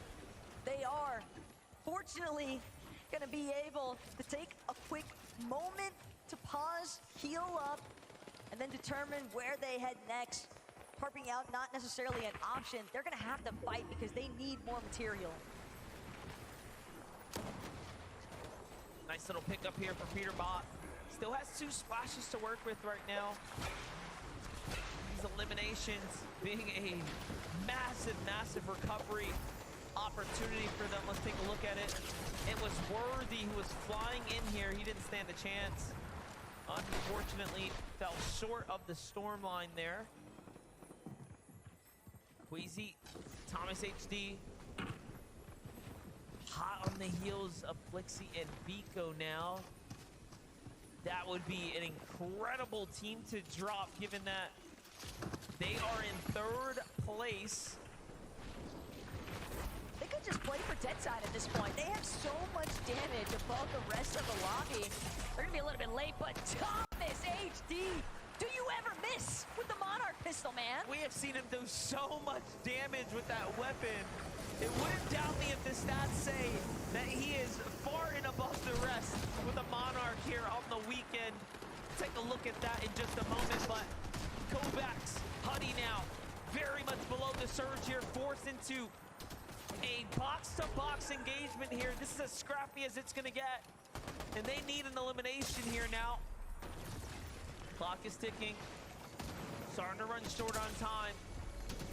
It's gonna be a matter of moments before this storm really starts to ramp up onto them. Let's see it. The damage threshold is only going to continue to climb even higher. Huddy, Kovacs forced to jump into Sky and Scroll's box, but it's not going to do them any good. They find the knock onto Scroll, but that's just going to be the setup for Wox and Ping. They take Scroll's body, instantly throw it back into their turf. Sky now left to fend for himself as a solo. Plenty of damage above the threshold, but in a sea of duos, what options does he really have? And they're just sitting on that refresh right there. Now they're all the way back into the thing. This is kind of crazy for Wox and Ping. They've come out like reasonably out of nowhere, literally now in 4 eliminations. They're just in this conversation for a top 5 run this game. Just 20 points behind now, Bryce and Bolts, given how many eliminations they're starting to pick up here. For Bolts and Bryce, though, they're finally finding theirs too, so that's a set starting to add up here. Look at how isolated Queasy and Thomas HD were, though, on that far west side of the zone. A little bit of a dead side position, but they are going to have to deal with Paper and Victor B, I believe, who seem to be joined up with them. Not going to be an easy path to trek by any means, but right there with you, Bryce and Bolts have really started to heat up here. And this is where it matters most, because you only have this lobby and the next to work with, and then that's it. And there is a lot of prize money on the line when you look at these positions in the top 5 of the leaderboard. Oh, the gap is a big, big jump. The first Bolts and Bryce have to make it there, if you will. They're in the top 5, but pushing through is going to be difficult now, given that they're running low on HP, even shorter on damage here. The fact that Bolts has to rely on bandages here, but a great shot there. Not enough to find the elimination, unfortunately. Loses his teammate in the process, however. He is above the threshold for now. It'll buy him a little bit of time. Lowberry Fizz to give him that extra mobility here so he moves fast. Also to get an inch further. It's Reason who's down at the bottom layer. What can Bolts do now? Can he maintain his position here? Reason had also been desperate for some elimination damage, but Bolts will get the last laugh. Granted, I don't know how long it'll last, considering the fact that his current position is as grim as ever, especially seeing all these teams in front of him. Chiefs just skirting by. Benno and clicks his box. Bolts hoping to keep ramping up overhead, just trying to maintain an isolated position, but 25 above the damage threshold, and he will finally be taken out. While all that is happening, there is more action unfolding here for the likes of Thomas HD and Queasy, who are now looking to set themselves up with some high ground positioning once again here. How many wins do we think they can take before the weekend's over at this point? Match 11 starting to heat up, though. Not looking good for Clicks and Vino, who are also going to fall inside the top 20. Peterbot and Foyo continuing to rack up the eliminations here. They couldn't have found those elims at a better time. Granted, it'll be difficult for them to actually make their way towards the body loot, but Peterbot Foyo, they might just choose to take what's right in front of them. Rise immediately falls to Peterbot's accuracy, but it comes at a cost. Peterbot's lost Foyo. The lobby has closed in. Peterbot from the low ground, forced to throw out the armored wall, but everybody's got their eyes on the prize. It seems as though they've all pinpointed the fact that this is a solo operation. And look, he's still trying to possibly save his teammate. Remember, Foyo has a lot of heals as well in the extra material, but no, he has to give it up. He has to leave him behind. And we have seen Peterbot be here before. I mean, he just won a game where he clutched it up. So, top 14 now. It's not over just yet. Queasy still alive. Thomas HD on the front side of the zone. Peterbot is just cooking, though. Taking down Teeny now. Every single time he drops a team and finds more eliminations, he is gapping himself away from second and third place. And think about the mental game. It's starting to unfold for Queasy and Thomas. They're watching this elimination feed light up.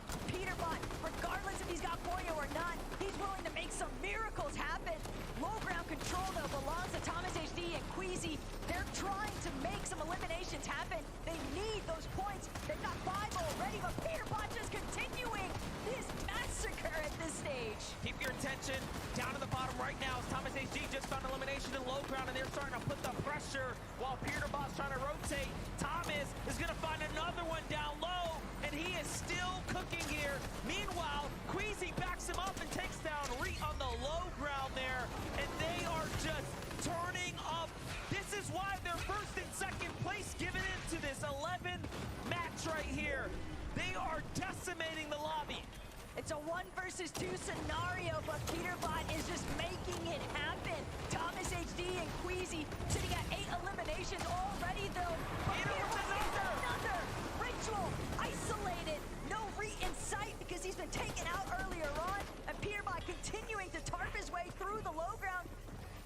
possibility of DF. These two might actually just clash head on. We have a 2v2 and then all solos in between. One of those solos is, of course, Peter, but Rapid is gonna fall as well, and he just does not stop claiming eliminations at this point. Booga on the backside of zone. Don't come out, son. It's not gonna go well if you step into Peter's domain. Meanwhile, Thomas HD, Queasy are setting up the victory royale. Thomas HD, Queasy, they know. It's Peterbot and Booga. Oh all my they have God. to deal with, but Peterbot gets a huge chunk out of Queasy. Thomas is gonna fall. One more shot could do it. Peterbot with the refresh, continuing to break through on the low ground. He's making the impossible happen. Queasy versus Booga up top. Takes him down. Queasy versus Peterbot now. How badly do you want it? Queasy is looking for the tag. Both shots can easily go any way. Peter fired the first one. Can he get the second? He is incredible. The second time today, Peterbot knew it was exclusively down to him, and left to his own devices, he delivers. You just cannot make this up. He is too good. Wow, wow, wow. Give it up for Peterbot and Boyo!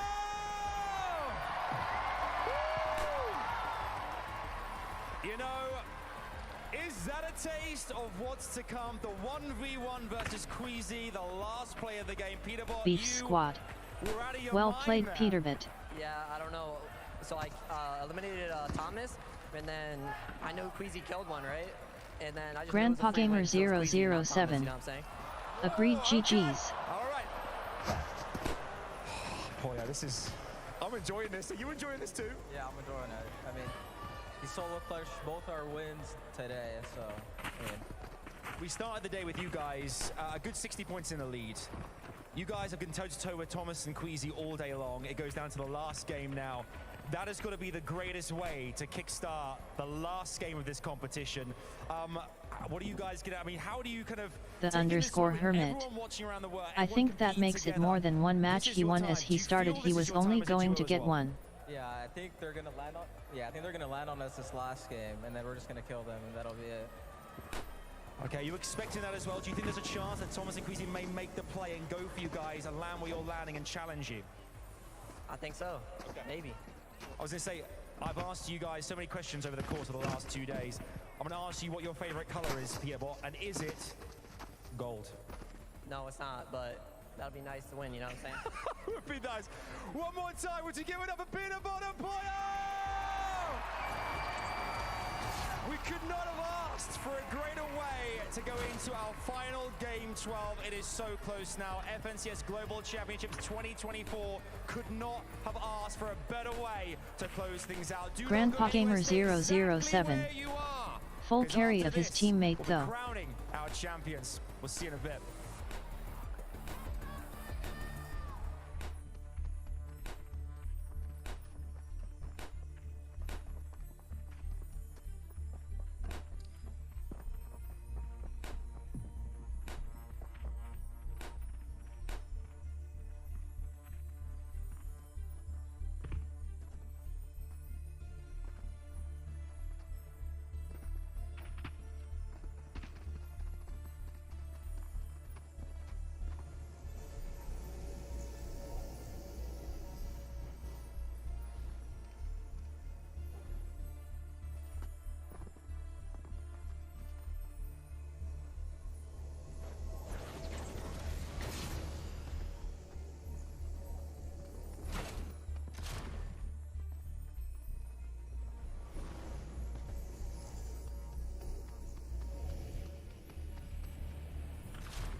Fortnite fam. Fortnite fam. We are seeing history being made before our very eyes. Vivid 11-2K. Is that possibly the craziest clutch we have ever seen in FNCS history? Stakes on the line, right? Like, it may not be like one of the, I don't know, like the craziest ones we've ever seen, but you have to take everything into account. On the stage, lights are on, fans are cheering. They're both first and second place. Peterbot's a solo, and he's just ice cold in the clutch. Levin, we can never count him out. How? How? It doesn't get much better than this. I mean, this is everything you asked for. When Hoya goes down, you're looking at Peterbot going, surely he doesn't clutch again. We just saw one of the best clutches we've seen from him all year. And then with Queasy and Thomas in the lobby, they are just bossing it. It looks like if anybody else is in the lobby other than those two, it's a clear win for them. But for them to come blow to blow at the end there, Vivid, oh my goodness. This script is nuts. You're welcome. You're welcome. There's no way. How would we have ever known? How would we know? And it's like in those moments, right? Top 25. You always kind of wish like the first and second team kind of go head to head. In a manner like this, though, where really Peterbot should not have been able to pull this off. Back against the wall. Look at the materials. Look at all. And yet he takes down Thomas, and then it's just a 1v1, and it comes down to angles. What are these angles, Vivid? I don't know. Like, Peterbot's tracking is incredible. He just seems to always find the shot first, immediately build afterwards. Just, he's got like, what, 25 HP right there. Just takes no damage from Queasy at all. It is just insane. I mean, thank you to those guys for making this the competition of ages, really. Yeah. I mean, a lot of people came into today thinking it wasn't going to be close. They were going to run away with it, myself included. Yeah. But these guys have put up a championship winning performance, and you look at individuals, of course, Peter talking a bit of smack there, right, when he's saying he wishes it was he was happy it was Queasy instead of Thomas. But when you look at how Thomas has been playing, understandably so, Thomas has been absolutely on it all throughout the day. The shots he's been hitting has been so clutch. Oh man, I wonder how they're feeling after that, right? They would have expected to win that. Do they even like? They probably don't even know what's going on. They're gonna watch this back and be like, he did what from where as a who? I mean, Queasy and Thomas are just going up against. I mean, you chatted with him, Levin, right? The words that were coming out of Queasy's mouth yesterday, he was like, "How do we beat that?" I mean, he's making it look possible, at least, right? And yeah. And that was one of the things even he emphasized yesterday. He felt like it almost wasn't possible. Gosh. But clearly is this here. When they start going up and you're like, oh my god, they're just gonna wipe everyone out of the lobby at this point. Thomas drops down to try to take Booger out, and it's so unfortunate there that Peterbot is just lurking about in the bottom of the zone. I mean, in so many other situations, if you rewind that game, you rewind that end game, they win it more often than not, you'd reckon. Yeah. But fine margins. It comes down to the angles. Hey, I mean, just listen to the crowd roar. Literally in that moment, everyone is losing their minds. This is still a close game, okay? Because I do want to call out here, Queasy and Thomas, they got 12 eliminations that game, right? So it's still, if Peterbot and Poyo go down early, Queasy Thomas could still win. I have a question, though.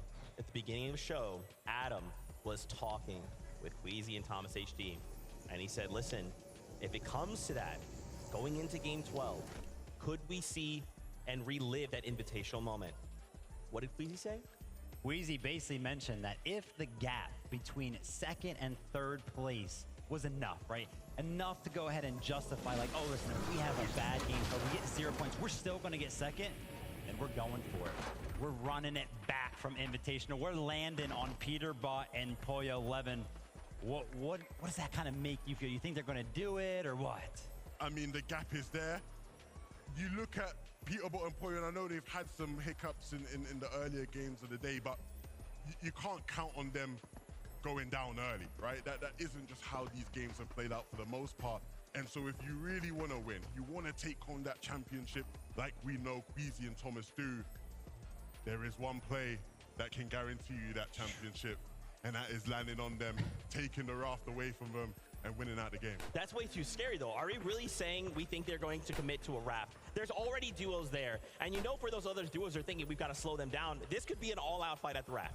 I wouldn't be able to do it. I wouldn't be able to make the call. Like, could you imagine being Queasy or Thomas? Who's making that call? How do you make that call?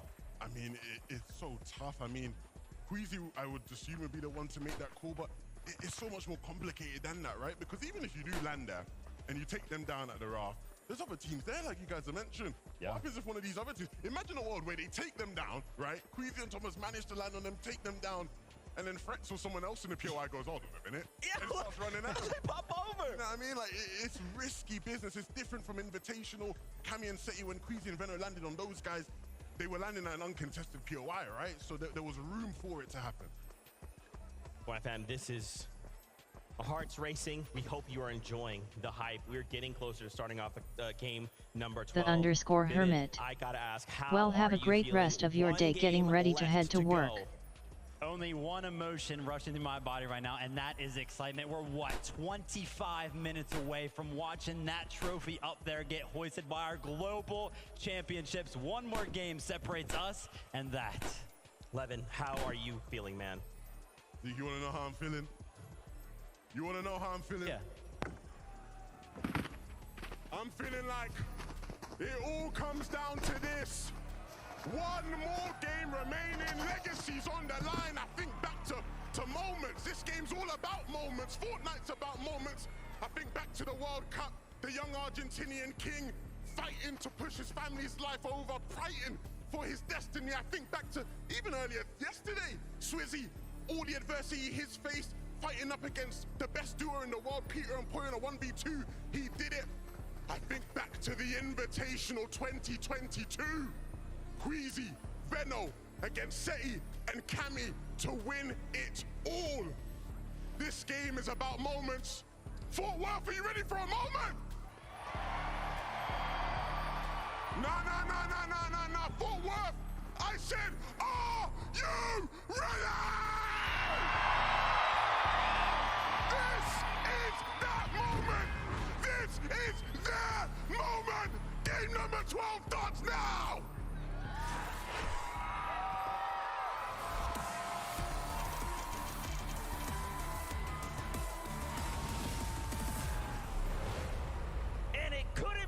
Said any better. Match 12 is here, and the competition has never been closer. Absolute chills listening to Levin, but he has Beef a point squad. here, MDF. Let's go. This game is all about seizing the right moment.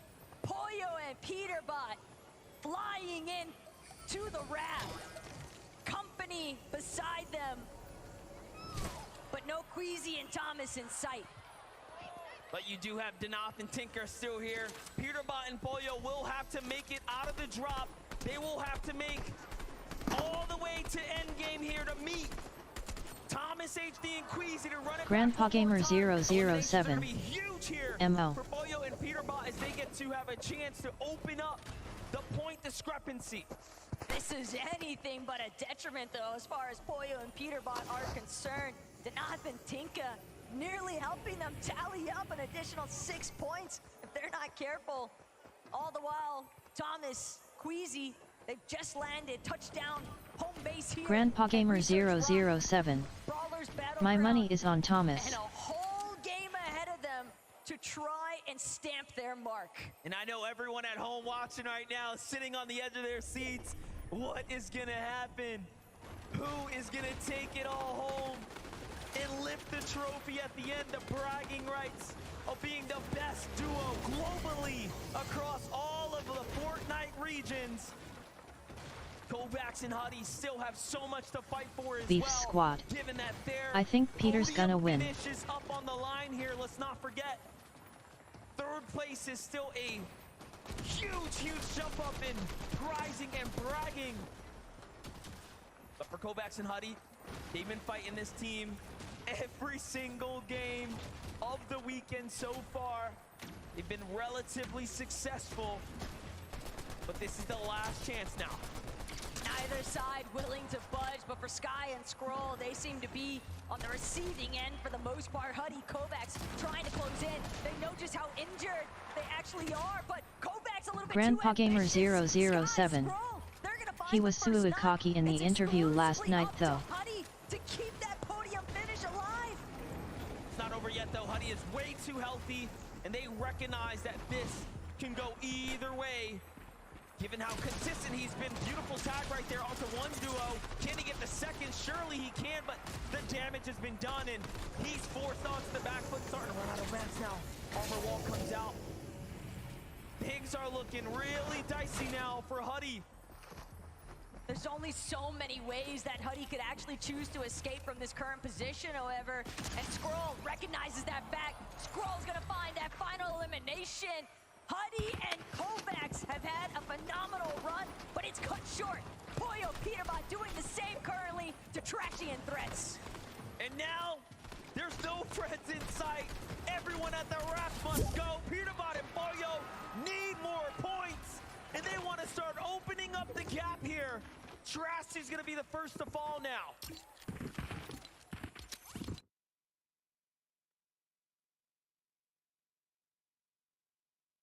Grandpa Gamer 007.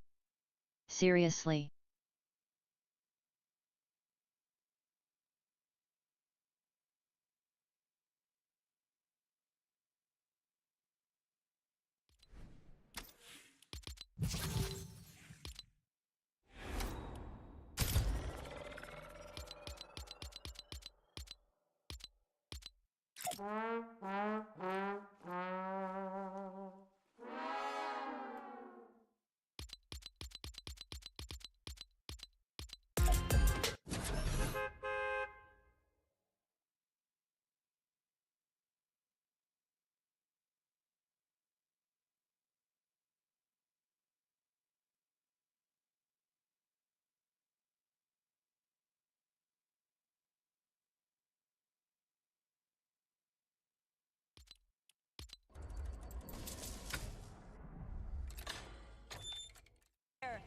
The level of support that he's been able to provide for Peterbot and just fully trusting in his teammate, Peter, to clutch up every single time without fail.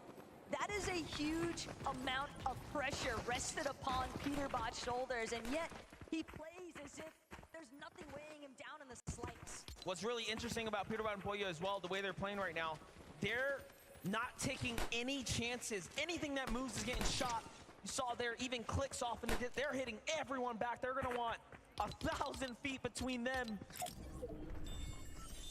And of course the trophy for now, but Ping and Wox here on the other side have been flying their way up the standings, truly earning their mark, making their mark here on the Globals stage. This is the Grand Finals Match 12 action happening right now. Yuma is gonna get his tournament cut short now. Wox has to clutch it up, but no! Rise has a different story on hand here. Gotta be careful now. The damage has definitely already been done though by Wox and Ping. Even if Rise manages to overcome this 1 versus 2 scenario, without his duo, he's gonna have to make a play for the reboot ban, and that's gonna cost him so much time. Wox, Ping though, they've got other things in mind, and that's continuing their streak here in the final hour. 2 eliminations already, a third party closing in. They've got ample amounts of shield though. What they really need is more white heals and an opportunity to disengage, most importantly of all. Honestly, from Wox, that was an incredible angle to counter the ramp that was thrown in the box right there. Quick thinking, swift action. It's gonna allow them to win that fight right there. Tinka has to be careful. They may have won an OCE championship, but here on the global stage, everyone is on equal footing. Things slow down for a moment. Other teams lurking nearby, listening, watching. Brazil, OCE. You never know who's gonna jump in first. Chicha and Trulix though, they're just sticking to what's tried and true. Surge base up, scour the entire area, and apply pressure onto the teams down in Doomsday. Keep in mind, that's likely going to be Epic Whale, Muzz, Ritual one more time, having to deal with Trulex and Chicho's affairs, but Chicho, Trulex, definitely trying to be wary. A couple of shots found their way from the flank positions, and despite how high up they've managed to build these surge bases, you could still be vulnerable when you got these open edits. No shots returning just yet, though. Everyone almost in position for good reason. Sphinx and Dukes on the other side, playing the Storm right now, trying to, of course, secure what they can here. What a performance from Dukes this weekend here. Again, flying straight up to the top, not really looking back after making the top 5. He has just been so consistent with Sphinx. A duel that honestly we didn't even see coming out of nowhere. Back on over to Vico and Flixie. The Railways pushed out very early this time around with this far western pull. Part of the reason being, though, we saw Vico and Flixie last we checked in. They were trying to surmount a base around the forecast tower that spawns just a little bit next to Dopenhazen, but with Bryson Bolts right behind them, you almost have to imagine that Bryson Bolts potentially could have pushed them out of that position. Chapentini, on the other hand, they're trying to deal with the likes of Ed and Persa. Nitrodrome action only going to continue to pick up.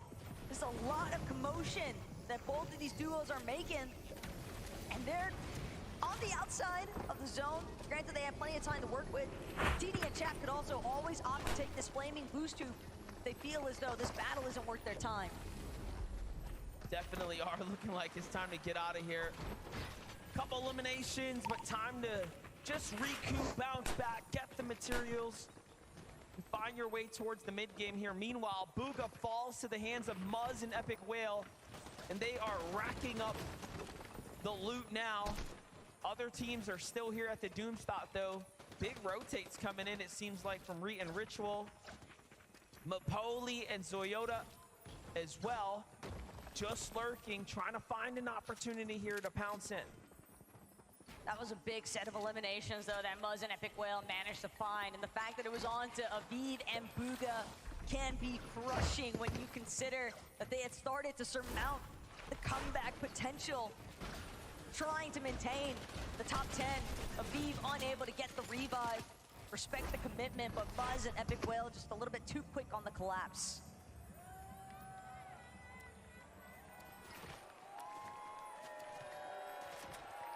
Here, the crowd cheering as Thomas HD and Queasy come into view one more time. They're heading straight for this weapons bunker south of the Nitrodrome, and there's already company nearby. So instead, they might opt to pivot, take this flaming boost tube instead, Flowberry Fizz, and it's a fast rotate. They're on the move right now, Swizzy and Yapko as well, just outside the Grim Grate. Trapped in between Murstache and Malibuca in the distance. A bunker here, of course, being the big upgrade to their loadout. The fact that they get this bunker completely uncontested makes a huge difference as well. Yapko with a single elim right now, starting to cap out on material. This is where focus will start to shift into where do they want to base down for the mid game. Jumping in with Boyo and Peterbot. You can see who's on the way here without giving it away. There is a very clear, determined play in motion right now to intercept this duo. At the same time, though, you've got to time it right. Queasy and Thomas know Boyo and Peterbot, as long as they have Emma Frost reveal Medallion, every 50 seconds, that marker is going to go out. It is essentially full view of everyone surrounding you, and a big credit for as to why Peterbot has been able to find those 2 solo clutches for the victory royales here today. Thomas HC is going to take a lot of damage there. It's time for Squeezy to possibly step up here, but Bach and Pars just going to back up, play that high ground, play that angle. More tags from behind. This is a huge setback now for Queasy here, forced to heal. loadout looking pretty scrappy as well, given that they don't have big upgraded weaponry, right? They could use a bunker, they could use an elite chest or something. They definitely need something. They've at least got mats to work with, though, and that could be the ultimate difference maker. Rift Island spawning off in the distance. Kashoro, Keiki, but it's Pollo and Peterbot that'll be first to the top. Capture point in sight. And with the control of Rift Island nearly underway, Pollo, Peterbot from this position sitting just inside of the zone as well. Their next intent likely gonna be to just fully restrict the flow of this lobby. And it's almost easy for them to know where the Rift Island's gonna spawn. They have the forecast tower. They know where the next zone's going. Obviously, the island's gonna be in it, if not extremely close like it is right now. So it makes sense. Pollo and Peterbot are isolated here, and they will be for quite some time. This is, again, probably the weirdest Rift Island we've seen off on the western coast. And even worse still, it's just a little bit above a weapons bunker as well. With that in mind, Peterbot and Pollo know teams are gonna want to get drawn towards that weapons bunker, but trouble afoot here for Vico and Blixie, incredibly low. Vico dropping immediately the ultimate low ground. It's a risky play whenever you opt, try and glide in, but Casper, Prism on the other side of these walls, and they are looking for an opportunity to take this team out. Taking walks in a fight right now, continuing to key the lobby down. They want to jump up into those positions, and now they fight their way into fifth here as they're ramping it way online right now. Vico and Flixie next door to Casper and Prism. Paper and Victor V looking inwards, trying to see what's happening here. You have Kanata and the reigning champ, Cooper, there as well.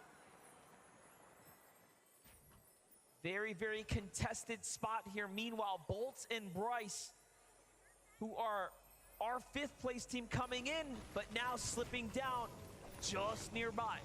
But Bryce and Bolts, they're still slinking around restored rails, and they can hear all of the action, all of the shots being fired just west of them, sometimes a little bit south. Bolts, Bryce, scavenging everything that remains here inside of restored reels, but if anything, their primary focus is exclusively on just maintaining a strong placement to close today out.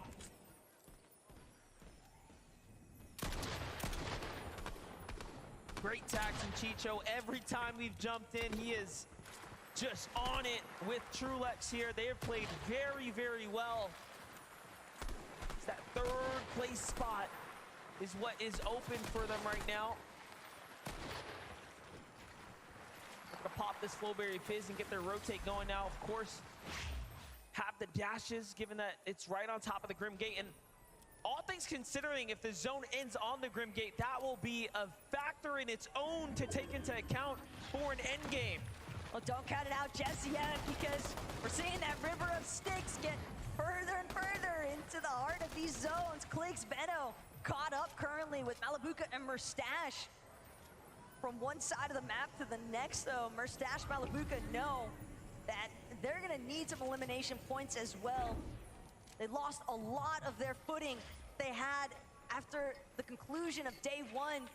Day two, just too many threats, too many times of falling victim to the power of Oceana, Alex, and Worthy. And now Thomas HD, Queasy, they've managed to work their way from that sticky situation of dealing with Pars and Baka at the ship-it station, but still more trouble afoot here because they are fully aware of the fact that this current Surge base is not empty. It looks like they're looking to gear back up to take the fight again because they have to here. But Queasy scarily leaving himself available and open, trying to tempt others to jump in. Meanwhile, Baka and Pars are gonna bring it down and then go for the catch. This could be everything here. Thomas takes a lot of damage. Queasy is hurt as well. The lobby sees what's happening here, and a desperate spray of builds starts to come out to try to keep them alive. No armored walls. This is the worst we've seen their loot. They went for a risky maneuver really early on for what looked like an attempt to intercept Peterbot and Pollo's pathing, but now instead they find themselves caught in the crosshairs, 2 below the damage threshold. Seemingly the first time it feels like this weekend that we've seen this duo truly struggle with their surge management, but just like that, Thomas, HD, Queasy, they find a moment of relief, a chance to breathe here, regenerate their shields as much as possible. But the situation continues to remain dire here for Vico, as he's a solo, no Flixie. Lot of our top 3 right now in desperate situations for Vico here. What can you do? He's only 47 damage above the threshold. The damage needed starting to rack up here. He knows it, we know it. And now he moves. Goes back to where his teammate was fallen. Trying to get a little heal off here. And he is missing every opportunity of the rotates. Thomas, HD, Queasy have to go for a fight here. But no! They get caught and taken down! And just like that, the tournament run for Thomas, HD, and Queasy come to a close. Boyo and Peterbot effectively survived long enough to be your global champions. Pollo and Peterbot, they're not even taking a moment to celebrate. It is all business as usual for these two. They want to leave it out with a bang. They're trying to find this last victory royale. Peterbot called it yesterday in interviews on socials. I will get 3 victory royales on the day. Peterbot's dancing in the box. He knows what just happened. He knows they have done enough. They died. One. Yeah. Both of them. Come on. Come on, bro. Let's go, baby. Let me look. He knows. They know. Boyo can't even hide the smile. What? You know, you got to think about it. Every single major this year, they have been at the podium top, including the back-to-back coming out of the majors, and then to win the in-person event for the global competition. The interviews that were racked up across all of the competitors here pointed in one direction, and that's to Peterbot, that's to Boyo. And they are still showing up in the last game, and they'll very likely win this at this point. Peterbot is an undisputed best player in the world currently, alongside his duo Boyo. They're still making sure to deal with the lobby as needed. Ping floating in the water here, but Peterbot and Pollo, second in Major 1. And then the hat trick to conclude the year, first place every single time. What more could you ask for? And he's got some of the most victories pulled here on the grand final stage. Just keeping it so close as well. Nothing of a perfect performance by any means, but just so far ahead of the rest.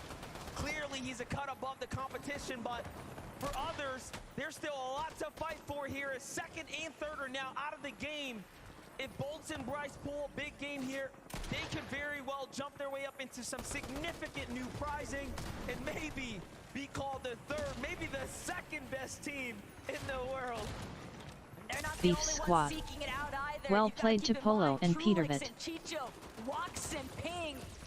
Also, Spinks and Dukes. They had a little bit of a slippage, but everyone is still within striking Grandpa Gamer range. 007. Who actually closes Agreed. out lobby number 12. Bolts with the elimination from afar. It's going to be Baka that falls. Pars now a victim of the surge damage takes as well as the focus of the lobby, and he's taken out. Bolt's on the move right now, looking to secure that loot. Nicely done for him, but they are barely holding on right now. The surge should turn offline here shortly. However, they still want to find damage just to give them that peace of mind. Meanwhile, Clix is still up, trying to navigate this game. So there's a lot at works here. Bolt's looking around, Bryce looking around. What opportunities are available here? Not many. The problem is how chaotic these final few moments are about to become. Everyone's got access to this river of sticks. next to restored reels, the underworld dashes coming into effect. Teams able to conserve as much material as possible with these vicious rotates, not to mention the aggression avenues that it opens up with being able to immediately dash into somebody else's box. Clone, Kramsu even taking full advantage, immediately charging at Seti and Cammy, but it's Chicho and Trulex who are trying to make the difference here. Janet's gonna be taken out. Monarch pistol accuracy on point currently for Chicho. He's just so good with it. The highlights continuing to rack up. Now Chicho and Trulex sitting underneath the box. The Sphinx and Dukes who have the high ground here, but a rotate has to come out. It's a long stretch from here to the new zone. Sphinx is on the move right now. 37 players in the game, 19 duos remaining. Pewterbot and Boyo still playing the low ground right now. They have eyes on Batman, Booger, and Rapid. They have eyes on Kanata and Cooper. Who will be the next to fall victim to your champions at this point?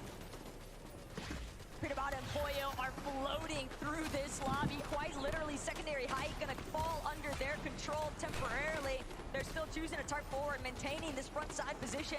They haven't challenged height just yet, but that scan bound to go out soon enough. They know Shadow Virgo directly underneath them. Bryce Bolts now trying to collapse into the same layers, but they realize it's Boyo, it's Pewterbot underneath us. We've got to escape. They can't stick around him for too much longer, or it'll be disastrous. And what a storybook finish for Pewterbot and Boyo 2. They used to be the kings of Grim Gate, let's not forget it. They play very well with the underworld dashes at their disposal. Bolt and Bryce up against Phaser and King now. They are very, very weak. However, the Surge is online, and they're taking a lot of damage here. And Bryce and Bolts fall now. Walks, Ping, Trulex, Chicho, bound to have smiles from cheek to cheek, but the job's not finished. They've got to keep powering through. Same could be said here for Boyo and Pewterbot. They've already secured the global championship, but they don't even care. They still want more. Still makes you wonder how much harder everyone will need to work. They want to win this one and take it from Pewterbot and Boyo, because look at what they're doing. They want to close out in strong fashion, and Brazilian duo up top of Ed and Persa are standing in their way, and Boyo wants nothing to do with it. Boyo, Pewterbot, they know only one player is between themselves and hype. Instead, they will drop momentarily. They already got an elimination. Pewterbot still looking for more, though. Armored Wall's gonna cut him off for the time being, but Pewterbot, Boyo, they find King. Another 6 points added to the tab, and it's not done yet. They're gonna heal all the way up now. A little bit of mats to work with here too, but they still need a bit more. Still looking for Ed, still looking for Persa, looking to break out the build. And I think they're up top, but no. They have everything to themselves now, but no material to work with. Batman, Booga, and Rapid, they can tell up ahead. Teams pressuring onto their ceilings, but again, Teeny, Chap, has already fallen, and Teeny just trying to do what he can to navigate the chaos. He sees Rapid go down. He wants to make his way to the body loop, but he's not going to be able to scurry any longer. Immediately taken out by Boyo nonetheless. Pewterbot finds Teeny all the while. Virgo next to fall. And Trulex, Chicho just doing what they can to survive. And look at who jumps down once again. Pewterbot, Boyo finding all these angles onto everyone. Meanwhile, Chicho lurking on the low ground takes out the immediate competition, securing their 3rd place. Pewterbot, though, wants the win here. He's looking to take it from Reet. Claps back with a huge shot. Things have to slow down now. Boyo comes up to support his teammate. The scan comes out. They know where everyone's at. The med kit is there as well. Boyo, the perfect partner in crime for what is unfolding here right now. And just a couple of duels left. They don't have a lot of HP. Boyo looking to show them what he is made of. Boyo and Pewterbot have had so much time now to recuperate what they lost as far as health is concerned.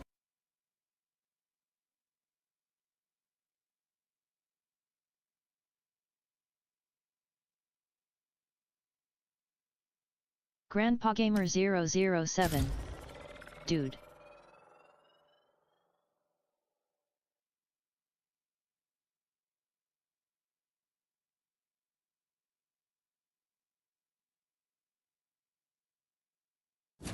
Beef Squad. Dude.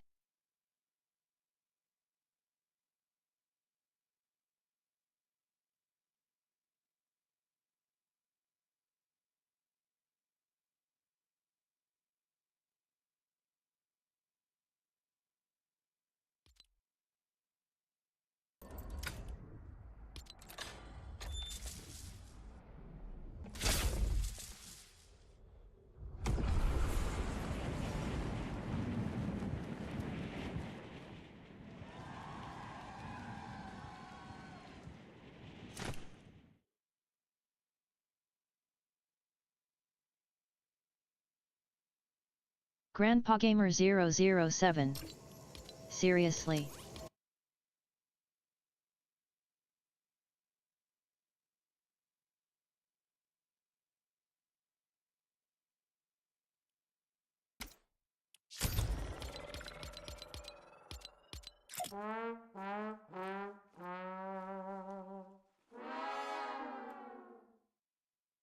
Beef Squad. Well, that was getting interesting, and then bam.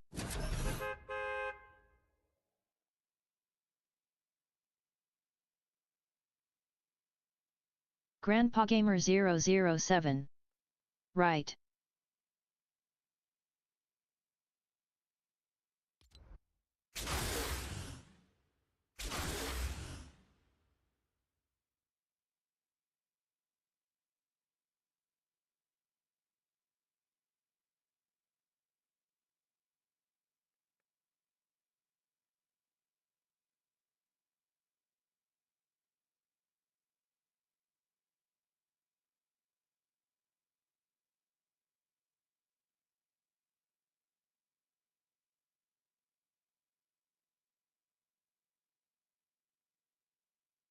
Grandpa Gamer 007. It must have crashed on their end.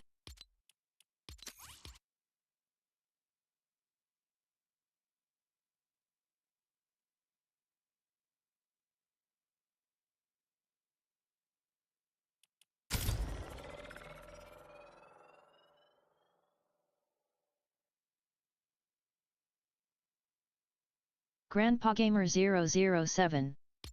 Last try.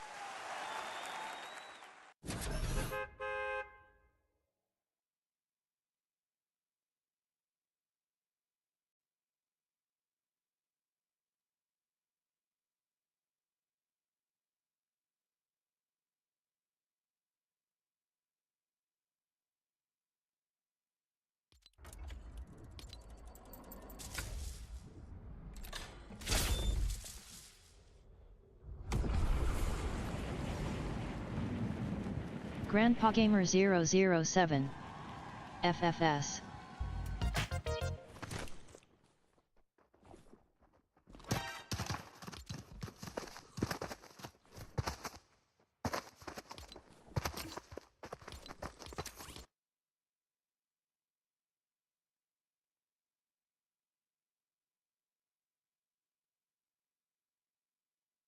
Grandpa Gamer 007. Thank you everyone. Grandpa Gamer 007. GG's.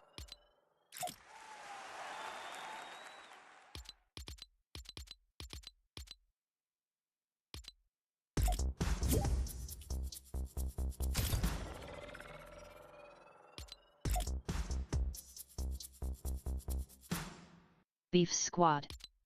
Have a great day, GG's.